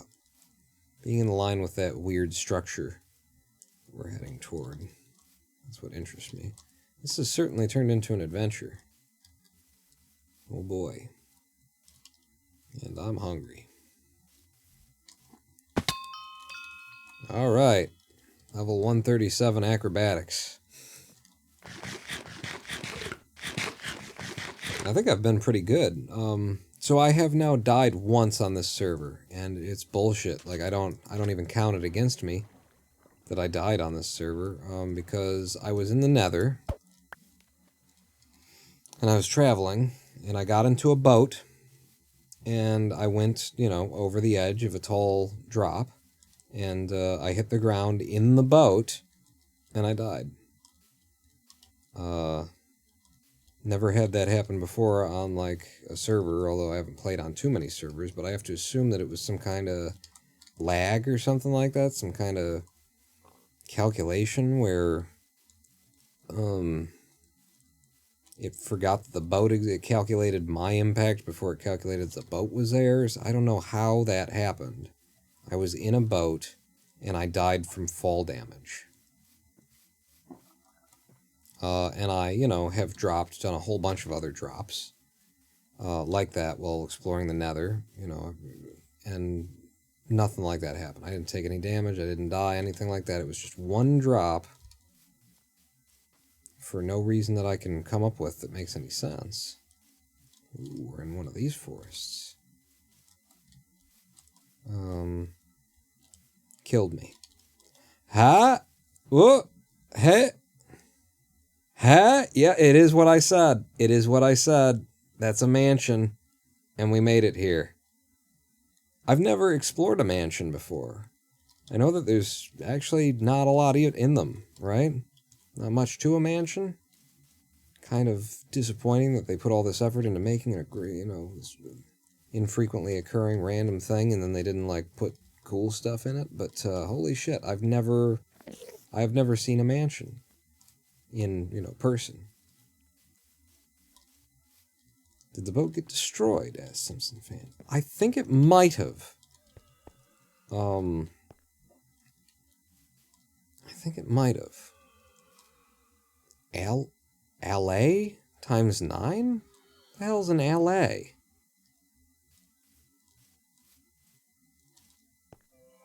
We had a mod on here that's been taken out now that's stacked entities, so that you know, to reduce entity count and preserve RAM and that kind of thing on the server.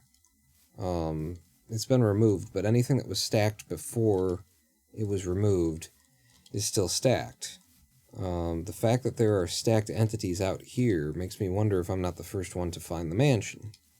It could be that because it's a mansion, and especially because whatever the fucking LA is, I've never heard of that. You know, that might be a special kind of a thing. Although, hello. Yeah, it looks like somebody has already been here once before, and they broke their way in.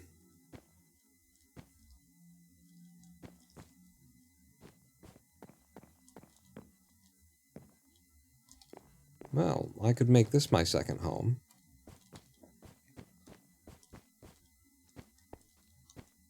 Aha, there's the main entrance. So the LA, which I don't know what it is walking around in here.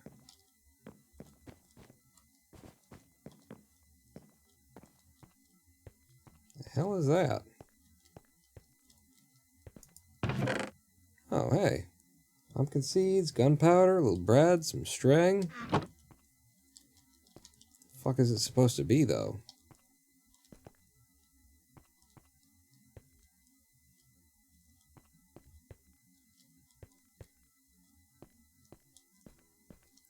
Sexitarium? What the fuck is that? And why's it gotta be so dark in here?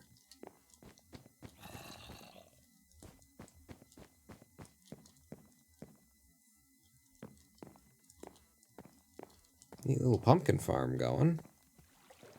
Do these appear naturally in a mansion, or did I find a place where somebody lives? Oh, LA.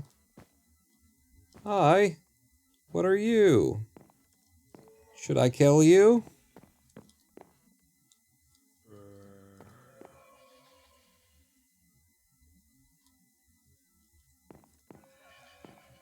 Can I put you in a bottle? That's what I would try and do. If I had a bottle on me, an empty bottle. Hey! Stay away from my LA. Why am I having so much trouble hitting you?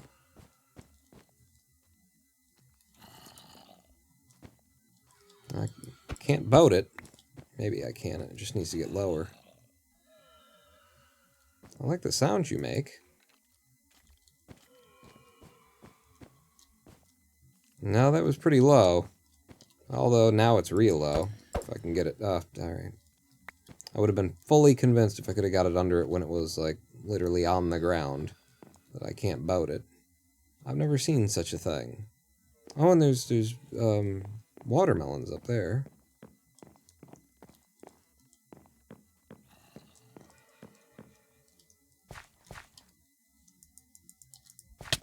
Nope. Didn't mean to be... Okay. I have just... I'm... Okay, yep. Just go ahead and... Oops. So what happened there, yeah, I accidentally used Vein Miner by trying to crouch. What am I carrying that is of no great value to me? I make gunpowder every time I fart. I don't need that. I don't need these bones. Okay, I just picked everything back up. Well. What was it? Pixie monster.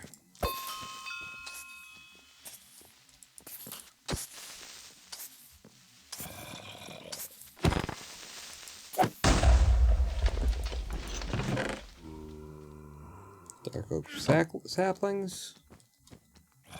Oh. Oh, that's neat.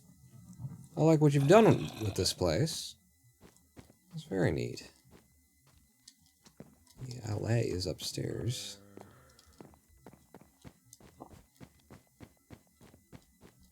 Melon! Some wheat.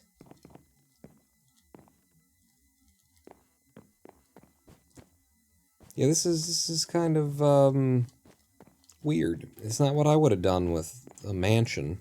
Incredibly rare mansion. Mojang. The hell are we in now? Why am I going in a circle in a... It's a Resident Evil mansion now. What the fuck? And at the end of it is some coal. It's got melon seeds in it. I guess that's a valuable thing. Hard to come by. Until you've got it, and then it's not hard to come by anymore. Yeah, it's some weird shit. It's a lot of carpet. It's a benefit to find in one of these places. You can take up a whole bunch of carpet. Oh, and hello.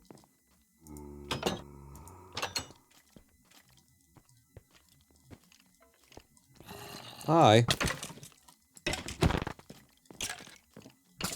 Ah. Shot me.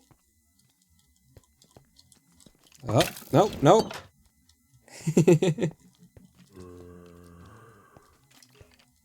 What is this supposed to be, you know?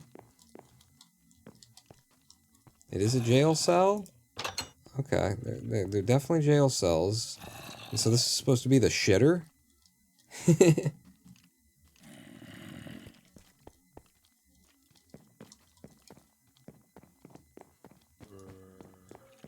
More pumpkins and watermelons?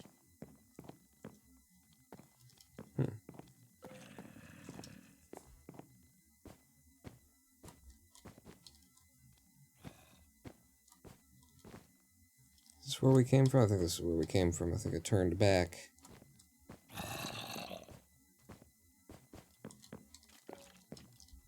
So is this the end of the line, then?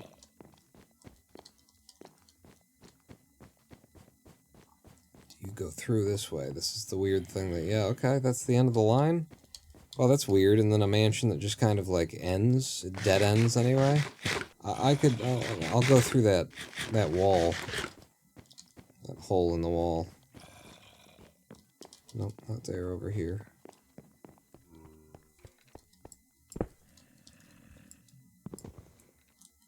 Sorry, what am I? Oh, it's wood.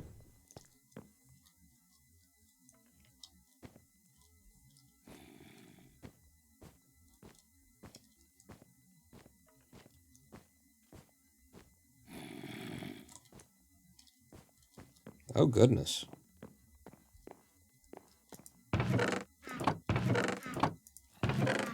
Nothing in them? One of them has netherite scraps in it. That's what Chest robe! Yeah, and there's nothing in any of the chests. But it is nice that it already exists. You know, if you wanted to take this over and say, this is my house now. But who would want a house this big? Hi. Pay attention to me when I beat you. Damn it. Yeah, there you go.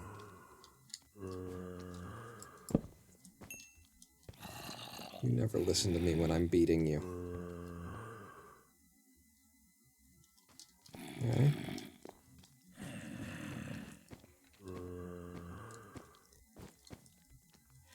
Really? This hallway just doesn't, like, even connect to the rest of the building, or... Oh, hang on. What even? Okay. Maybe this is the main entrance. What I was looking at before was a back door. I would not have made this out of cobblestone. It's a mansion. It's a neat thing. Why do you have to criticize? I don't know. It's a neat thing to criticize. Ooh, okay. See, now I like that. You're having some generation issues, though.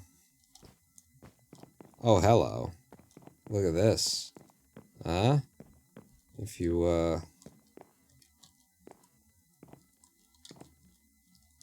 if you hadn't already, you know, built your own library kind of thing. This is all the bookshelves, all the bookcases. No cows to have to slaughter. That's the way I came up.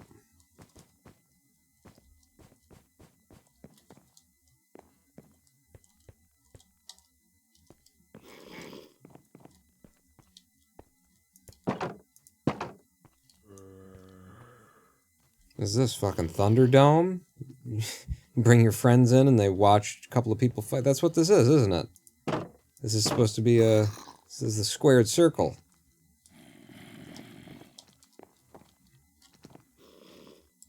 Where's the baby? That's what I want to know.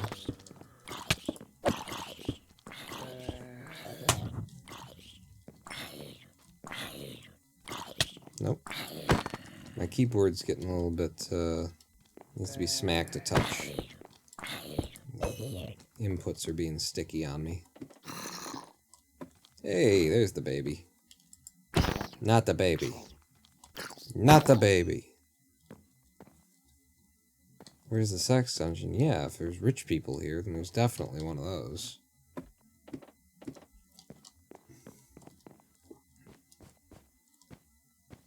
Oh, that's the way he came. Wait, have I even looked in here? No, that's nice. Just a nice little reading room. Reading nook. Aha! The Sexaterium. We found it.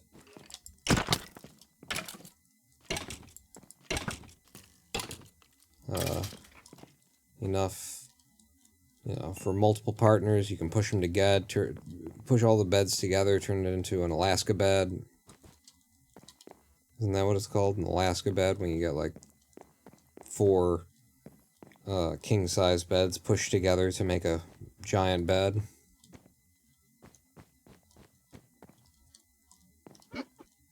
Oh, hi. These things, even on a, like, easy server, look at how much friggin' damage she can take. Quit drinking.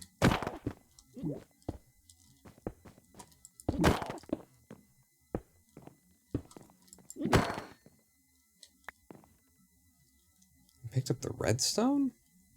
Okay.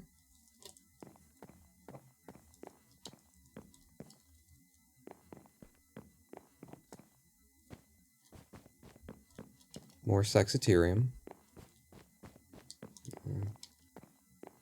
Just bedrooms up here, apparently. A Vindicator? What the hell's a Vindicator? I've never seen a Vindicator before. Moves pretty quick, too. Oh no! He's gonna vindicate me! I don't want to vindicate him. Can you climb a ladder, Vindicator?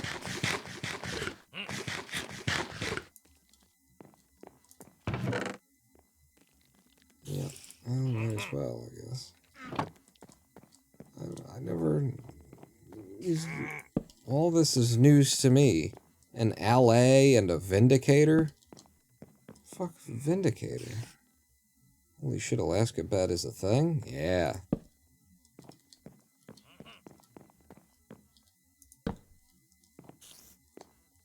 Definitely not exclusively for orgies. It's funny, when you look it up online, it shows like a family of 11 hanging out in bed together as though that's what that's for.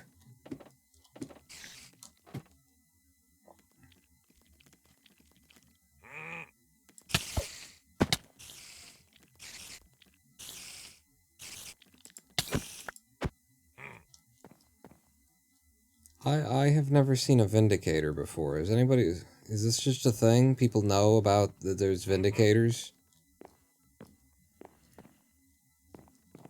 And in fact, there's 5 Vindicators here. Ah. He is not unpowerful, too, with that axe.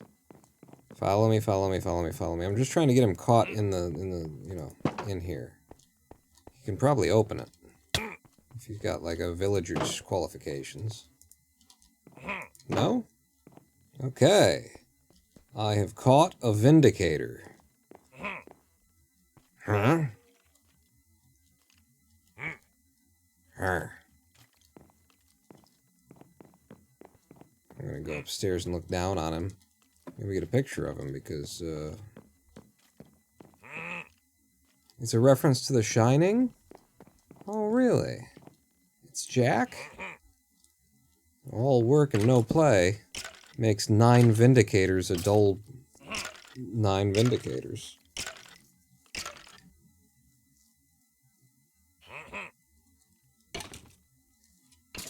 Oh no, I want it with the name on it. Vindicator.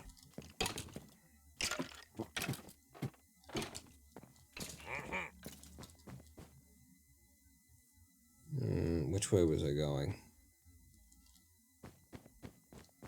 No, that's the way he came in.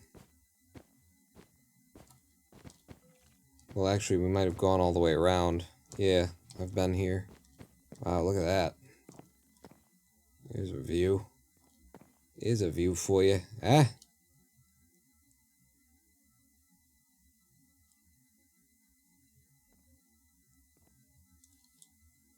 Well, I guess that's what this map was about.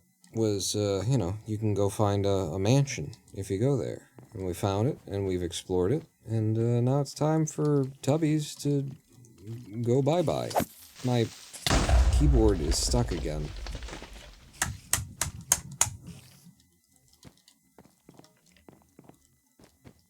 Yeah.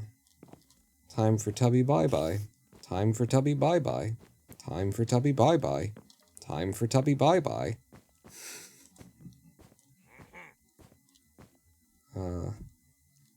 Even the dog is there too. If you rename a Vindicator Johnny, it will attack any mob it sees. Oh, really?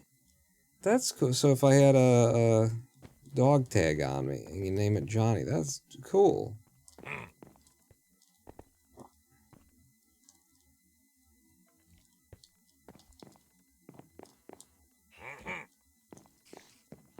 pictogram of the Alaska bed that shows 2 guys and 2 girls on it. I got you into the Alaska bed, huh?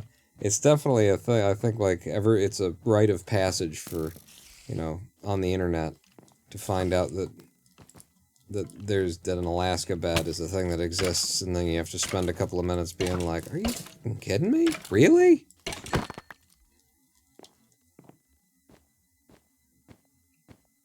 I think, like, an Alaska bed is 2 Texas beds pushed together. Like, there's all these different classifications of bed that I didn't know were a thing. Maffycraft, 26 months. Once again, open Twitch on my phone to share the same sub twice. Thanks, Twitch. Thanks, Twitch. By which you mean thanks, Twitch. It's double. 2 for 1 bonus deal. Thank you, Maffycraft. I think we're pretty much done with this this mansion anyway. I might stay here, like log out here. I've been loath to oh geez, you got a sword. Oh god, and the Vindicator already took something off of me. I've been loath to make like a second another home teleport. I feel like it's the right way, the good way, the proper way, the cool way to to have the limitation. I think the limitation is good for gameplay, and it feels right. It feels like there should be a limitation to how many places you can do that. So I have imposed it on myself as a limitation. And so I'm a bit loath to make a TP back here. But, you know, at this point, it's kind of like this is the point where I should say fuck it, and start making TPs, because I've gotten to that point in gameplay where I'm like, I don't know what to do at this point. I made the game, I made my house, I went to the nether, I've gone to the end, I farmed a shit ton, I got the netherite stuff going on. We could build you a nether tunnel if you don't want to use TPs. Oh, that's right. Yeah, true. Could make a subspace bubble. I think I'm going to call this live stream here. Go get me something to eat. This has been neat. We did get one good run out of the Swindle that got us into the casinos. And then I died to, you know, pretty friggin' challenging room that probably just shouldn't have messed with. Wu-Tang Clan ain't nothing to fuck with, really. So, you know, we've accomplished everything that a boy could want today out of playing the Swindle and playing Minecraft. I found a fucking mansion by following a treasure map that I bought off of my cured zombie villager, and it's 7,000 and 2,000 blocks out is how far I had to come in order to find this mansion. That's a day's work right there, is what I'm gonna say. And I'm gonna sit down here. I'll tell you what, you know what? Before I leave, I should like gather all the ingredients for it from the mansion, make a cake, leave it right here. And then that's the end. But instead, I'm just going to say that's the end. I need to go get something to eat.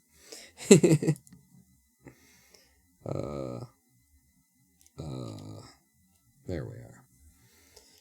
Let's have a look into Detroit. See if there's anything cool happening. Hey, there's a train going by. Good timing. We got a train. Cargo train.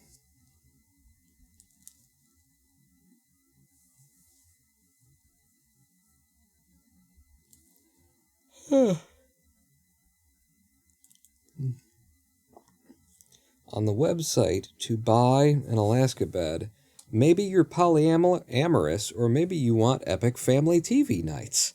Wait, you're a swinger, aren't you? Admit it. Ooh, that's hot. Really? It says that? He's saying it should say that. It is a good pitch if it's not real, you know. Word for word. Wow, that's Maybe you're polyamorous, or maybe you want epic family TV nights. Wait, you're a swinger, aren't you? Admit it. Ooh, that's hot. Well, I don't think we can end the live stream until the train passes, you know. There's someone on the other side of this train waiting for it to pass by, and we need to show our solidarity with this human being who's waiting for the coal train to move through. I don't know what it is. It's, you know, clearly it's cargo, but let's see how long it goes, honestly. What else were we doing with our lives? Absolutely goddamned nothing.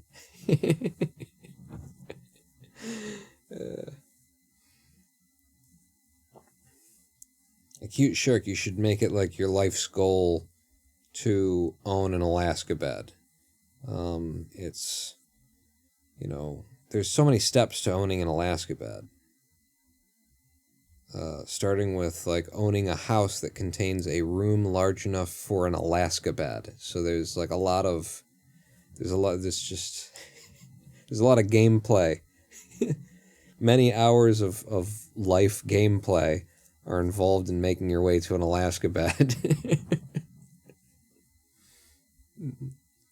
Maverick, you think the train is carrying aliens? Legal or illegal?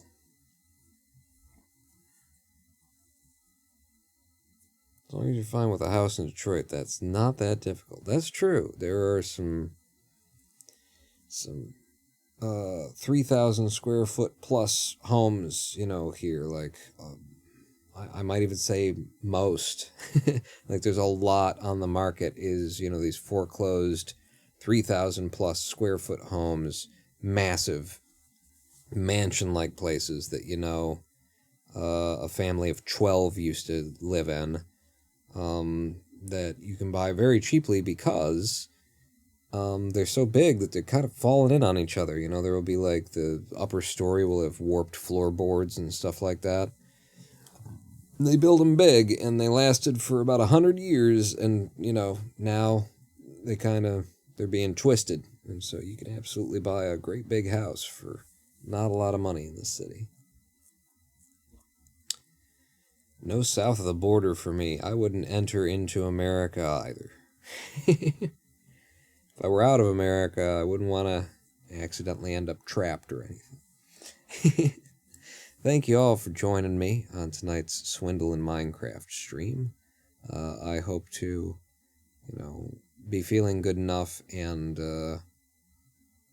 be awake at hours reasonable enough to have us get back to a little bit of Kerbal and pick up at the career where we left off. We're literally in orbit of Kerbin with a ship that's destined for Minmus to be our first probed vessel to land on and come off of Minmus, and I'm curious to see, you know, where I left off with that, because I was definitely starting to lose it in terms of my neurological state at the end of the live stream where we left off there.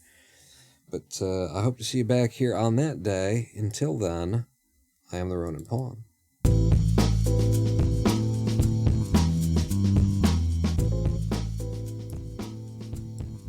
And that's a friend of mine.